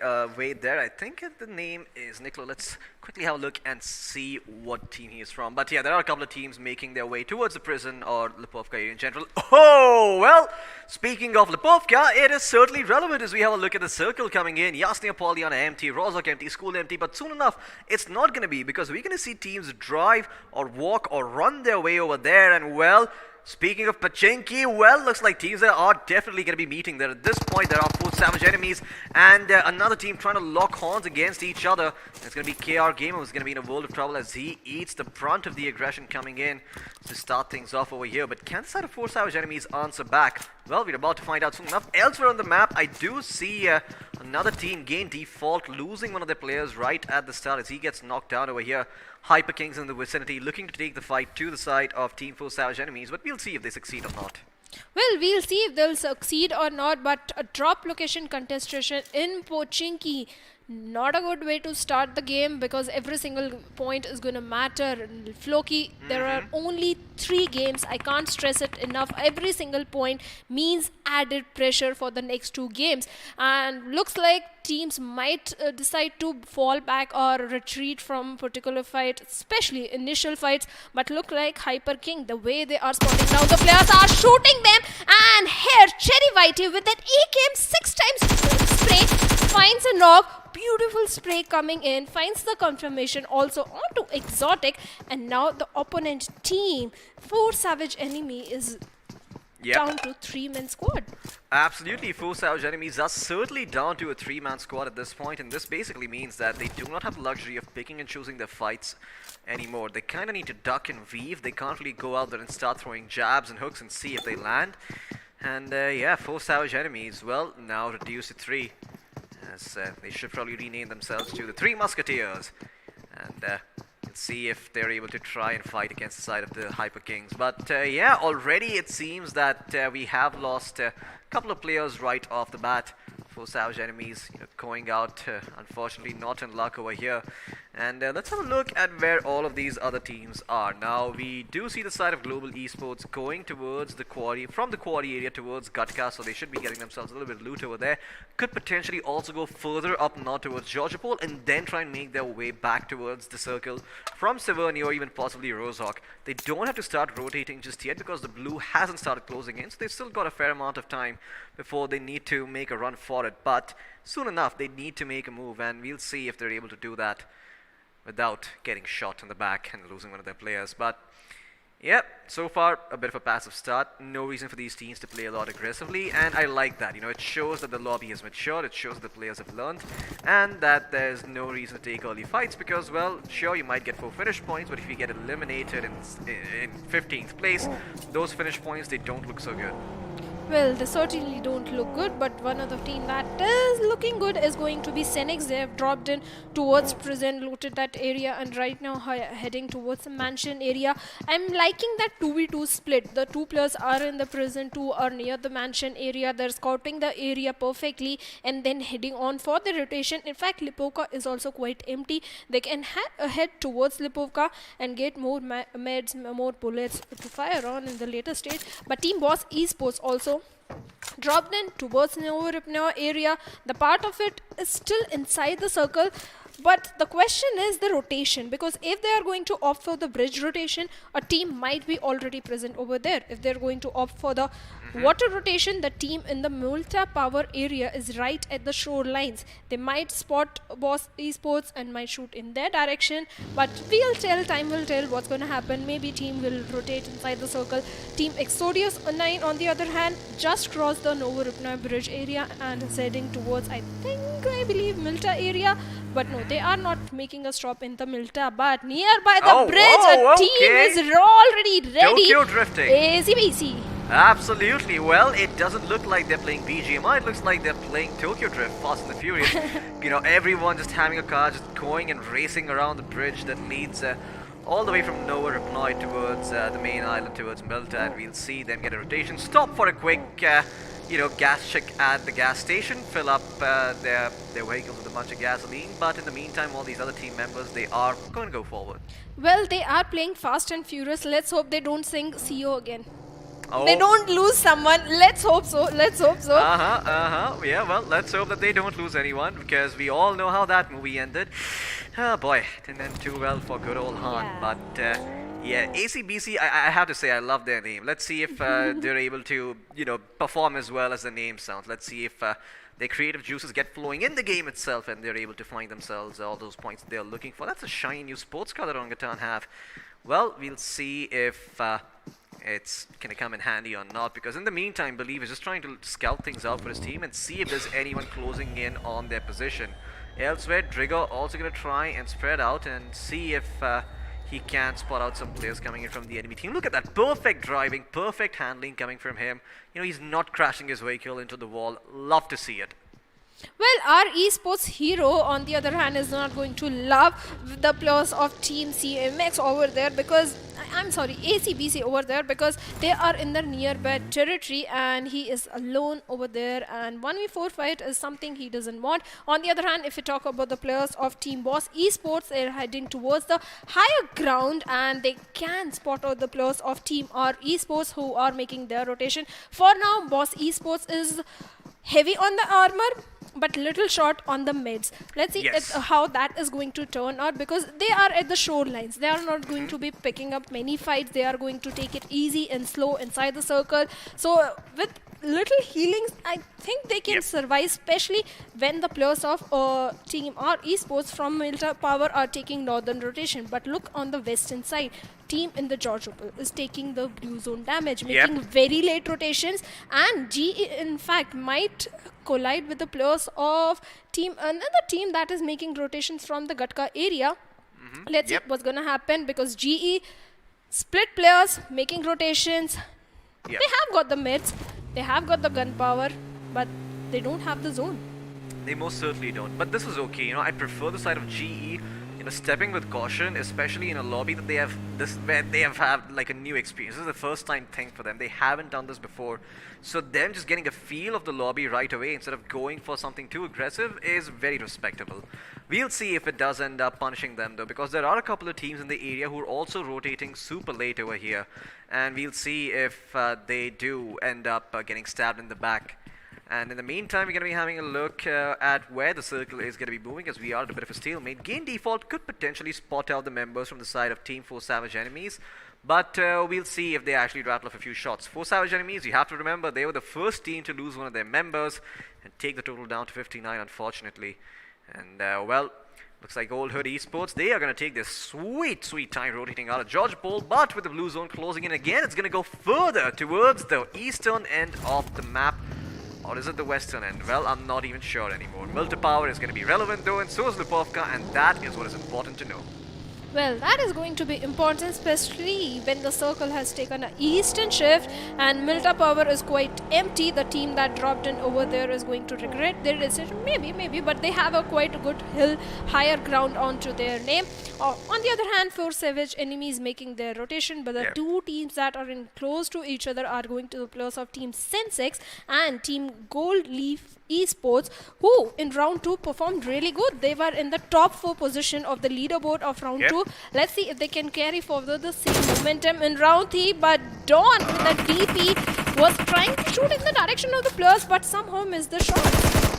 He most certainly did, but now in the meantime, Senex, they've got their hands full at the moment. They spotted the members from 4 Savage Enemies. They rattled off a few shots, none of which connect. Well, a couple of them do. It's onto KR Gamer, but he is safe and sound. No reason to worry just yet. They will be making their way towards it. I am very scared of this driving. I am so terrified right now. 3 times they almost crashed into some sort of object, a tree or a rock, and well, a tree again. And I hope they don't drive as crazily as they do. Remember, kids, do not drink and drive. It is not safe for health. Gold Leaf Esports in the meantime though, I mean, they are very, very happy just occupying the edges of Milta Power, right? This is not usually an area that you see teams holding out or making a stronghold on, but given the circle, it's really favorable for them to just have this position because they don't have to worry about the flanks, neither do they have to worry about the backstab. Well, our Esports rattling a few shots in the general direction of 10-8 XMVP, but the 10-8 players have not taken any fights. But in the meantime, elsewhere on the map, it does seem that we are finally seeing some action breaking out over here. Our Esports going up against the side of 10-8, and I believe I also saw Orangutan or someone try and take first. I do believe it was Orangutan who did manage to find themselves 2 knocks. Let's see if they actually convert them into finishes though in the meantime. As, yeah, there you go. It is Orangutan Gaming going in with the aggression. They've got themselves 1 finish. They will loot the corpse, be very, very happy with it, and they will continue to sing Kumbaya because, well, they are inside the zone, and that is all they care about. And on the periphery of the circle, mind you, because they can stop the rotations coming from the western side, especially from the players of Team Hyper King, who are pretty much going to collide into Orangutan. On the other hand, GE taking the safer path. What the hell? But you don't drive like that, my friend. Yeah, well, he was knocked out behind the car. He thought that maybe he could make the car topple over and run him over instead, but that does not happen. Now he's going to run him over with the tire of the buggy. Well, the left front wheel gonna feel a little bit of bump, and then a life was lost. Sultan's gonna be able to pick up all that loot for himself. Not that he needs much though, because he already had the level 3 backpack and the helmet, only really scrounging for a vest at this point. Could take the ammo and the medicines and the pain pills and the energy drinks and, well, the flashbangs as well if there are any. So there is a lot of stuff to take, but yeah, none which is really important in the immediate future. Well, once again, Global Esports, they went all the way around Yasnia Polyana, made their way towards Mansion, and as a result, they are still alive with all of the members up and running compared to some of these other teams who have lost an arm or a limb. Well, we'll see if they can continue to put up this performance as time goes on, but in the meantime, it does seem to me that we might be seeing some action breaking out on what I think is the northeastern corner of the map. Well, they are going to just hold on to their compounds for now because 15 teams are still alive. They don't want to lose on to their players. But look, like you mentioned, Global Esports taking all the northern side rotation is going to come in favor of them because northern part is quite empty. But Gain Default has spotted down the players of Team Senex over there, and looks like Team Senex is also in the mood to pick up the fight because they have stopped right in their path, and Oh, the grenades nade. are already being deployed in the direction of Vicky. And Vicky, you better wait for your teammates because Niklo is deploying another grenade in his direction, and he again misses it. Can Yeah. he get lucky third time? Maybe third time's a charm. Maybe that's what all he needs. Ignite. That trajectory does not look right. What the hell was that throw? Probably broke his arm swing in that one, but... Well, we will see Niklo try and, well, as his name suggests, get the hell out of there. Is he going to take a passenger with him, though? That's the question. Gain default. In the meantime, they've got one player trying to look out for the flank. And, well, Global Esports, they're prowling right around the corner. He hears those cars coming in. He hears those footsteps. He hears the buggy. And is he going to pounce? That is the question. His team might be a little bit preoccupied on the other front at the moment, so that is going to dictate whether he goes in for the shots or not. But at the meantime, he's getting a lot of information towards his team, and they will have a couple of decisions to make in just a bit. Well, they have so many decisions to make because they have right now spotted down the players of Team Global Esports who are struggling to find a safe spot but very accurate on their shots. Dark with that M416 find a knock onto Niklo over there, and Team Sin X better be careful because you are up against Global Esports. They are not going to miss their bullets. Look at the distance from where he fired. I think 2 or 3 bullets that was required for him to knock Niklo, and that's where the rush is coming in. Push is coming in, and Dawn shoot it back. Look at the HP of Dawn. Oh man, he's so damn low, but he's still surviving and running away on that buggy. But Niklo not gonna be so lucky. He is probably gonna be shown the exit door like his name suggests. Global Esports will be very, very happy to make sure that he knows where he's gonna go. Iconic, like his name suggests, will probably try and shut him down, maybe take that finish. But no, they're baiting. They're letting him bleed out a little bit. And you know what? Why waste bullets when your tires can do that same work? Sungwon's gonna get the credit for that. I do believe he tried and shot his way. Vicky gonna get shot over here though from Gain Default, so he's gonna try and make his way back towards safety instead. Now the side of Gain Default do have a bit of a flank going on in their favor on the members of Global Esports. Global Esports aren't exactly aware about their positioning, but they have bigger fish to fry at this point. And we'll see if Gain decide to engage with them or not. And once again, the circle hard shifting all the way from middle to power towards shelter, making sure that the team that did occupy that space, well, they're gonna have to take the long way out of here. Now, iQOO just trying to make his presence felt with that DP-28 at long distance. Doesn't really see anyone, but does prevent anyone from occupying that open area next to the tree, making sure that his teammates are safe. That is what ambition looks like. UMP at that distance, hoping to get a headshot. Well, he could have been lucky with that shot, but but it's okay. It's okay. Team Gain, on the other hand, trying to get a higher ground onto themselves. But I'm worried about the teams making rotations from the southern eastern side because there is so much color that is spread out. So many teams rotating from that particular direction. They are going to collide into each other sooner or later. That's when the action is going to break in. But Team Erangel, having the control of the hilly areas nearby the shelter area, they have very good perfect positioning to take up multiple fights on the both side, western and the eastern side. And the way they have spread their players, I think it's a very good spot, especially for the players of Team Old Hood Esports, because they have the complete control of the western side. But looks like Team Gold Leaf is also making rotations in their direction. Yeah, absolutely. Team Gold Leaf is certainly trying to rotate their way in. Oh boy, Global Esports going up against the side of Hyper Kings. This is not the fight I was expecting, but we're going to see it anyway. Dunk is going to go down. Iconic is going to go down as well too. The members being split up get instantly punished on the side of Hyper. And now at that distance, look at that pop-up coming in handy. The AUG, as they say, doing all the work at that distance. Is he going to be able to blow up the car? No, he is not, but he does force him to get the hell out of there. And now Hyper, even though they have only 3 members standing, they got to deal with another one. Sangwon coming in, joining the frame for his team, trying to get some momentum. That's actually going on over here. Will he redeem his teammates? His vehicle being blown to smithereens at this point. As our chief, his name is the Chief, but does his plane does too? No, it does not. The trade is going to come through from Cherry Whitey, making sure that he's able to get that finish, and now turning his attention to the last member from the side of Global Esports, Slayer. Well, does his name suggest that he's going to actually slay them? No, he's going to try and drive them over.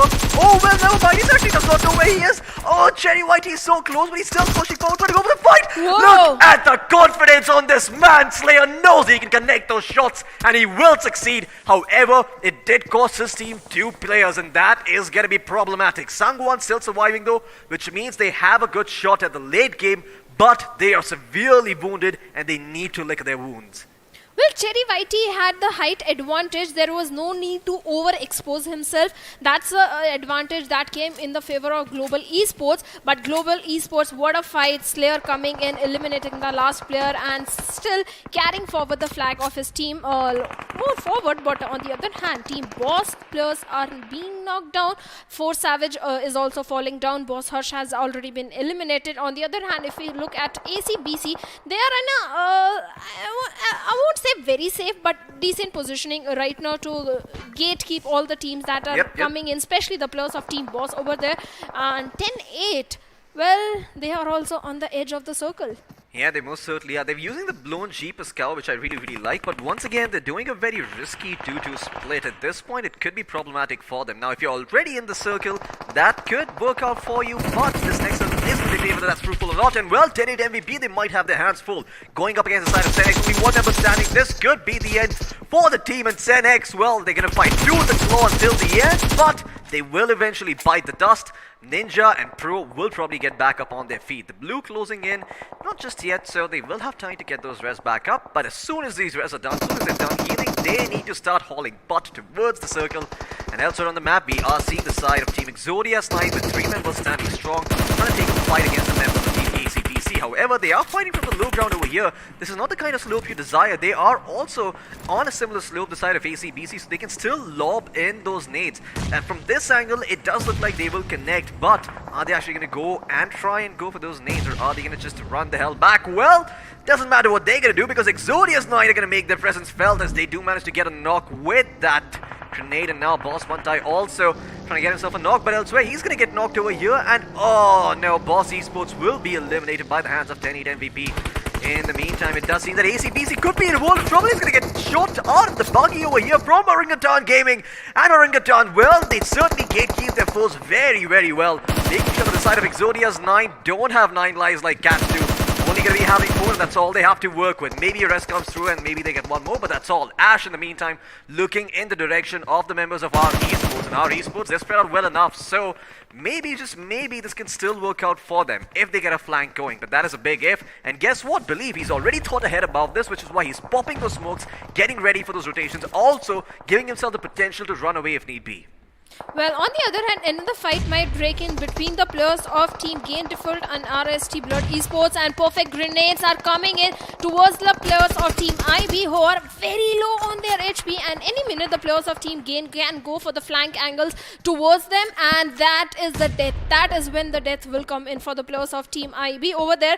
On the other hand, Team IB is deploying the smokes, going for the defensive gameplay rather than offensive gameplay, because they have a hill, they can go for the very good flank. They have the vehicles, but Gain Hazard goes down through the hands of Jadu over there, and iQOO of Game is not over peaking at all.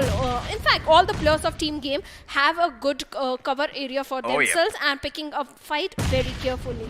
Absolutely. I saw a pretty big brain move there with the player dropping down the smoke and then jumping into the back seat of the buggy and trying to get vision around the smoke, see if there's anyone around him. But we'll see if that ends up coming out to play later on. Weird Esports, the Exodius 9 in the meantime, still stuck in the previous game, are in a little bit of trouble over here. 2 of their members still standing, but 1 has been knocked down. Orangutan, though, with 4 members still standing, are just spreading out over here and taking up that real estate for themselves, making sure they hold the line and don't let anyone get past without a fight over here. AKOP, though, having a little bit of trouble looting. As soon as he's done with that, he's going to join his team in the aggression. But elsewhere on the map, looks like First Blood Esports are going to be in a world of trouble. One of the players has been knocked down. And all of a sudden, in the flash of an eye, Hero as well as Rockstar are going to be on their feet. And they have been eliminated. Exodius 9. Well, in a world of trouble, lads, they get eliminated by Extreme Skills. And now there are 4 players still standing, or at least trying to stand, on the members of First Blood Esports. Is he going to get the res? And he should be able to save Hush. He should be okay. A little bit close, but in the meantime, elsewhere on the map, Old Herd Esports, they will finally bounce, and Gold Leaf Esports, they pay the price. I mean, there's only 1 member standing now. Prince is going to get knocked out of the smoke as well as they spam that area, make sure that there's nowhere to hide for him.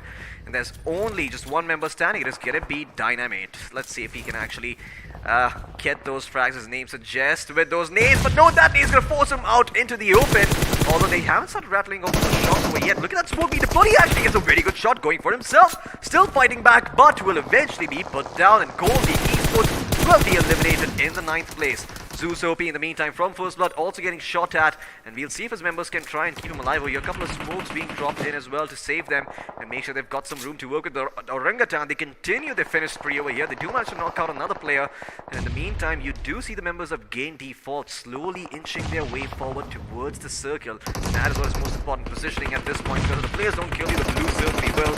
And there you go, Orangutan. They just cannot stop with the aggression. 5 finishes to their name. They are certainly taking the fight to their opponents at this point. They've still got their cars ready and standing.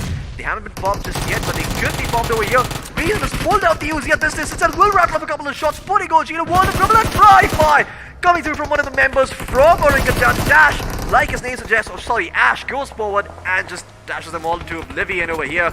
And oh no way, KOP is also gonna get knocked down on his knees over here. Orangutan all of a sudden bite off more than they can chew and have only 2 players standing over here. Look at Crazy gonna underhand that Molly inside that smoke. Maybe look to clean up one of the last members standing from the side of Orangutan. It is gonna be Ash on his feet in a 1vx scenario. Crazy is rattling off the shots, not gonna give any room to work with Orangutan. Will be eliminated in 5th place. They do get themselves top 6, but they sure would have loved to gotten themselves a top 4 finish. And now 4 teams remaining with a couple of members standing. Well, First Blood they've got 4, Oldwood have got 4, but our Esports and Global with 2 members each. Well, Crazy showed some crazy gameplay over there, throwing Molly, making sure the players will come out of the cover area, and that's where Orangutan started falling apart. But our Esports having the height advantage, but complete southern side of the map. But stars are falling in the favor of for Global Esports. But Ari Jadu with that grenade takes down the player of First Blood over there and finds a confirmation onto Revenant, and he's going pretty aggressive, takes down another player, Rango over there, and can he find the confirmation? But first he has to move towards safety, missing the M24 shot over there. But Global Esports, this is the calm before the storm. They don't have the numbers, that's why they are pretty calm, but this is the time when they have to pick their fight and very careful. But Oldwood Esports is not stopping for anyone. No, but this was RE Esports that shot them. Absolutely. Jadu worked his magic, said a couple of magic words, and before you know it, one of the Global Esports members was down on his knees. Thankfully, there is cover, there are medkits, there are bandages. They'll be able to heal themselves back up and get into the fight. Our Esports, though, with only 2 members standing, have to be a little bit more selective with how they take their fights over here. The smoke wall giving them some cover to work with, but it is really the supply drop they kind of want to work their way towards. And you can see them moving in that area. The smoke starts to dissipate over here, and Jadu does try to exploit that gap a little bit over here. Gonna abandon the vehicle. Made decision by him, making sure that he does not get shot in, and also goes away from that vehicle radius so the explosion does not hurt him. But in the meantime, all Esports, well, they are actually trying to make sure that they cover the flank on the side of Team R Esports, and R Esports going to be in a world of trouble as they've got this surrounded on all sides. You know, there's all Esports, there's Oldwood on one side, there's R Esports on the other, Global Esports from the front. There's nowhere to run, there's nowhere to hide in R Esports. They need to pick and choose their battles at this point. Oh, that nade should do it. Oh no, it's actually a little bit off. The trajectory does not go the intended way, and now looks like they might actually still have a chance here. Our Esports will get that full revive. Going in, no wait, he actually still hasn't started reviving him just yet. Jadu is eventually going to get knocked out over here, and it does look like Global Esports are also taking the fight over here, but Oldwood Esports lose one of their members. And our Esports, well, everyone just going down on their knees over here, lost in a world of trouble from the side of Oldwood as well. He's very low on HP. Slayer does manage to find a couple of players on the back of that nade, does knock out and finish off a few, and Global Esports still very much in this game over here with 2 members still standing. Can they get the chicken dinner? Making it a 2v2, or at least trying to. Although they've got all the players knocked out over here, and they're gonna try and get him back up on his feet. They will succeed and they will preserve the man advantage, but once again, right at the center of the circle, there is a supply drop to make things interesting. Look at those nades coming in, and our Esports gonna be in a world of trouble once again as one of the players gets almost knocked down on his knees. Slayer prepping up another nade, looking to hit the finishing blow. The final nail in the coffin will be hammered, but before that goes, our Esports have already been eliminated, leaving only Oldwood and Global Esports in a 2v3 tussle. Not a very fair fight. In fact, it's probably going to be 1v3 because Sangwan has been knocked down on his knees, leaving only Slayer in a 1v3, but Slayer has clutched before. Can he do it again? If there's one thing this man is confident in, it's his aim, and Oldwood Esports, they better not give him any sorts of openings whatsoever because he will bounce the moment he sees them. The man advantage should work in their favor over here though, but they are dropping a couple of smokes to drop his line of sight. And maybe, just maybe, that could be their undoing, because it's the smoke available on Slayer right now. He could potentially smoke off the supply drop and maybe move in there, but no, it's actually all bait and switch. They're using their smoke to move forward and fights there. They will succeed. They eliminate him, take him down, and Global Esports, they do not finish in first place, but second place is good enough considering the position they have. Well, the position they were in, they were outnumbered. Sangwan is already knocked out. Slayer was the last person. But older esports, from the very start, they had Western control of the zone. There were no one present over there. If anyone even dared, like the players of Team Gold Leaf Esports were there, who were trying to gain that position, they made sure that no team tries to take their position, and that's why from the very start they had complete control of the circle, and that's what made them the winner of this game. Absolutely. Great stuff from Oldwood Esports once again. You know, they started off the game very, very slowly. If you remember early on, I believe they were on the western end of the map, close to Gatka and Georgopol. Then they rotated all the way around from the northern part of the map, making it to the eastern circle and getting in there. But, well, let's have a look at the highlights and actually just see for ourselves what happened. You know, we don't have to yap about everything that goes on, so let's just see what happened there. Well, this is the first blood. Hyper Kings being the ones to draw it and being very, very happy about it. And there's just something about first blood that seems like, you know, makes it a little bit more valuable. You know, the other kills don't matter as much, the other finishes don't matter as much, but in the, you know, if you're able to get that first finish, for some reason it gives you a confidence boost. That with AKM 6x scope. The accuracy, the control of the gun, oh my god, that was point accurate over there. On the other hand, some of the players, well, Wizard Tower, I always believe is not a very good position to hold on to. Grenades can come in, you don't have much space or area to move around. In fact, this point, where Slayer comes in, there was no need for the player to overexpose himself. Absolutely. I mean, Global Esports, this is the moment of glory for Slayer, right? He goes forward, he hits. That was a headshot coming in from that man, as they like to say, Patse. And, well, he was able to find all the shots going in. But at the end of the day, you know, Global Esports, despite them being 2 members down, they did get that second place finish. So kudos to them for doing that. The other teams over here, though, it did seem that they were lacking that X factor. ACBC were looking good up until a point, but then it seems that they took a war on multiple fronts over here. And First Blood Esports, they really just went ham on them, showing no mercy whatsoever. Even the side of Gold Leaf Esports, I mean, one of the players, Dynamite, he did his best. You know, he gets himself that one knock, but it's unreasonable to expect anything from that man when you discover. Maybe if you weren't, you could have done something a little bit sneaky, you know, going prone, going all the way around over here. And sure, it feels a little bit slow, but it's perhaps the safer option over here. Orangutan, in the meanwhile, I mean, I have to say, these guys, I mean, these were the most fun to watch. They just gate-kept everyone from coming in. They got themselves a couple of finishes.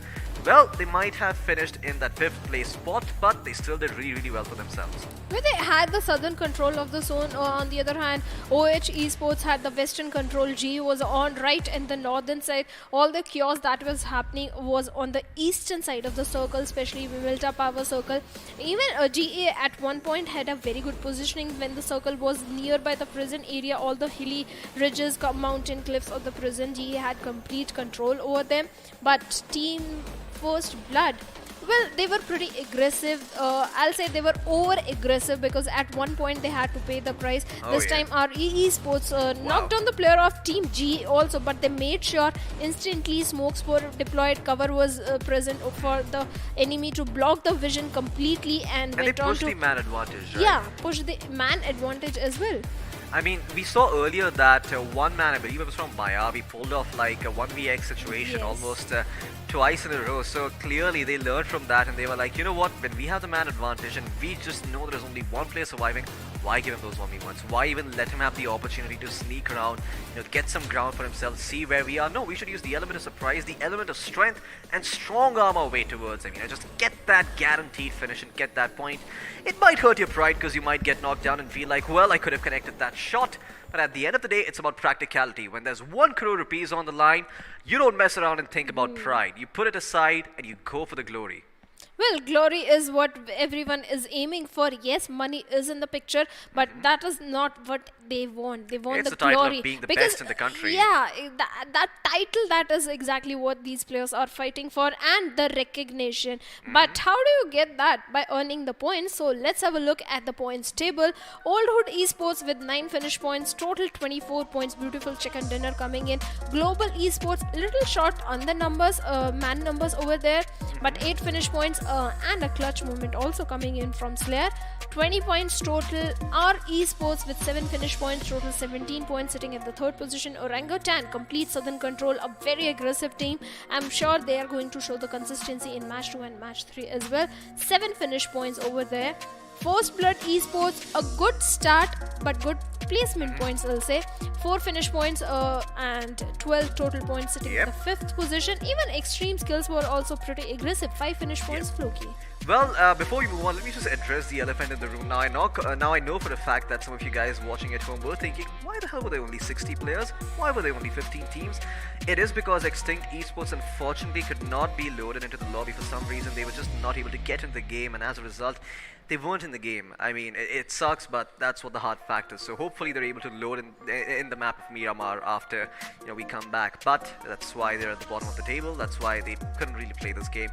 Really gonna suck for them, but hey, the fruits of hard labor always taste the sweetest. So if you're able to make a comeback from this situation, if you're able to get yourself to the top, they can have a story to tell, when they move on in their lives, when they have kids and grandkids. They were like, oh well, back in my day, there was this time where I was down on my knees and we were at the bottom and there was nowhere to go for us, but then we, with our grit and determination, we went forward and we got ourselves that first spot and we made it to the quarterfinals, and here I am today telling the story to my young kids. But that could possibly not happen as well. Maybe you just don't load in the second time.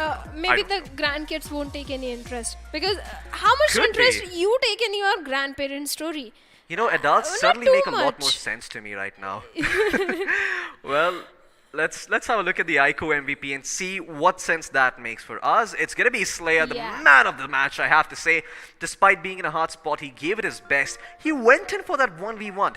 Imagine the courage it takes in a situation where 3 of your members are knocked down to go forward instead and take a 1v1. This man had no hesitation whatsoever. The Slayer in his name is there for a reason, and that is because when it comes down to it, he slays his opponents. And well, you can see it in the finishes. 6 finishes done, 838 damage, 1 assist, 3 headshots, and a good survival time of 1,549 seconds.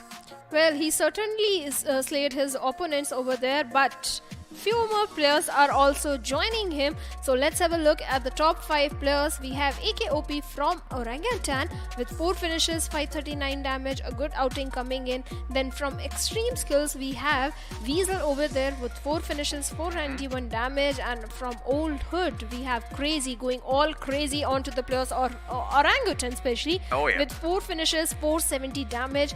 And then we have Ari Esports Jadoo with 3 finishes and a pretty high damage number, 683. Absolutely, great stuff coming out from all of these players once again, and we see all 5 different players up in the top 5, right? It's not just Yes. one squad winning everyone, so goes to show that this lobby is actually quite evenly matched, and all of these players, if they want to start edging the other one out, well, they gotta get creative. They gotta come up with something new, something that these guys might have not seen before. But let's jump into the match summary for now and see what those stats looks like, in terms of grenades used and grenades finishes.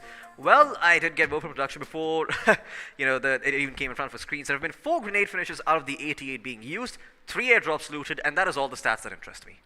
Well, the airdrop looted are also 3, but I'm always interested in knock finish ratio. This time the knocks are pretty high, 67. Finishes That's are more knocks going than to there are be players. Yeah. Yeah, You can get knocked you twice. can get knocked twice, exactly. I mean, Yeah. I'm just saying, it's Finishes, interesting to note. 56 finishes, but it's okay. Pretty good ratio compared to the previous game. But yeah, grenade finishes 4, previous game also 4. But let's have a look at the ratios, the graphs of the finish damage graph. Let's have a look at that, which team dished out how much damage, and things are pretty evenly balanced when it comes to damage, but when it comes to finishes, only few times are shining in.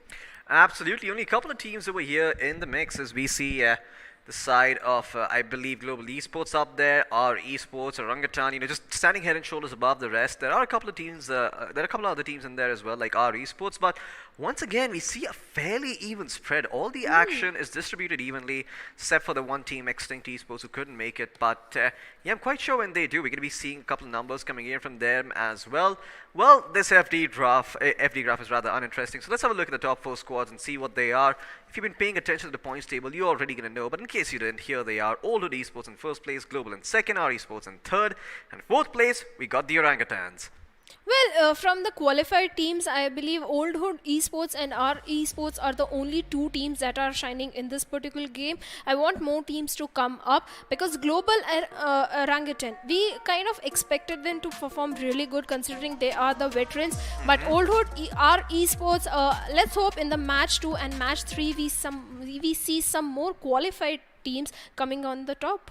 Most certainly could. I mean, this has been the name of the day, though. I mean, except for EXO in the first group, I don't think we saw a lot of teams got directly invited making their way to the top. It was the qualified teams, you know, the teams who have been fighting tooth and claw time and time again to try and make their way to the top. Speaking of which, there has been another battle going on offline, the battle that you haven't been catching. But we're going to jump into the points table and see exactly what that's going to look like as well.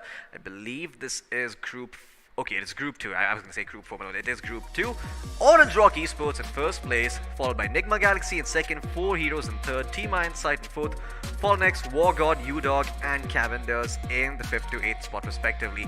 This is what one would think a lobby should look like. And once again, I use the word should because, well, it could change in the next game or in the one after that. Well, it could change, but 4 Heroes has been quite consistent in round 1 and round 2 as well, because I believe they were in the top 10 position of round 2 overall leaderboard, and this time also round 3 heading very good start. 22 finish points. I think they can give a very good challenge to the top team or esports over there. Let's see what's gonna happen. Iron Sight, again a good performance coming in, but on the bottom we have ORG Rising, Team Invaders, Crowned Elites, RSR Elites, Neon X Esports, Real Esports Official.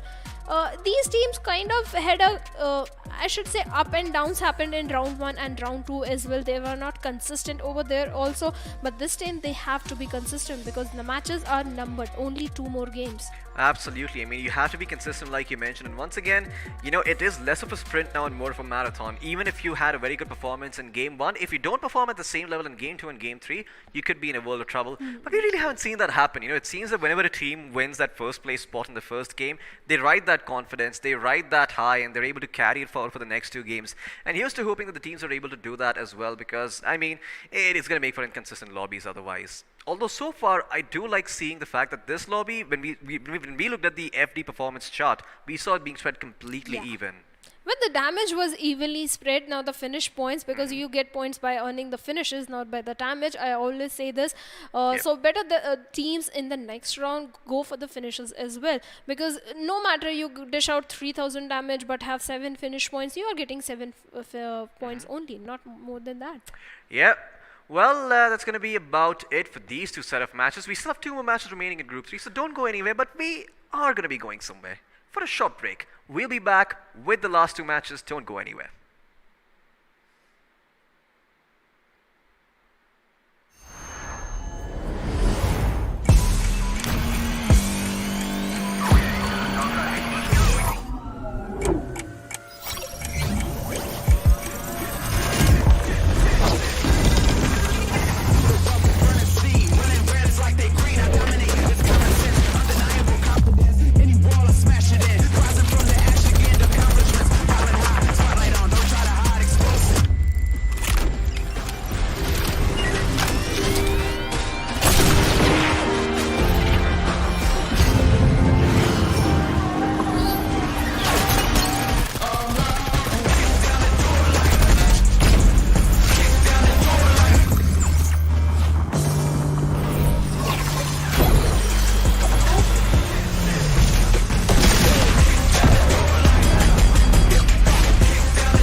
iQOO 7 Dual Chip Monster. 1 for performance, 1 for display.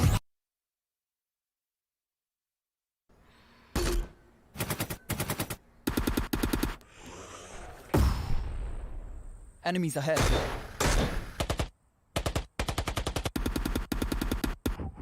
No more non-stop gaming. Introducing Battlegrounds Mobile India with OTP control, 3-hour limit, and other gaming checks. Battlegrounds Mobile India. Game responsibly.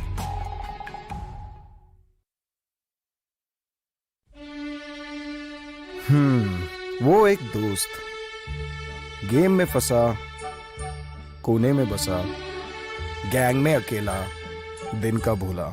Time आ गया है for them to look up. रुक रुक रुक, pizza है यार। हाँ ये बेटर है। ध्यान से। ओके ओके, फोकस कर। अरे ऑसम यार। कोई नई स्ट्रैटेजी ट्राई करें?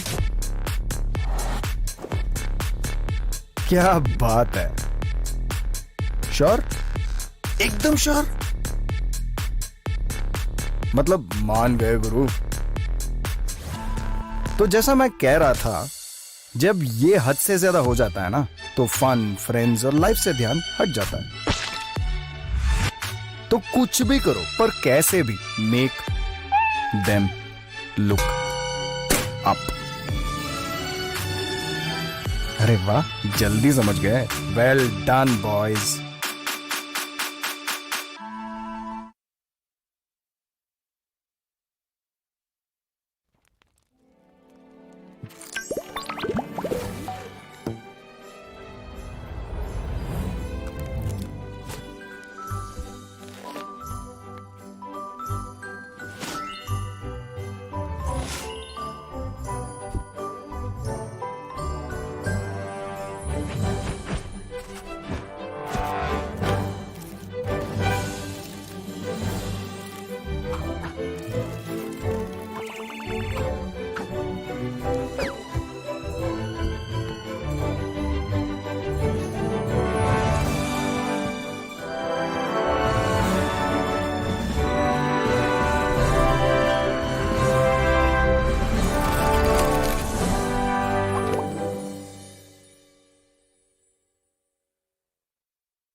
Are you ready for this?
2-7. Dual chip monster.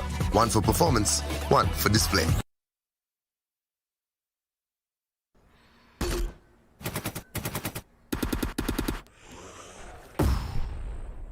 Enemies ahead.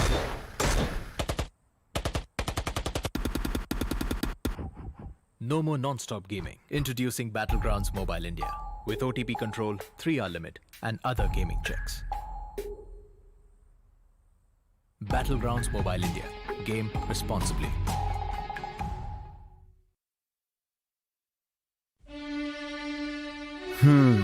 वो एक दोस्त गेम में फंसा, कोने में बसा, गैंग में अकेला, दिन का भूला. टाइम आ गया है for them to look up. रुक रुक रुक, पिज्जा है यार. हाँ, ये बेटर है.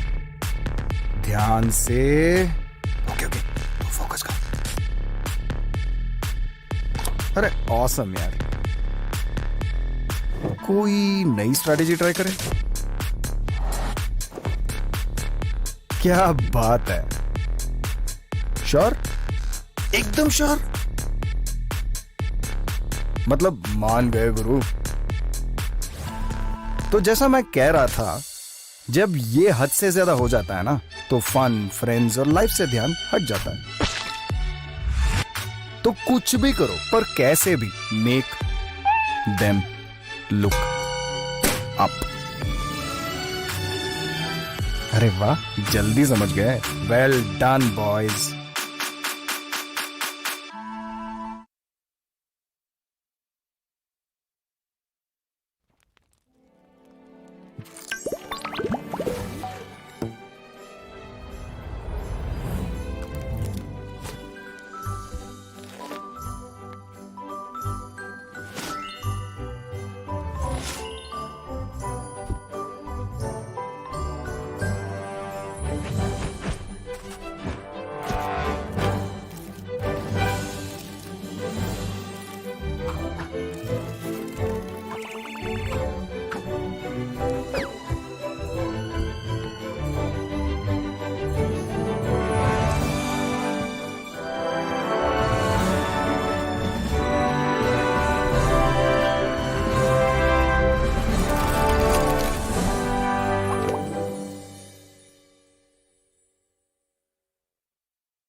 Hello and welcome back to the iQOO Battlegrounds Mobile India Series 2021, and whew, the action has been intense. It's been high octane. We've seen Davids go up against Goliaths. We've seen the Giants fall, and well, in the last couple of games, the Giants have been doing what they do best. My name, of course, is Angat Singh Chahal. I go by The Experiment, and joining me is the tactical maestro herself. It's Bhavna Shadow Shokeen. Bhavna, you got to break down the last game for me. I mean, global esports so close to getting that win, but just a little far Just away. missed it. It was the numbers. Claire was the last player standing, and Old Hood Esports had the numbers advantage, position advantage as well, as they were having the complete control of the western side from the very start. G, on the other hand, had the northern control, but they didn't have the number. They didn't have the number, but I did kind of see that little skirmish that took place at the Wizardar, where, you know, you don't expect a person like Doc. Now, Doc, if you know Doc, I mean, he is a CQB maestro. I'll tell you one thing. I have a little bit of a soft spot. I just forgot how to English. I have a little bit of a soft side for this team because back in the day when BGIS first came out, you know, I dabbled in a few games with them. So they're my boys. But I'll tell you one thing. Slayer making sure, like we were talking about it, he came at half HP, almost was taken out, but made sure that Sangwon and him survived till the end. And even at the end, he did not let up that M24. I saw a couple of beautiful shots coming in, which means I had a big smile on my face. And we have Miramar. There you have it. Snipers coming in. All you sniper fans out there, we're going to have you covered. But before that, let's have a look at the teams that are going to be battling out in the deserts once more, as Group 4 does consist of Gold Leaf Esports, Senex, ACBC, interesting name, Gain Default, First Blood Esports, Boss Esports, Old Hoop Esports, the winners of your last game, and of course, Exodius 9.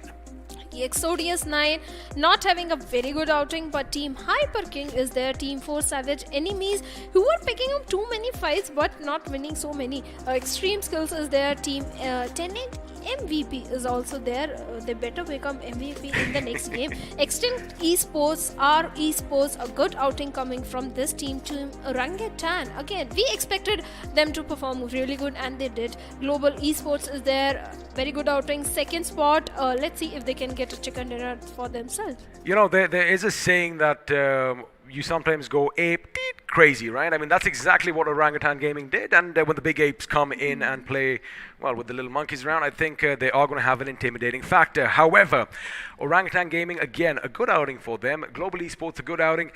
A stark contrast to what we saw in the previous, the last 3 games. Yeah. Now, of course, VLT Esports, we are going to have to wait and find out, but I'm sure everybody already knows they aren't going to make the cut. Hopefully, they come back a bit stronger. But now, we're going to focus all our attention on the teams that are going to be playing in Miramar. Before that, I love what production is doing over here.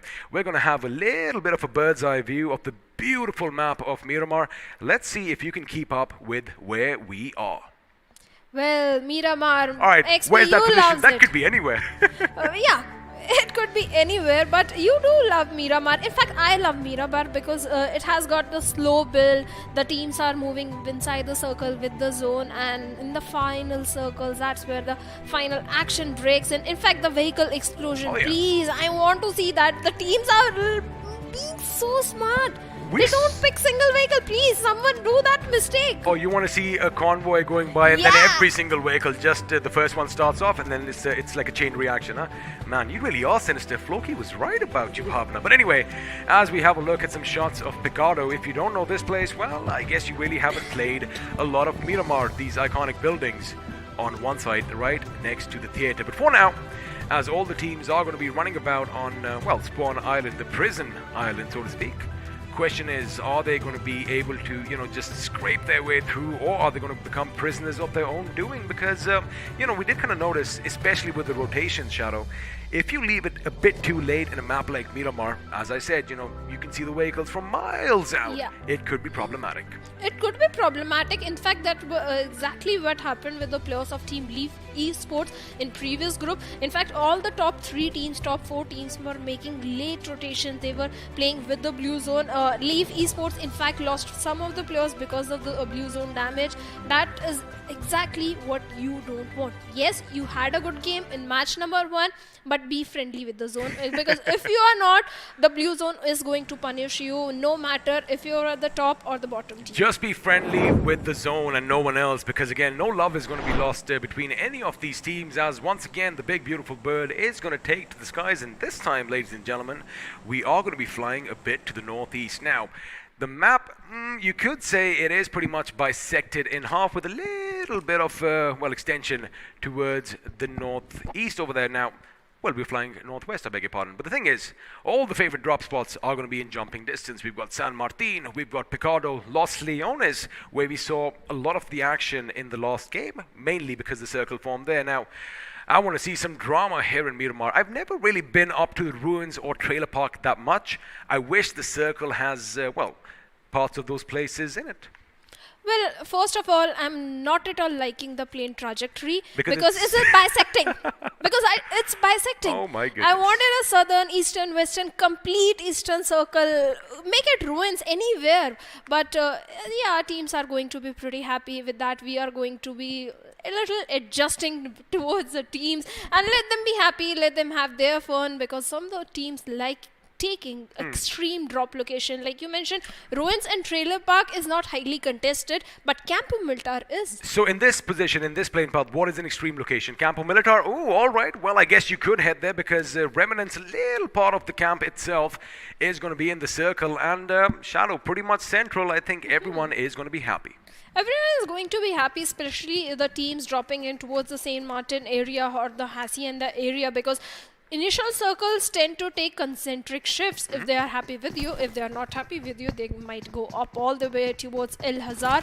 But Old Hood Esports is right in the center, but a fight is breaking in XP. Well, looks like Boss Esports are going to be taking the fight to Exodius 9, as Nitro does have the back in his hands. Now he switches to yet another big gun. The M249 could be devastating at this rate, but it looks like he's going to get shot at from elsewhere, as Kid is going to be right next now. Boss Dagon with that shot. Can he connect? No, he cannot. His shock is going to be a bit too stingy for him, and well, we are going to have the first few picks coming in. In fact, I do believe that some more action is breaking out elsewhere, as Sultan from Orangutan is going to get the better of a member of 4 Savage enemies. And well, we're going to shift our focus on this fight because I love this. The Winchester coming in. Now Exodius was trying to make sure his teammate has the cover from afar, and well, it definitely works, as now they have 2 finishes to their names, which means, well, Boss Esports not quite living up to their names. They are going to be on the back foot.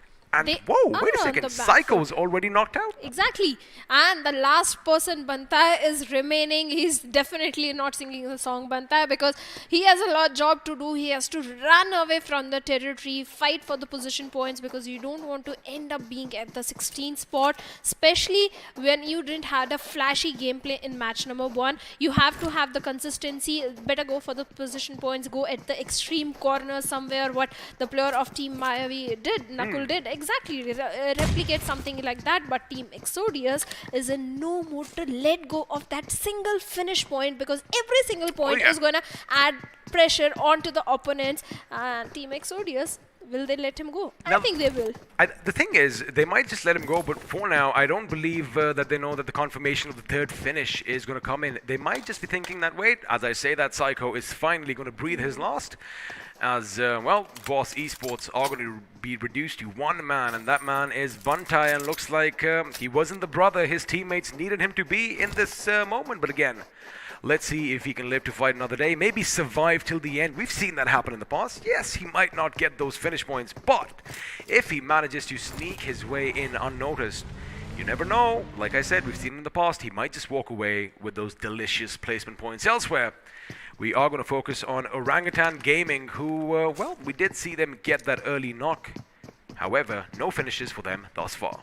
Well, no finishes, but the game has just started. Right now, they are on the, I think, extreme western side, the area you wanted them to drop it. Ruins, Lexby, your wishes are being granted today, because there is a team present all the way towards the Ruins area. In fact, rotations are also going to be pretty easy if they take the northern route. I do agree with you over there, but I wasn't expecting so much of construction at the Ruins. Now, of course, they aren't at the Ruins per se, but they are in that general area, as you did mention. So again, I like the fact that, you know, teams are going to be spread far and thin across the entirety of this map, which kind of felt like, you know, action is going to break out a bit slower. But since drop spots were contested, well, I am going to be a happy man elsewhere.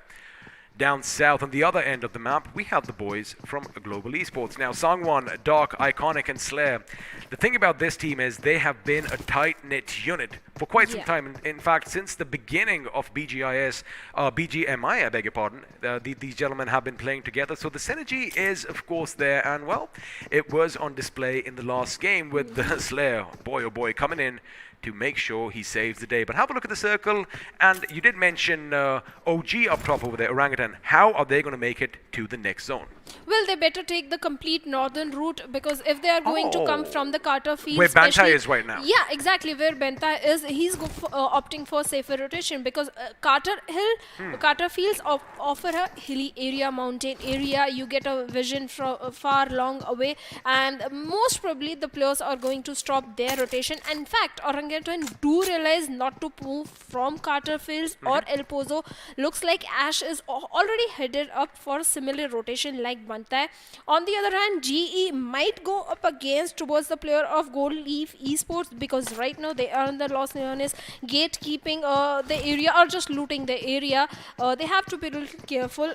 In fact, the same thing goes for the players of ECBC. Those should go completely eastern rotation towards the Impala side because Impala is not contested at all. It's a pretty safe area to hold on to and just have a safe spot.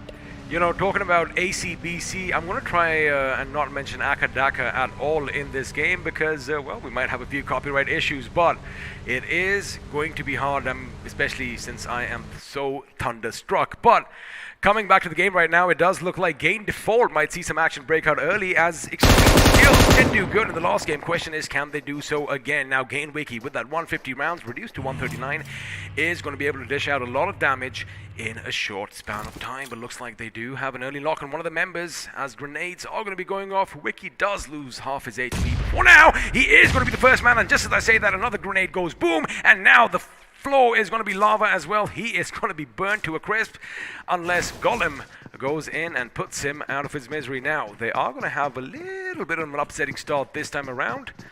Question is, where are his teammates? Little too far away to help him out in his situation. That's why he's going to say them bye-bye. And that's kind of a split in Miramar doesn't usually work, especially in the initial stages. Later on stages, you get a complete hill or the mountain or any ridge for your own self, hold on to it. But in this stage, when the teams are rotating inside the circle, there is a very high probability that there is going to be coming in. There is someone going to be coming in your compound. Also, I guess you got to keep in mind that Gain Default, they did land at the power grid, and there's only so much loot for an entire team. So it makes sense that they would scatter just a little bit, and well, it was unfortunate for them that someone came along from Monte Nuevo, and that someone, well, they are packed to the gills with skills.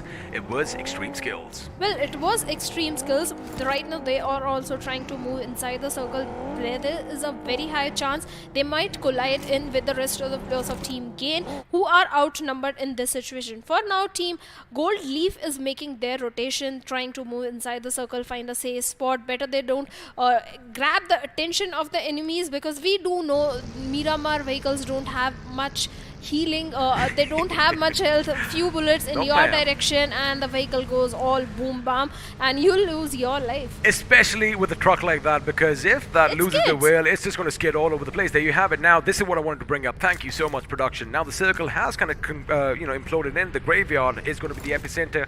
Bob, now, what are the teams down south going to do? Because sooner or later, they are going to come out of the blue, but have a look at La Bendita. We just might have some Mad Max Fury action breaking out sooner or later.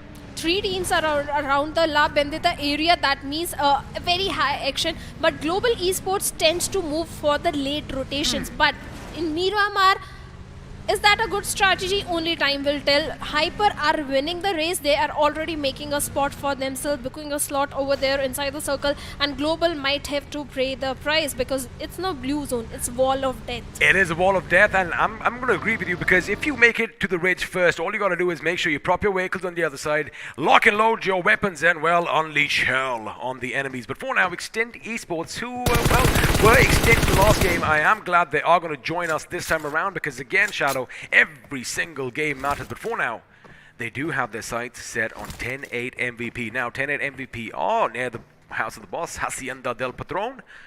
However, looks like Ninja is going to be left out just a little bit. But now, Extinct, they have a whiff of that, and they know that, sooner or later, a car's going to dash up. There you have it. You can hear it. Shots are going to be fired, but Ninja, well, he lives up to his name, as he makes quick work of all those bullets, and, well, he is out of harm's way. However, for ACBC, this could be problematic, because have a look at how Gold Leaf are skirting their perimeters. Well, they are trying to spot the enemy. They are in fact trying to cover whole La Bendita area from all the 4 directions. I'm sorry to interrupt you, but at least, we were talking about the Miramar vehicles. This is what they're good for. They can defy gravity. Well, they skid too much. I hate driving in Miramar, especially because I like to go in the center and just hold on to position, because I don't like driving. I'll run in the open, but that is more dangerous. Don't do it. Don't do it in a competitive lobby. Don't run out in the open like a bunny.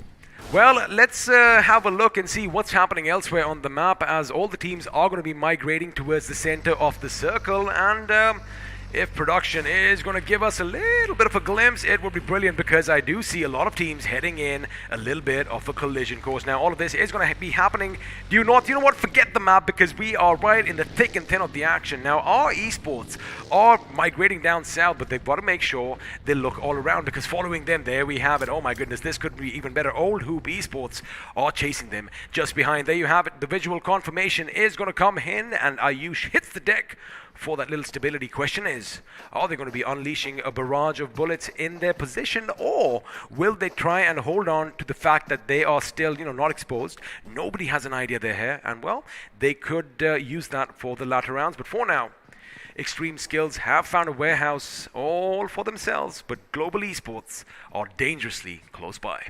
Well, they are close by, and for the matter, Old Hood Esports didn't fire the shots because the circle is gonna close in any minute, and the players of RE Esports were way ahead of them. If the circle goes in the favor of RE, then they will pay the price. That's why they needed to be silent. Then they have a complete open area. They are already heading off for rotation, but Extreme Skills has been spotted by the players of Global Esports and are at the receiving at the end of the bullets. Well, talking about being at the receiving ends of things, Boss Esports are going to bid us adieu, as it does look like Orangutan Gaming is going to get the better of them. But for now, they are going to be in a battle of themselves. Have a look at that. Right at the top, as the circle does shift due south, Orangutan still out in the blue, and they have one opposition, one obstacle to overcome if they wish to make it down south. And well, that is going to be the team we know as SenX. But on the other side, there we have it again. I could not have timed it better. They are going to break the blue. They are, in fact, going to go down the road. I wonder what SenX is doing, because they heard the shots there, Shadow. They should be trying to gatekeep them just a little bit, but looks like they've let them come in, and now, since Orangutan Gaming have that little ridge to their advantage, this could spell trouble for this team. I think they realize that, and now they are, in fact, going to be moving out themselves. Because they have a long journey to travel, both the teams, Orangutan and SenX, they have a longer journey to travel all the way towards the zone. It's like a temporary truce. Yeah, temporary truce. Hey buddy, you go your way. See you in the next one. Yeah, we'll see you in the circle. But yes, on the northern side, so many teams are rotating in. Global Esports is going to be pretty happy because they are on the southern side of the circle. No one is there. On the western side, yes, two teams are there. Mostly teams are trying to still hold on to the La Bendita area, the hill. Let's see who is going to be the king of the hills, because that is what matters when you're in Miramar. But right now, OG has spotted on the players of Team Exorius. That vehicle will explode, the player will go down. But Blue Zone is also coming in. The Blue Zone's coming in, and it looks like he's still not out of ammunition. Finally, Ash is going to get the better of Nitro, but kudos to Nitro for making him use every single bullet in that magazine case, and well, it isn't going to work out for him at the end. Now, Orangutan Gaming, they have let loose a few shots, which means all eyes are going to be on them, but it does seem like they are going to get away scot-free, and Ash knows that he's got his finish, which means, well, he still hasn't got his finish. This could be interesting. Now, Exodius, they realize, wait a second, they've all gone. They're giving precedence to the Blue Zone, and well, Ash is going to make sure he regrets this just a little bit, because Nitro has teammates we all wish for, ladies and gentlemen, as it's going to be Kid who comes in for the rescue. I beg your pardon, he's my kind of guy. It's a 90s kid. Well, he is 90s kid, but he is playing like a kid, because look at the first aid. He's only having one first aid onto himself. Will he be able to make inside the... A medkit has been dropped, but there are two players. Two players. They have to travel so much inside the circle. I'm not sure if they can make it or not, but let's see. Let's see. He came at the right time to help his team. I mean, I'm just going to say teamwork makes the dream work, and that is the kind of gentleman that you want on your side. And judging by the circle, Shadow, looks like they are going to make it inside, which means all is still well. But now the circle has shifted to La Bendita once again. It is going to give you those vibes of Crater Fields. However, we do have a lot of, wreckage in that little Valley of Death situation. Question is someone going to get caught in between? Because this is where, since you have high-rise, not buildings, but mountains on either side, it's easy to shoot in. And, well, the 90s kid, you called it. You called it. He's going to fall down as the Shark. And, well, maybe not the best decision, but I'll tell you one thing. The fans are definitely going to be happy. I think his teammates are also going to fall down because they are still in the blue.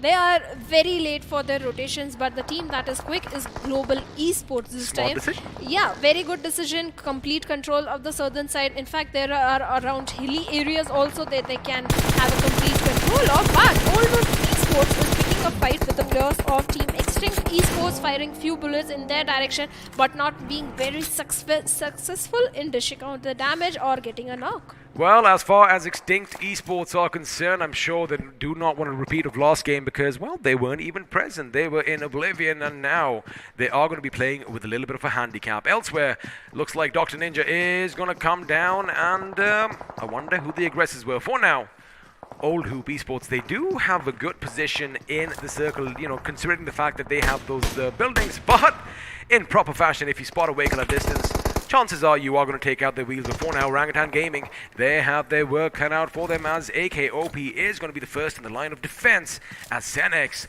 are still bringing the fight to them. Elsewhere, it does look like Global Esports are doing good. They are wrecking havoc as well, but Sangwon goes down, but I'm going to focus over here as AK is going to make sure he goes along with his teammates. He is going to be left behind. Wait a second.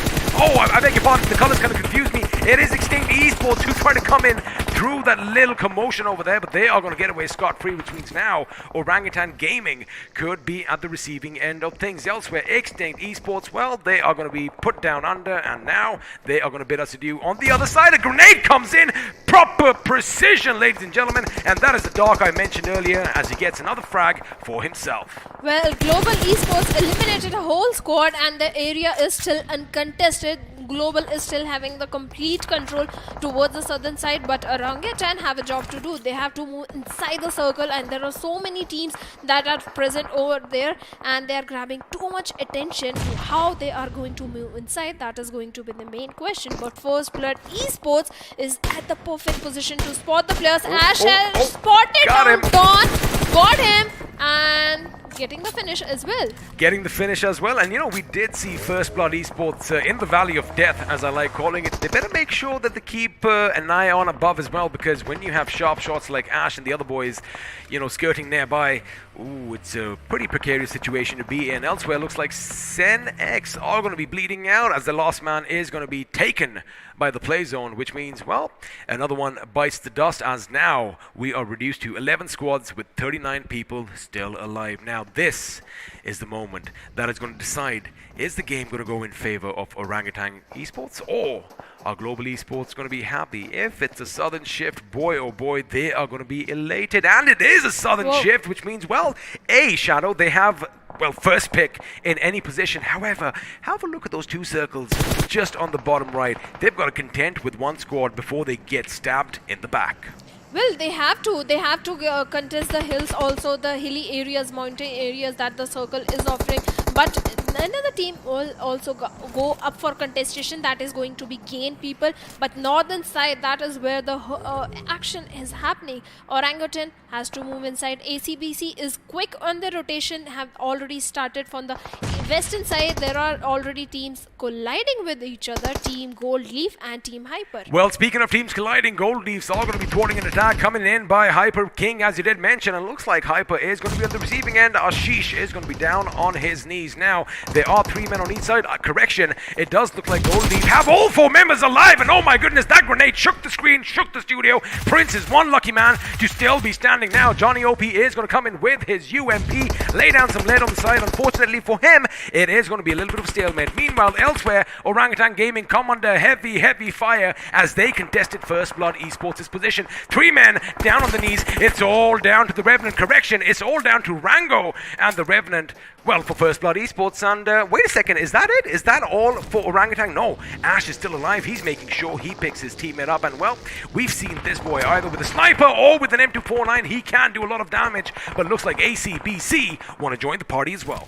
Well, they showed back to their enemies, but there was somewhere else ACBC was present who shot in their direction. Out. Yeah, they are so far away, and their rotation were cut short of ACBC. Still one finish, lost one player, one is already down on the knees. Can they go for the race, especially when Capron is already getting so much attention and the bullets from enemy area? In fact, grenades are also coming in the direction of ACBC, and it is none other than Orangutan. But Orangutan has to be very careful because Old Road Esports is also present. Well, ladies and gentlemen, we have multiple fights breaking out all over Miramar. Looks like Orangutan are going to get the better of First Blood Esports, which means, well, we are now down to 9 teams. Elsewhere, iQOO is going to be rattling off with his M4 as grenades are going to be going off left, right, and center. But amidst all that chaos, Haxer is going to make sure he is going to be that reliant teammate as well. Capron is going to be picked up.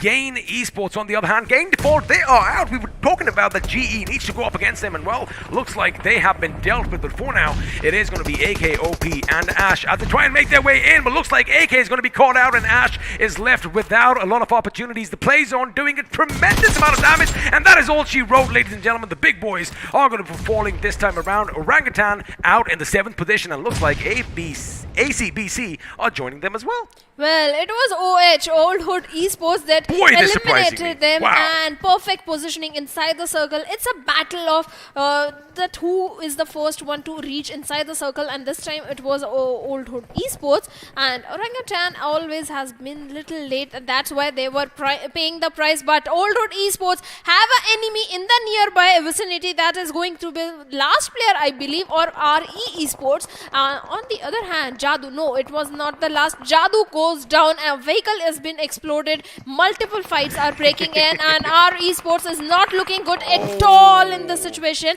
But in the team that is not looking good is going to be Team 10-8 Well, what do you do when you've lost your hero and all that magic has kind of fizzled out? It's all going to come down on the sweet little Canary and that Rockstar to get the job done. Question is, are they up to the task? Because, well, as Hero is going to be beating down, looks like Canary is going to come in from that left flank, putting some lead in, and another team is going to bite the dust. 10-8 MVP had a decent run, but they are out of the 5th position, and looks like the Canary is going to come under fire as well. Question is Rockstar going to be on hand? He is. They did lose a member. He's going in for the revive, which means now Canary is the only one, the first person in the line of defense against Old Hood Esports. And let me tell you one thing, you do not mess with boys from the Old Hood, but against all odds, iQOO and Dark are still in this game with 7 finishes to their name. Well, 7 finishes and still looking very strong. GE, this is your game because Old Hood Esports is going to engage in a fight with the players of Team RE, and that is the perfect time for you to do a third party. But Team Hyper Cherry Whitey is going for the heal battle. He's still in the blue global. Oh, which gets taken out. No, he was a little short on the healings, but Team RE is going up against Old Hood Esports. Well, they are going up against them as an airdrop lands in no man's land. For now, it is going to be 2 members down from Old Hood, as one of the members from RE Esports is going to be on his knees. Now Canary is going to be up first, but he almost gets the knock. Instead, it's going to be the Sultan himself who puts him in the ground, and with that, the revive should be coming in. Now, you got to keep one thing in mind. Canary's teammate was a bit too far off, although Rockstar did pick Hero up. They can't do anything in this fight, or can they? Because Hero, he wants to live up to his name. He knows where the enemy is. He is going to be cooking that grenade. He loves that grenade now. The question is, are they going to hear it? He's going to make sure he keeps them pincered in. And now the UMP is going to do all the talking. Grenades are going to go off. He's going to make sure he is not caught in the blast radius. But his teammate, Rockstar, is going to come in and provide some aid. Have a look at that HP on Old Hood. They are surviving on a sliver. Sultan, you better not take damage from the blue. That's exactly what happens. And now, all the odds are now stacked against him. Rockstar, all he has to do is make sure he gets a shot in on Claus, and that could be it. It isn't going to be an early Christmas or New Year's for that team, as Claus is going to be taken down. Final 2 teams, 3 teams alive. Global Esports once again in a similar situation. I think this time around, it is theirs for the taking. There you have it with one final boom. Dark and iQOO are going to make sure that Global Esports leave an imprint in this game. Well, winner chicken dinner goes to the deserved team here. Wow. Well, I'm going to take a deep breath right now. You have to, because the action that was breaking in everywhere, every direction of the map, northern side, southern side, everywhere the fights were happening. And yes, Global Esports was right in the perfect positioning. In fact, the last player of Team Old Road Esports, he was running for the cover because he was out there in the open. Blue zone was closing in. He had no cover onto himself. He's trying to get behind that rocky area somehow, but he failed. Well, he failed, and again, for someone to succeed, chances are someone has to topple over, someone has to fail, and that's exactly what happened. But Global Esports, again, let me just tell you one thing. Before this game started, I gave you a little insight that, I don't expect certain things from Doc, coming in because, again, CQB Maestro, I'm going to keep him up there. 5 finishes this game. I think he let his weapons do all the talking. Well, certainly he did. Global Esports, initially they were very silent inside the game, going for the late rotation, but later on when the curveball came in, everything went in their favor. Even though they had the entire southern aspect of the circle for quite a few rounds in their favor, they made sure they kept it that way because we did kind of spot one team coming in. I'm blacking out the name. There you go. Gold Leaf came in, and then another team comes in. They made sure they dealt with what was at hand. And again, when you have your back against a wall, the wall in this case being the blue zone, all you got to do is look in one direction. And that's where the players of Orangutan were paying the price because they were on the opposite side of the circle and the teams were closing in from all the direction. In fact, so many teams were present on the northern circle. In every circle, every single circle, it was a problem for Orangutan to move inside. They had to take multiple fights. Yes, they were winning. Yes, they were looking very good, but up until they went out. Also, you got to keep one thing in mind. Now, we did see Ash, getting a couple of nice knocks out in the blue. They made the right decision to get out of there, but they did not capitalize on the finish. And, every single point is going to go on, it's going to make all the difference because, we'll get to the points later on. Before we get to the points, let's have a look and see what went on in this game because I'm pretty sure none of you missed all the action, but in case you did, well, here they are on your screens now.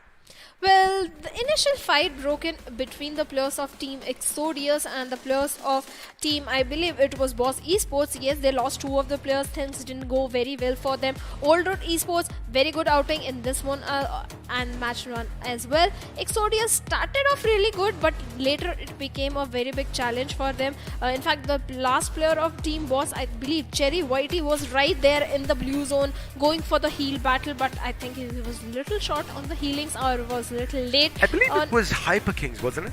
I think it was Hyper King, not Boss Esports. Hyper King, Cherry Whitey was there. Yes, Team Orangutan. In fact, this moment also, they had to struggle with moving inside the circle. The blue zone was giving so much damage to them, but Team Exodius. Wait a second. It wasn't the explosion that brought him down, but the final few bullets coming in from Ash's M249. Well, M249, in fact, that is, I want to ask you, M249 in Miramar, is that a good choice? I mean, if you can connect your shots, absolutely.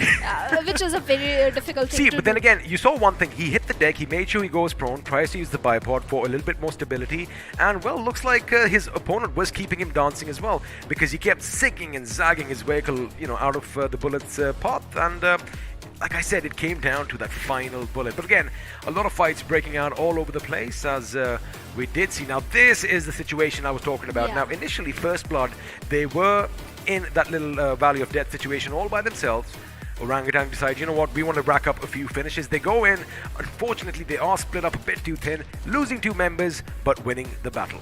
Well, they won the battle. In fact, the last players of Team First Blood also ran away from that situation. They had to move inside the circle. The circle was closing in. They had no option. They didn't want to be doomed to that particular situation. But this time, Team Hyper almost lost all their players. Cherry Whitey was the last guy standing. But for Gold Leaf, it became a very big challenge because the circle, look at that, circle was closing in. They had no option. They were pretty much lost in that fight. But ACBC, again, being the first one to have the control of the circle, gatekeeping Orangutan every time in every circle, but later on Old Hood Esports, who were moving from the western side, had more control of the area, more better positioning, and perfect time for the third party.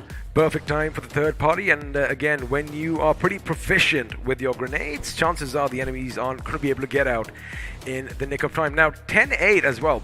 Amazing reactions coming in from them. Unfortunately, they were, they got the better of them courtesy R Esports, but I am not too disappointed with this game. Now, Global Esports, I'm going to get to them in a second. Let's just have a look at this little fight breaking out. Now, R Esports' Canary was instrumental making sure that the boys from the Old Hood were brought down one by one. And again, Rockstar provided some much needed cover behind from behind his own teammates' lines, and well, this is where it all came down to. Now they in fact, Shadow, they got knocked out by the blue.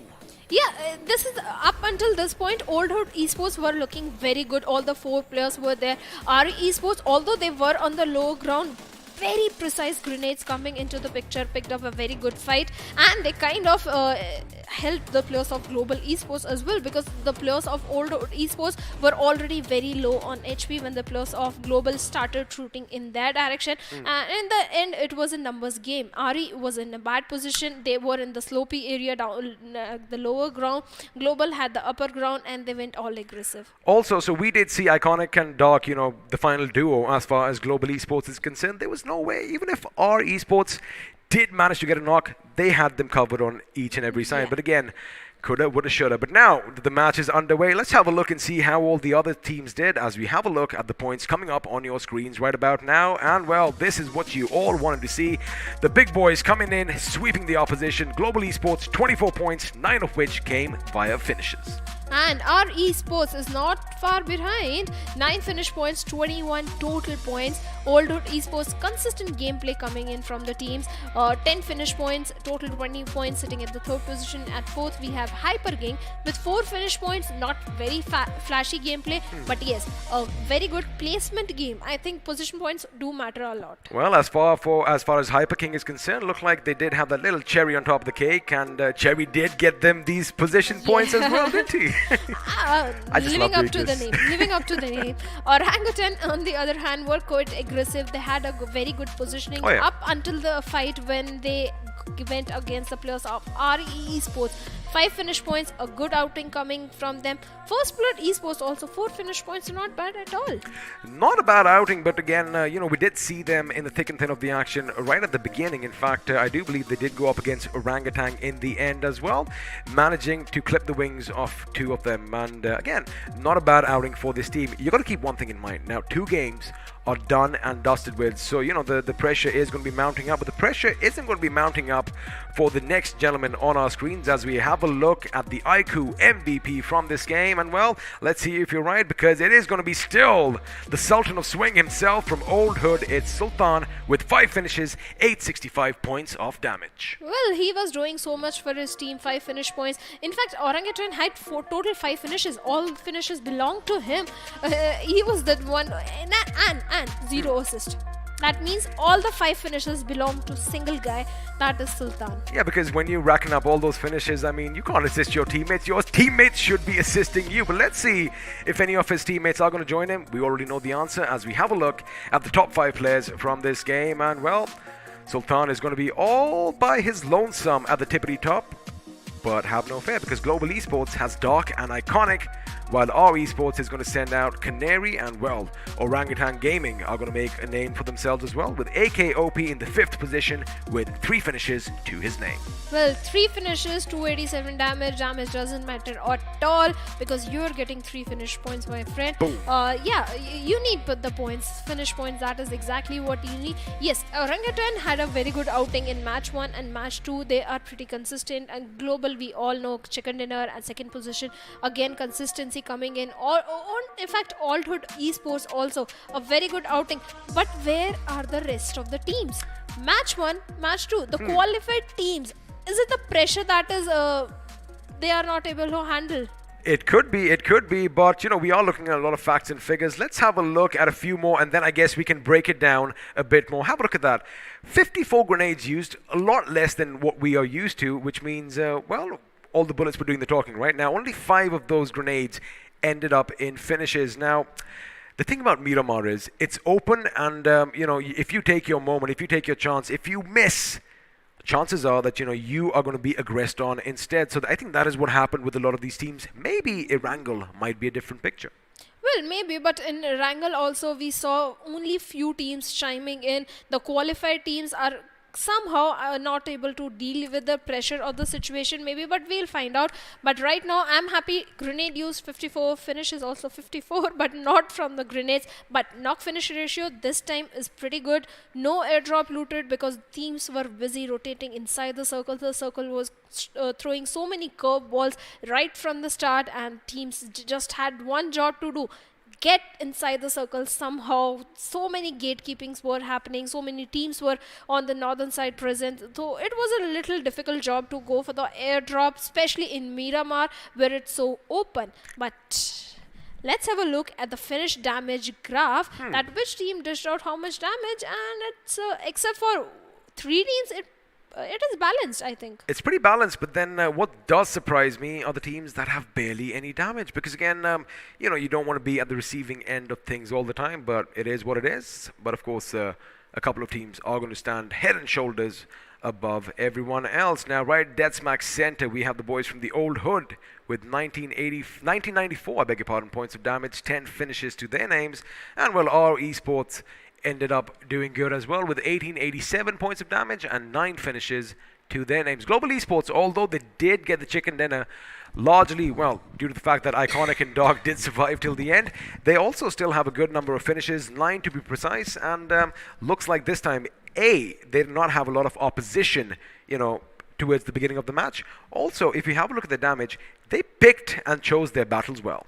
Well, they definitely were picking the good fights only and avoiding the bad fights. But let's have a look at the top 4 squads. Global Esports leading the chart with 9 finish points are Esports very consistently at second position, 9 finishes to their name. Old Hood Esports with 10 finishes at the third position. Hyper King at the fourth position with 4 finishes. Similar performance like match 1. Similar performance like match 1. I guess you could use words like consistency, but again, you do want to see them, aggressing a bit more, getting a few more finishes for themselves, basically making it a bit more flashy, because at the end of the day, all of us, we love that drama, and the more drama, the more masala, the better. But now, it all's going to come down to the next game. Now, this group, they are done with a couple of their matches with only 1 left. And also, before we actually talk about what's going to happen next, let's have a look and see what's happening with Group 2, I believe, who did play their matches offline. But let's have a look and see how each and every team did, as we are going to have the point standings coming up on our screens. Wait for it, right about now. Yeah, Team Ironside leading the chart with a chicken dinner and 13 finish points, total 28 points, a very high lead in fact over Esports. In match number 1, they were at the tippity top with chicken dinner, but this time 7 finish points, nothing to complain about at all. 19 points, consistent performance for Heroes, also consistent performance again at the third spot with 19 points. But Team Ironside is the one that have taken a jump in the leaderboard. Team Cavendish, I believe they were on the second page of the leaderboard, I think so. I believe you're right. Maybe. Right now they are at the 4th position. Crowned Elite also have stepped up with the 8 total points to their name. Wargod Esports at the 6th position. Rush Esports. Nikoma Galaxy has somehow stepped down this time. Well, if you have a look at the position point to finish point ratio, 1:4 means that they did get in an early skirmish, managed to wipe out a squad, and what I'm expecting is, while they were basically going through all the spoils of victory, another team thought that, hey, those guys are going to be diminished, let's go and knock them out, and that's probably what happened. But on the other side of the table, we do see a few more teams, and this time Neon X and RSR ending things with 0 points. Again, one more game in hand. Let's see if they can turn their fortunes around. Well, they better do that, because there is only 1 game that is left in their hands. And we were talking about the drama spicing thing, aggression. I think this time it is going to come from the top 4 teams, because consistency has been shown in match 1 and match 2. The bottom teams have nothing to lose. In fact, their chance of qualifying for the next round is like a pie in the sky, because I don't think so. The teams who have been consistently at the bottom, even if they do get a chicken dinner, I don't think they can qualify. Well, maybe. You never know what could happen, because again, the only thing is, if all these teams, if they grasp that one moment, that one opportunity that, iQOO and the tournament of BGIS 2021 has provided, anyone can make it. Because yes, all these teams, a couple of these teams that have been invited, they are showcasing why that invitation is justified. I mean, they are putting on a heck of a show, and it can get a bit intimidating for all these newcomers. But again, we've said this in the past, and I'll say it again. If you want to go down as a legend yourself, all you got to do is grab that moment, grab that opportunity. And well, speaking of legends, I have this bad boy in my hand. It is the iQOO 7 Legend. Don't take my word for it. Let's have a word from our sponsors now.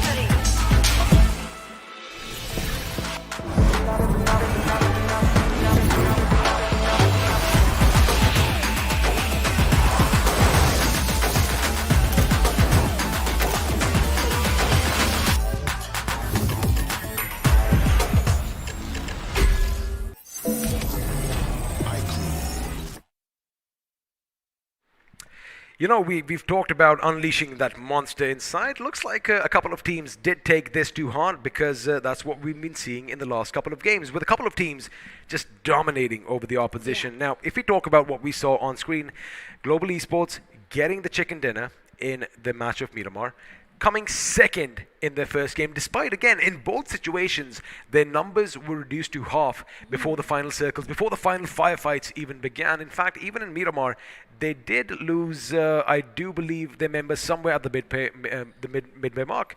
But that is what it's all about. That is where, you know, the champions are separated from the rest. And speaking of champions and the rest, let's remind you once again as to which all teams are going to be competing in the last game on this day, because, well, Group 4 is now on your screens. Well, Gold Leaf Esports is there, Team Senex is there, Team ACBC, Team Gain Default, who had a very good outing in Match 1, Match 2. They were right in the center area in the final circles. That's where they lost the match. But First Blood Esports, Boss Esports, Old Road Esports, surprising everyone. Hyper King, Team 4 Savage Enemies, Team Extreme Skills, Team Tenet, MVP, who are not being the MVP at all. Extinct Esports, RE Esports, again, consistency coming in from RE Esports. Orangutan Gaming is there with a good performance. Global Esports, the winner of the previous game. The winners of the last game, and you know, my eyes are still just kind of glued on to Extinct Esports, and let me tell you why. Now, you got to make sure that you reach the matches on time. Punctuality is key, something that, you know, we want to infuse everyone with, because again, I did mention this as a joke early on. Us Indians, we have our own little time slot, right? The Indian Standard Time, as we like calling it. You are invited to a party at 9. It's only cool if you show up at 10. Not the case this time. Now, they do have a little bit of a handicap. Last game wasn't the best game for them. I don't want to, you know, just say this out loud, but they might still have a chance if they get a chicken dinner, which again can technically happen. The chances might be a bit reduced. They get the chicken dinner and they get a lot of finishes. But again, it could go down to the last game. But I do believe with that little bit of a handicap, they've left it a little too late. I think it's a little too late, especially for the bottom teams, because even if they get a chicken dinner and double-digit finishes, let's say 15 finishes, they are getting only 30 points. The team that has been performing consistently, they need to go out first. They need to go exactly. They need to go out first, so that the spot in the top 4 is empty for the grab. Because unless they leave the lobby first, you're not getting up there, my friend. There you go. Unless, like we said, if someone doesn't fall over, how is someone going to get above them? It's as simple as that. You know, for someone to win, someone's got to lose. But for now, it does look like all the players are almost ready. We're going to make sure that everything is going to be tickety-boo as we go in to the last game for this day. But, you know, I like the fact that, yes, maybe they have been given an extra chance with that extra map. But it seems like this time around, as far as Group 4 is concerned, the invited teams are making sure they come out swinging. In fact, they qualified also. Oh, yeah. Our esports, Old Hood Esports, both the team were consistently performing really well in the match 1, match 2. This time also, Old Hood Esports were in the bad position. They were already low on HP. That's when Global striked in. Otherwise, this could have been their game as well, but nothing to complain about. Consistency coming in, and I'm hoping they will qualify. Well, let's see if that is going to be the case, because for now, we are going to take you on a little journey, and this time it is going to be on the island of Erangel. And well, you do have the prison over there. I wonder how many of you watching know exactly where we are, because this time I do believe this is Western Georgia, not Northern Georgia. Well, this is the only prison you ever wanted to be. How often have you been to the prison in Miramar? Me? Miramar? There's a prison in Miramar. I don't know. There you have it. This is the only prison that we are aware of. Yeah, but it's Yasna, I believe, or the Puchiki. No, it's Yasna. Yes, definitely Yasna. That is the cafe, yeah. Yeah, this is Yasna. There you go. The place I like to drop in, but at the backside, at the apartments, because rotations are quite easy for noobs like me. But dropping right in the center of Yasna, if it is being contested, then it becomes a challenge. But for now, we are in the Novo Rybnoy area.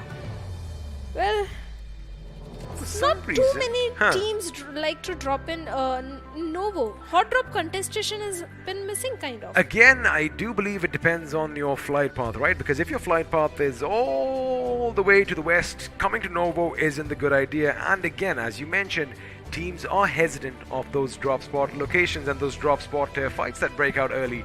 But for now, what we're going to do is we're going to jump right in to the thick and thin of it as the game is about to commence. And well, we are going to say bye-bye. Well, the studio is already gone, and now the game is going to start as the C-130 is going to take to the skies for one last time here on day one in round 3. And well, where are we flying to, Shadow?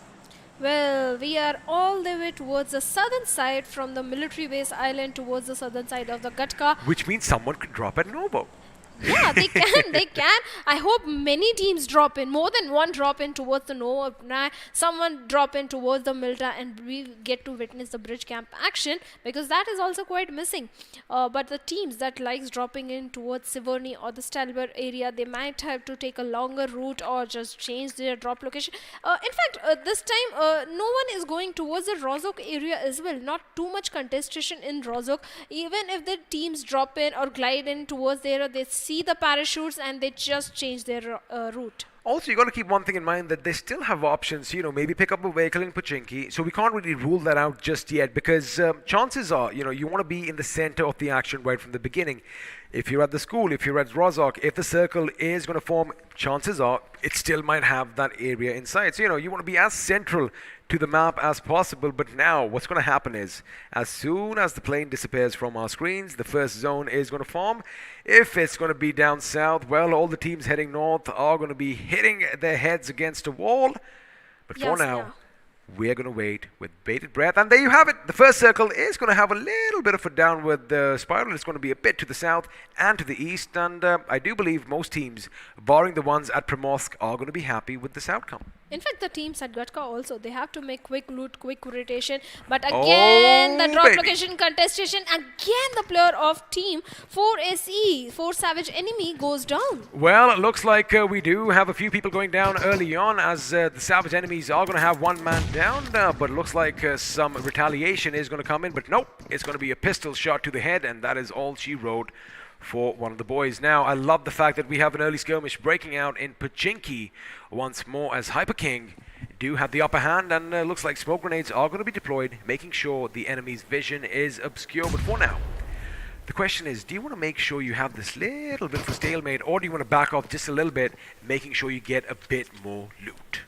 Well, they need the loot, they need everything, they need the armor, because one of the player of Team Hyper King is only having a shotgun and the pistol. In close range, shotgun is a deadly weapon, but Cherry Whitey with Scar is leading the charge and trying to spot down the players of Team 4AC over there. I think Rishi Whitey do have an idea. There is an enemy in the adjacent compound, and there the fire shells are dropping in and missing also. Not too accurate with the trajectory over there, somehow misses the grenade over there, and the player of 4AC will live for another day. Well, the thing about Predator is, A, he is on the other side of things. He is not on the top of the food chain just yet, and the enemy in the form of Hyper King, they know exactly where he is elsewhere. It looks like Gain Wiki found himself, well, out in the open, and God OP from Exodius 9 is going to make sure he puts him 6 feet under. The reload is going to come in as well, but I'm just taken aback by that outfit. Pretty flashy. Meanwhile, back in Pochinki, although Hyper, they do have an idea where Predator is. In fact, they did lob a grenade as well. They are giving 4 Savage Enemies a lot of time, Shadow, to regroup and do some harm. And there you have it. Exotic, in fact, is going to be at the receiving end of things, but he's going to be nifty enough to get out of harm's way in the nick of time.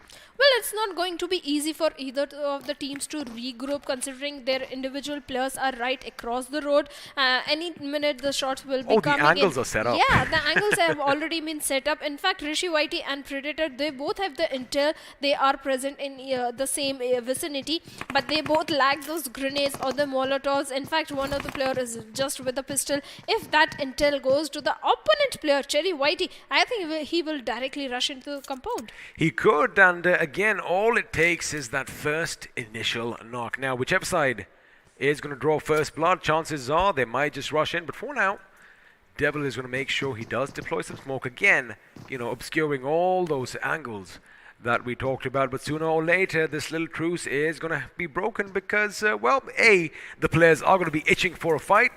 And B, flashbangs are going to go off, but Cherry is going to be unaffected. Now again, Shadow, the only thing going on in my mind is, yes, they are in the circle. Yes, they do have time to loot up, but it could be a bit late elsewhere. Looks like ACBC are going to come under fire with, again, one man caught out in the open. And this time, it's going to be Aim God who gets the better of him. Well, Aim God has got a finish point, but the problem is the bridge area, crossing the bridge area, because the rest of the 3 players of ACBC are present on the bridge and Team Boss has to cross this bridge. ACBC is making sure their vehicles are not visible to the enemy. They are going to strike, or they are they running away? No, Boss Esports already know there are players present on the bridge. They are being very careful. They are saving their vehicles and making a better positioning on the opposite end. Mind you, both these teams, they landed on the Sosnovka military island, one at Novo, one at the military base, and chances were that they were going to meet one another at the bridge. Now, normally you'd expect someone from the mainland itself, you know, setting up a blockade, but this time around it is not going to be the case. Now, interestingly, I do notice that Shark and the boys from Exodius, again, they heard all that commotion.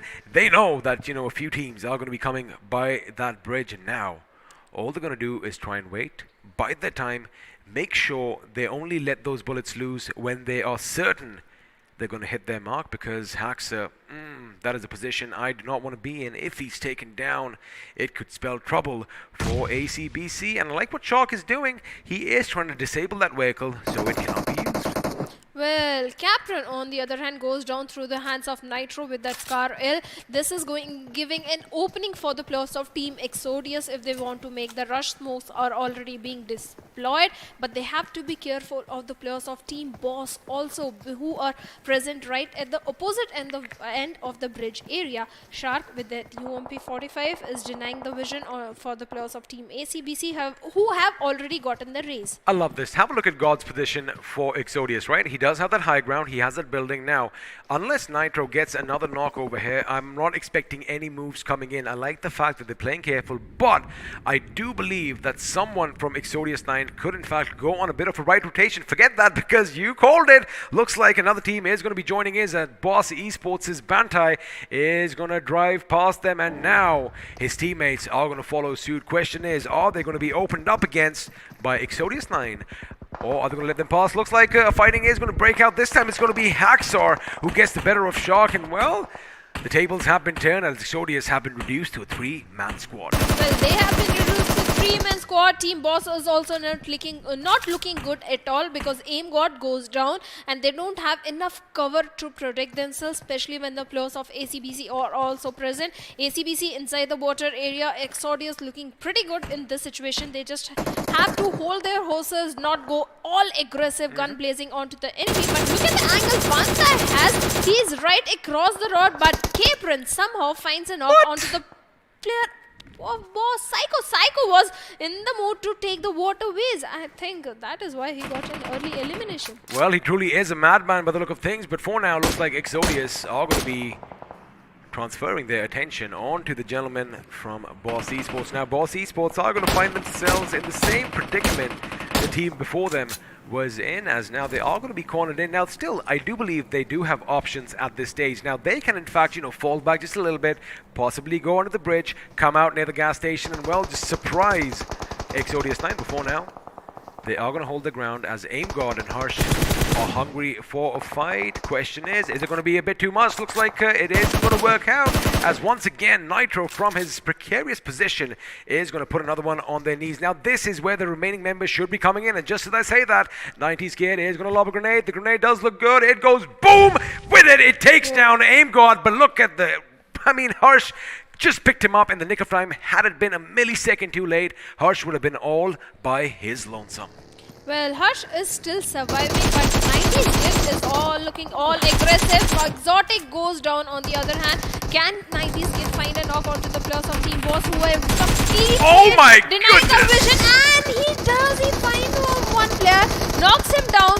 going for the last one, who is surviving barely few HP, but the players of ACBC are still present. And then a fight is breaking in the Pochinki area as well, XP. Oh my goodness, looks like ACBC are going to be reciprocating as well, as Evil Sky is going to get the better of Boss Esports with that little finish over there. But now 90's Kid, he did a wonderful job, but he is going to be at the receiving end of things. Wait a second, that is all she wrote. ACBC, ladies and gentlemen, we had pretty much written them off, but oh my goodness, Shadow, they just wiped out 2 teams while being submerged underwater. Elsewhere, we still have action breaking out in Pochinki as Hyper Kings finally, they've had enough. They're like, you know what, time's of the essence. They've managed to finish another member from Team 4 Savages. Looks like the 4 Savage enemies are reduced to 2. And now, Seth, he is going to be going in. It's Sai for the win, I beg your pardon. And that's it. That's it. In the blink of an eye, 2 teams are going to bid us adieu. And, well, 4 Savage enemies are going to be 6 feet under, and I like the fact that we have that little coffin animation coming in as well. Just one finish for them. But boy, oh boy, ACBC. I'm just going to call them Akadaka. Oh my goodness, what a wonderful outing by them. Again, just paint this picture. They were at the receiving end of things as far as Exodus is concerned, right? Then they are forced to go in the water, stay submerged, take that little damage, all that blood and water gurgling in their lungs as Boss Esports made their way. But again, like an amphibious assault, they came in and wiped the 2 squads out. Well, the rotation from Haxer is, I think, was perfect. Beautiful. Yeah, exactly. Beautiful rotation coming in from Haxer. He is the man who completely wiped out Exodus. But for now, Orangutan Gaming has their eyes set on the players of Team Senex. Team Senex walking in the wrong direction, a complete wrong direction. The players are already present. The extreme skills is getting better in this situation, knocking down the players of Team Senex. 3 players already down. Ignite is the last man standing, and for how long? Because Orangutan from the other end is shooting in the direction Ignite. It was a complete sandwich situation, and with that, Sensex goes down. Man, you said sandwich situation. Talk about being between a rock and a hard place. They had nowhere to go, and in fact, they are themselves to blame because, again, 0 scouting. And at this stage, Shadow, you should anticipate that every single compound is going to be occupied by the enemy. If it was a classic game, I would still be doing the same again. I hope they do learn from their mistakes because for now, although Orangutan Gaming did lose AKOP moments earlier, they have opened up their kitty with that one finish. Question is, are they going to add on to that, rack up some more points? We are going to have to wait and find out. But for now, what we can tell you is where the next circle is going to be heading in the matter of a few seconds. Let's hope it goes all the way towards Rozok area somewhere. But we'll see. We'll have to wait a little longer. For now, all the teams are looking pretty happy. In fact, the action broke in pretty early this time. No one was shying away from the fights. Some of the teams, ACBC, were going all aggressive with the tactical gameplay coming into the picture. Some of the teams are in the mansion area going to be very happy. In fact, the circle is also favoring ACBC somehow. It is favoring them. Again, they have their backs up against a wall, which is something they should definitely be capitalizing out. And in case you missed any of the action we were talking about earlier, wait a second, we might have something else breaking out. Hold on to the action earlier because looks like Gold Leaf Esports are taking the fight to 10-8 MVP, and you mentioned before you need them to be the MVP, but for now, can they actually thwart this attack as grenades are going to go off? In fact, that was devastating. Oh, if that bounces off the tree, it could be problematic. Unfortunately for the team, it did, and now Aura Ninja comes under fire. He gets in the house in the nick of time, but Johnny, he does have a grenade. Little does he know there's an enemy right by his side as well. He's paid a heavy price as MVP is going to bring him down. And now Singh is going to be, well, on the line of defense for his team. And Golden Leaf, again, they have the upper hand. Unfortunately, they are going to fall down. And now Prince is going to go in and make sure he puts them in his place, which means it's all down to Pro and his teammate Ninja from 10-8. I believe they still have a third man standing here, Shadow. Well, they have a third man, and I think they should be having grenades as well to find a little opening or a little connection onto the players of Gold Leaf Esports. 3v3 situation. Let's see who is coming on the top. Well, for now, it's all even Stevens, but look at the distance. Old Hood, they've heard the commotion. Are they going to be joining us? Nope. They are just going to be driving by, as looks like Pro is going to be brought down by a grenade, and now Singhu, he's going to go in. Is he going to be the king? Yes, he is. He's going to make sure he puts the enemy 6 feet under, which means now 10-8 are reduced to a 2-man squad. Ninja and Nemesis going up against their Nemesis right now. Elsewhere, looks like Gain is going to join in the fight as well. Before now, we're going to try and see what's going to happen over there. Now, Johnny, OP, and the boys, they do have the upper hand, Shadow. However, one of their teammates is down on the ground. Now, the question is, do they finish this fight or do they go in for that revive? They can't go in for the revive directly in the open well, area. they're One going of for the it. player can go. Yeah, one of the player is going already. Another fight is breaking somewhere near the quarry area between the players of Team Gain and ACBC, who was looking very good, but a grenade comes in. Hazard goes down. On the other hand, iQOO with an M16 eliminates the whole squad of ACBC. At 12th position. Well, we were just singing their accolades, but it looks like ACBC are going to be exiting in the 12th position. A good 7 finishes to their name. But meanwhile, on the other side, the action continues. And looks like Johnny did try and go in for the revive, but he realized that, somebody else is lurking nearby. And that somebody else are the boys from Global Esports. For now, Prince is going to lock and load that grenade. He does chuck it, does take down a little bit of damage for the enemy. But for now, it is going to be an exchange of projectiles, and Prince dangerously close to being knocked over. He is going to survive by a sliver of HP. I think Singh's position is given away. If Nemesis threw it outside, it could be problematic, but he throws it in and catches Prince off guard before he can patch him up. Now, this could be dangerous. He jumps out, he hits the deck, and down goes Singh, which means Nemesis is going to have the upper hand. Question is, can he hear that buggy coming in? Because that could be problematic now. Only one man is going to be left standing for Gold Leaf Esports, and looks like his position has been given away. Well, his position has been given away, and beautiful grenade from Johnny takes down Nemesis. And the last player as well. And Gold Leaf Esports, Johnny OP coming in with a clutch. Here's Johnny. That is what he's doing right now, as Gold Leaf, against all odds, are going to make sure they are still in this game of the two-man squad, wiping out the enemies before them. Elsewhere, it looks like Extinct Esports once again facing extinction. They could come under fire, but Sangwon has been spotted in the distance. There goes the M4, and a few shots are going to connect. But now Sangwon, what is he doing out in the open all by himself? Scouting the area most probably, but he is going to reunite with his teammates and Global Esports with that. Thanks to Sangwon has the intel. There is the enemy in the periphery. Are they going to pick up a head-on fight, or are they going to find an initial connection? Looks like they are going to find an initial knock. Thanks to the buggy, the player's position has been revealed already. But this time again, Global is having a good positioning, complete northern circle control. On the other hand, southern side, we have two teams rotating in. Team Hyper is also trying to go for the northern side rotation, but they have to be careful of the team Global Esports. On the other hand, eastern side, not much congestion. Team Old Hood right in the centrish area, looking very good. Well, speaking of Team Old Hood, looks like Claus is going to be a merry man, as he does get the better of the enemy.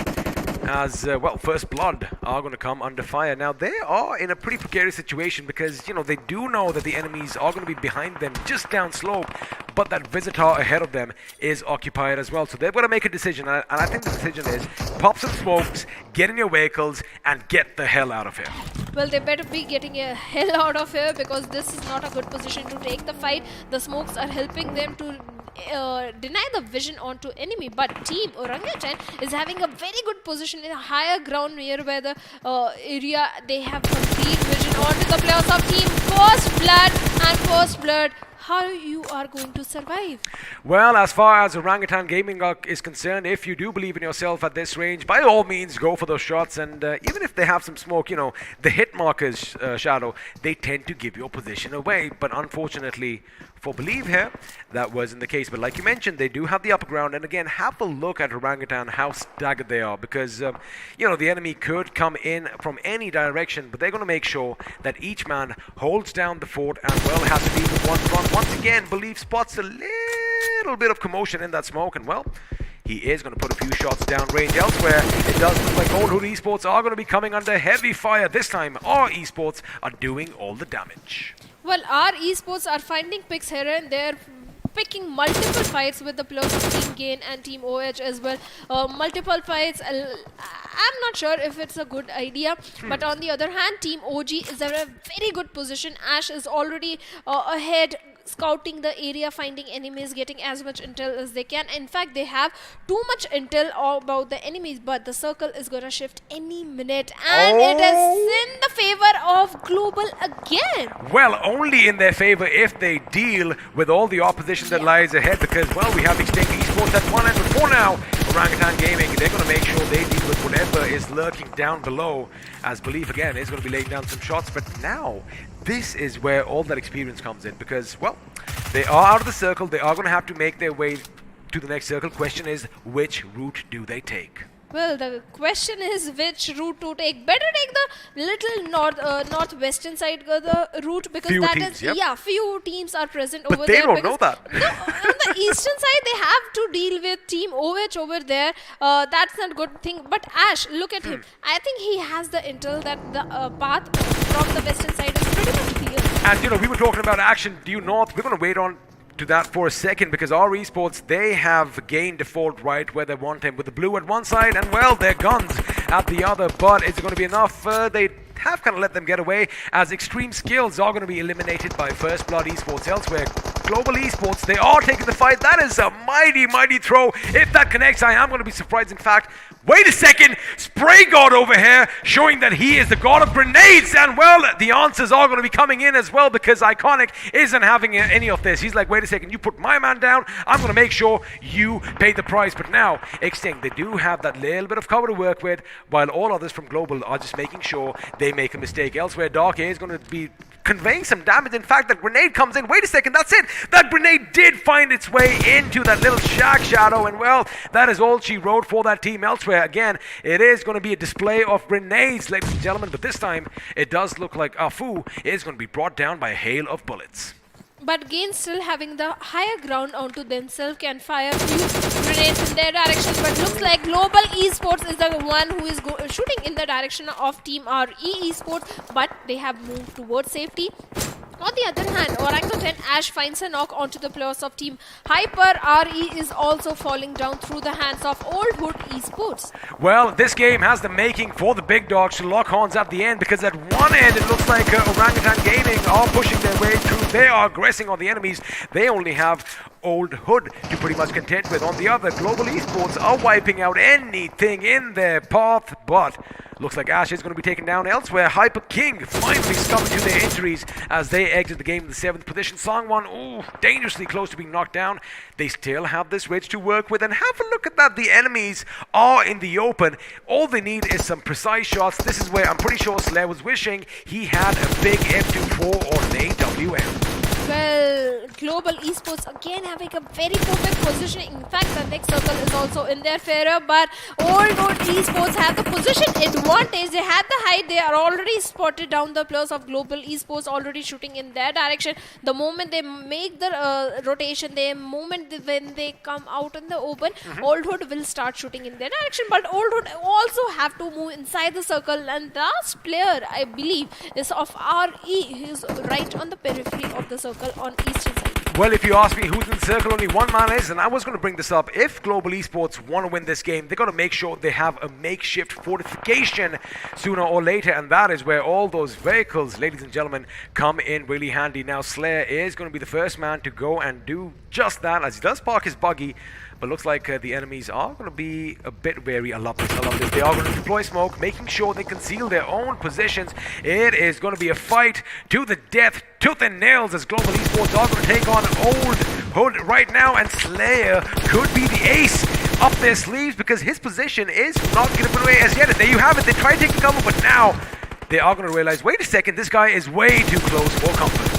Well, Sultan has been spotted down, and Slayer is already shooting in his direction, but Sultan has a little free cover and the smoke to help him out. But Johnny find a drive-by onto the players at this stage, finds a knock, will go for the confirmation as well. But Gold Leaf Esports is still looking decent in this situation, but they have to be careful of the team at the top. That is OH, especially Sultan. Beautiful move coming in by Global, because they have made sure that all their members are going to be against one another, and well, all they do, they still have two members way back, so they can provide the crucial long distance engagements.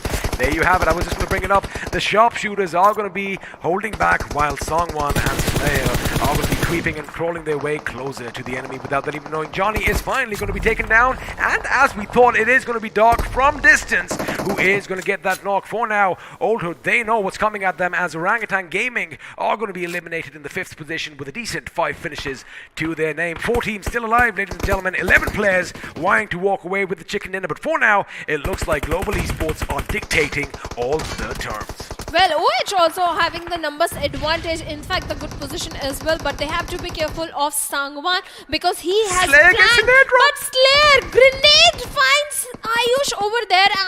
OH has been reduced to 3-man squad because a follow-up grenade might come in any second, and Crazy is also down on his knees. Slayer again going for the grenade. Can he find the confirmation? Will look like he can. Oh, he knows the enemy's behind the tree. There you have it. Crazy is going to be taken down, which means Sultan and Claws are now the only 2 members surviving from Old Hood. Now, this could be problematic. Oh, the hit markers giving the position away as Dark is brought down, which means Iconic, the man next to him, could be in trouble. But again, the same thing is happening with him as Slayer, through the smoke, is going to find a position on the enemy. It is going to be a 3-on-3 situation, a 4-on-2 actually, as Global Esports are looking good. 11 finishes already. Can they make it? 14 as now Close.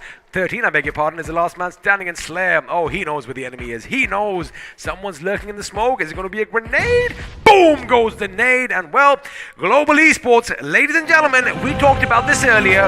We talked about Team Miyavi getting back-to-back chicken dinners. Yeah. We expected this from a team of such high caliber. Global Esports coming in, just decimating the opposition. Back-to-back chicken dinners. Well, back-to-back chicken dinner consistency. Even the first match also being at the second position. Yeah, very good game pick coming in from Global Esports. They are already making sure the teams that are qualifying in the next round fear from the name Global Esports, because that kind of a performance, I'll think twice before picking a fight with Global. Oh, the next time the kill feed, pops up the name GE anything, chances are the other team is going to get just a little bit intimidated. But again, a lovely outing coming in from them. Now, this is where, the experience kind of just outplays or outmatches just pure skill and determination. But again, a lesson to be learned from this for all of the teams. Again, we pointed it out. The moment Slayer took that vehicle and made sure he had a little bit of a soft spot really close to the enemy, that was the game changer. Because even though Dark and Iconic were getting peppered by bullets, Slayer's position was instrumental. And if you missed any of the action, well, we got you covered there, because the highlights are going to be on our screens, and action was aplenty right from the get-go, right from the beginning. We saw, well, bullets fly and bodies drop. Well, Exodius was picking up good fights with the players of Team Gain. In fact, in the bridge action also, ACBC was coming in, Team Boss was coming in, Exodius was present right over there, but ACBC came at the top courtesy to the player who went in for the rotation off of the flank. This particular matchup, this 3-way fight over here just blew my mind, because have a look, ACBC were forced out in the water, but Exodius and Boss, they just kind of wrote them off. Yeah, it was because of the player that went ahead in the path in the water area and for the rotation. And in fact, I like the fact Team Hyper King and Team 4 Savage enemies were not shying away from the fight. They had a drop location clash in match 1. They went ahead again for the same drop location, and this time again Team Hyper came at the top. But Team Senex, well, my heart goes out for this team. On one side they have team, on the other side Orangutan also Gaming, Orangutan and then, is there. Yeah, exactly. They couldn't do anything in this situation. The only thing they could have done was scout the area. That's it. Well, again, whenever you are in the final few circles, you got to always anticipate, always think that the compound is going to be occupied. But now over here, Gold Leaf Esports, boy oh boy, what a fight that was put on over here. I kind of expected, Team 7, which was Old Hood Esports, to come in and join the party, but that was not the case. Now ACBC looks like they are more of an aquatic team. They're more amphibious, because on dry land they were simply overwhelmed.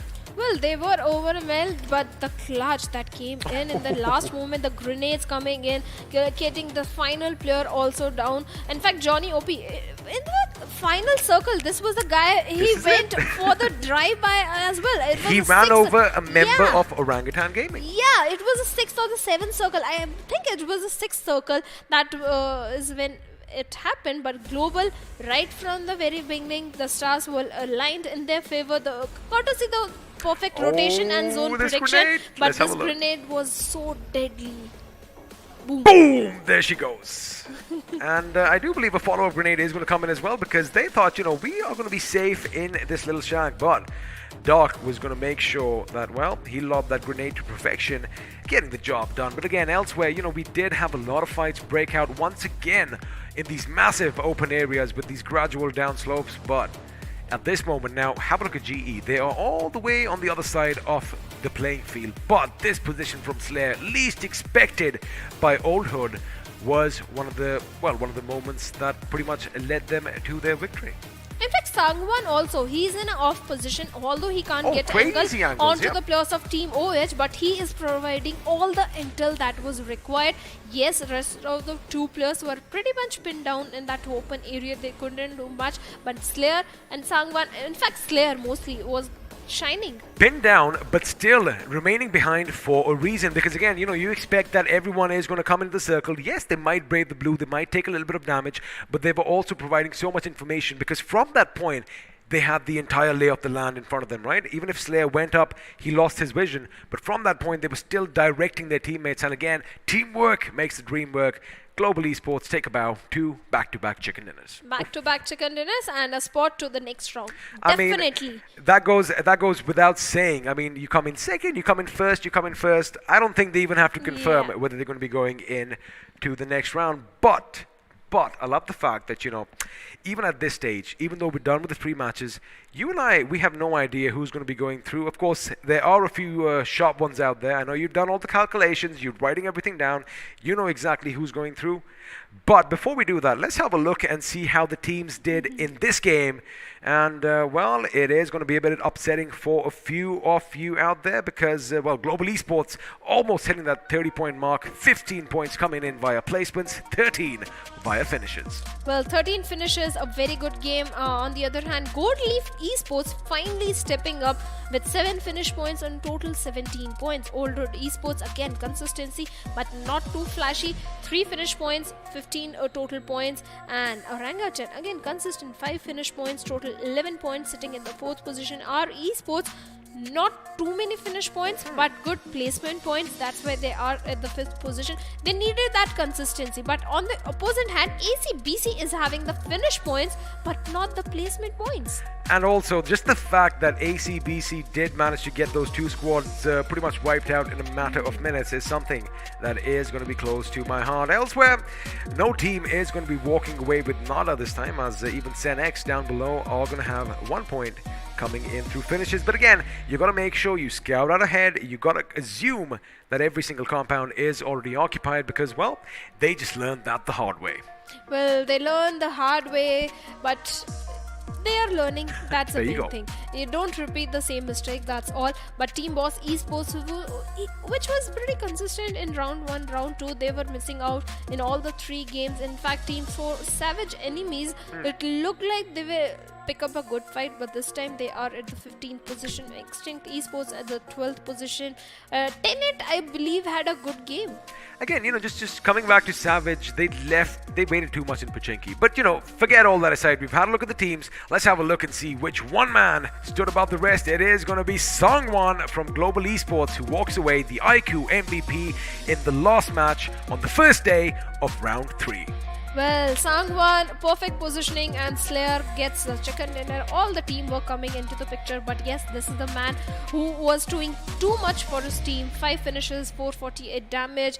Assist is going to be 1. But who are the guys which are following him? Let's who are the top 5 if players? His teammates are going to join him. And well, looks like barring just one, Iconic did just get 1 finish. But of course, he had a lot of intel and he did his part. But Sangwan, Slayer, and Doc make their way to the top 5 players. And followed by Slayer is going to be Prince with 4 finishes and 376 damage. And from Team Orangutan, this time it is Believe who is making in top 5 with 3 finishes and 600 damage. Well, I mean, that is a pretty round number, 600 damage. In fact, 3 finishes, 3 assists. He pretty much every single bullet, if I look at those stats, hit its mark. But again, we did see that they did have some good positions. They have the high ground from where they were raining down death, but unfortunately they did go up against a team on the Western Hemisphere, if I remember. But again, the entire mountainside was open, and that is where teams like Global Esports, they capitalize on it from distance. Well, they certainly capitalized and got the chicken dinner, but have a look at the match summary, that how many grenades were used, how many grenade finishes are there, and you'll be surprised, XP. This time, 11 grenade finishes. And we saw a lot of them. I'm pretty sure half of them came via Dark over there, the way he was lobbing those grenades. But yeah, 84 grenades used, 11 of which ended up finishing people, but of course a lot more we used to knock them on their bloody knees. 38 rescues coming in, 2 airdrops. In fact, the last airdrop was looted just moments before the game was won, and that man was Slayer, who made sure he had pretty much level 3 goodies. I only wish there was an AWM, because knowing the guy, he would have definitely used it as the last shot. In the finals? Oh, absolutely. I mean, even in the last game, in game 1 that I was watching, in the final few circles, I don't know if you picked up, the M24 was going off.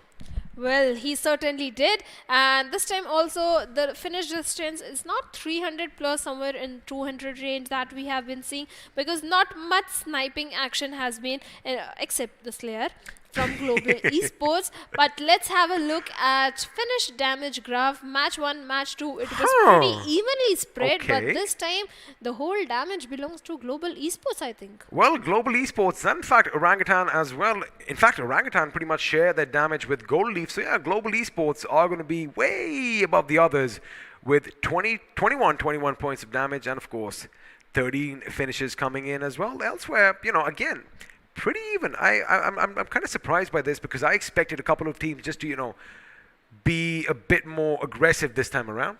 Not the case. The bottom teams could have done that. At least we wanted some drama. We wanted some targeting here, Shadow. There was no targeting. There was a peaceful game, I believe. Everyone was going on their way. When they see an enemy, then they pick up the fight. But that's okay. That's okay. There is a pressure to qualify those for the next round, and let's have a look at the top 4 squads, and we are not surprised. I'll say one thing. We already have the 4 squads on our screens. It would have been a bit difficult, you know, garnering that information just from that performance graph. But over here, of course, Global Esports at the tippity top. 13 points coming in from finishes, and well, that chicken dinner kind of helps as well. Well, that is certainly going to help, providing 30 points, back-to-back chicken dinner.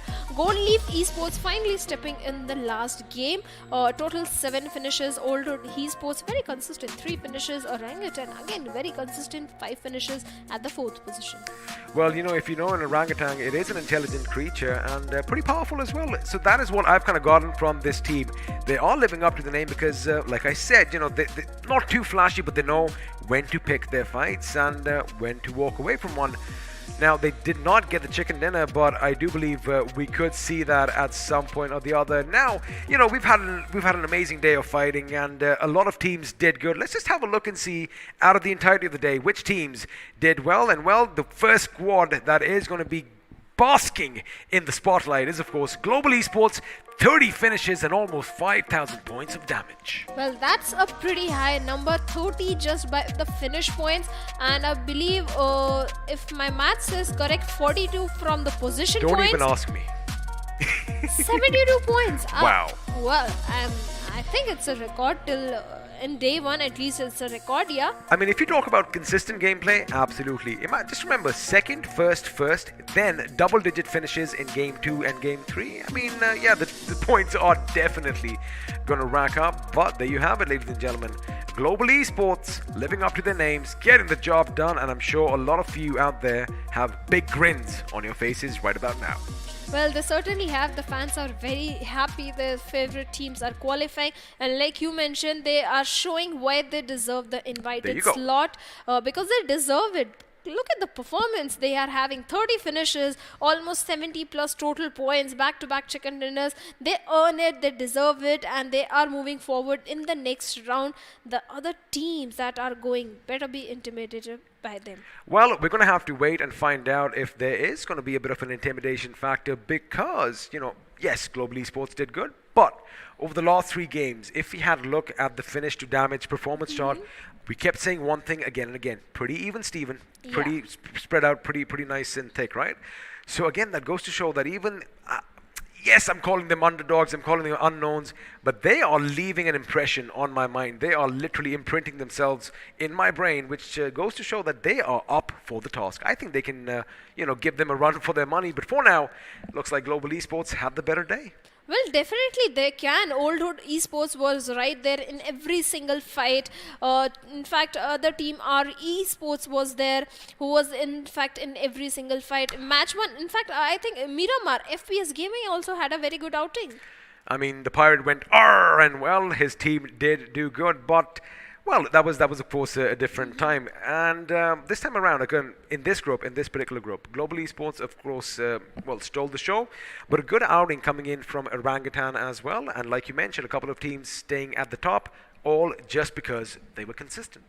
Well, they were consistent in match 1, match 2, match 3.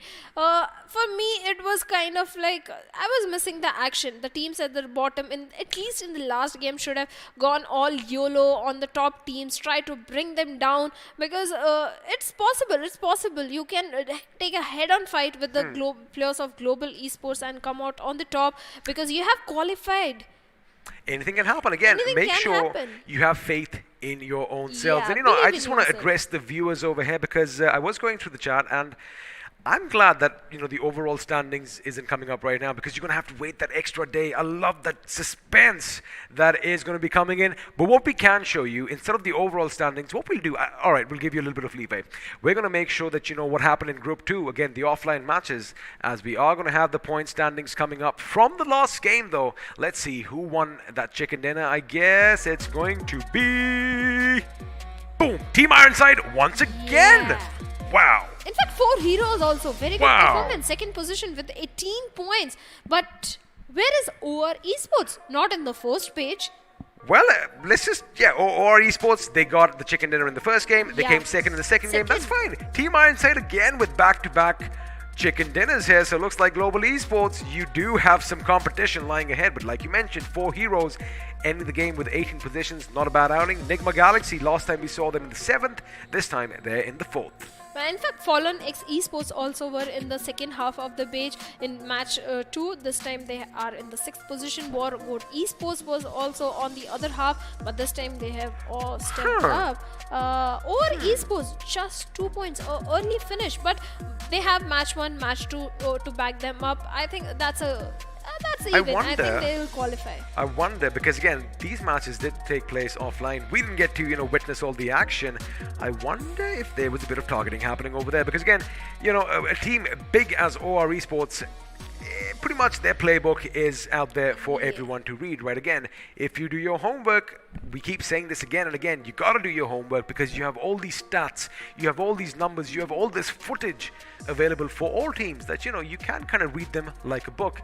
And well, looks like that could have been the case for OR Esports, but again, that is all speculation at our end. Sooner or later, have no fear, they are going to be on your big screens and well, we are going to see them in the orange and black once again. But for now, lovely day of non-stop action. In fact, the Miramars, I expected them to be a bit slow-paced. This time, boom, right at the beginning, we had fights breaking out.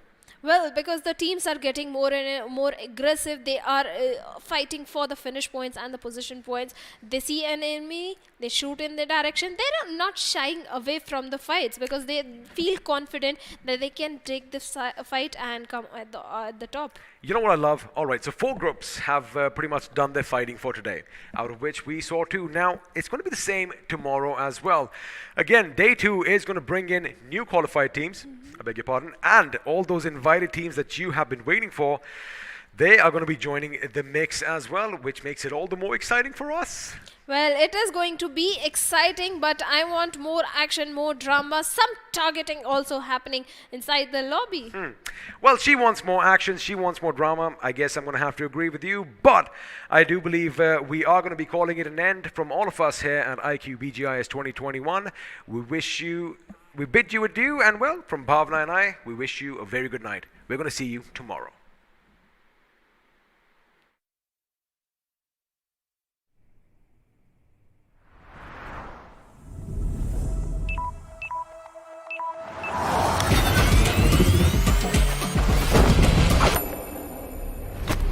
Are you ready for this?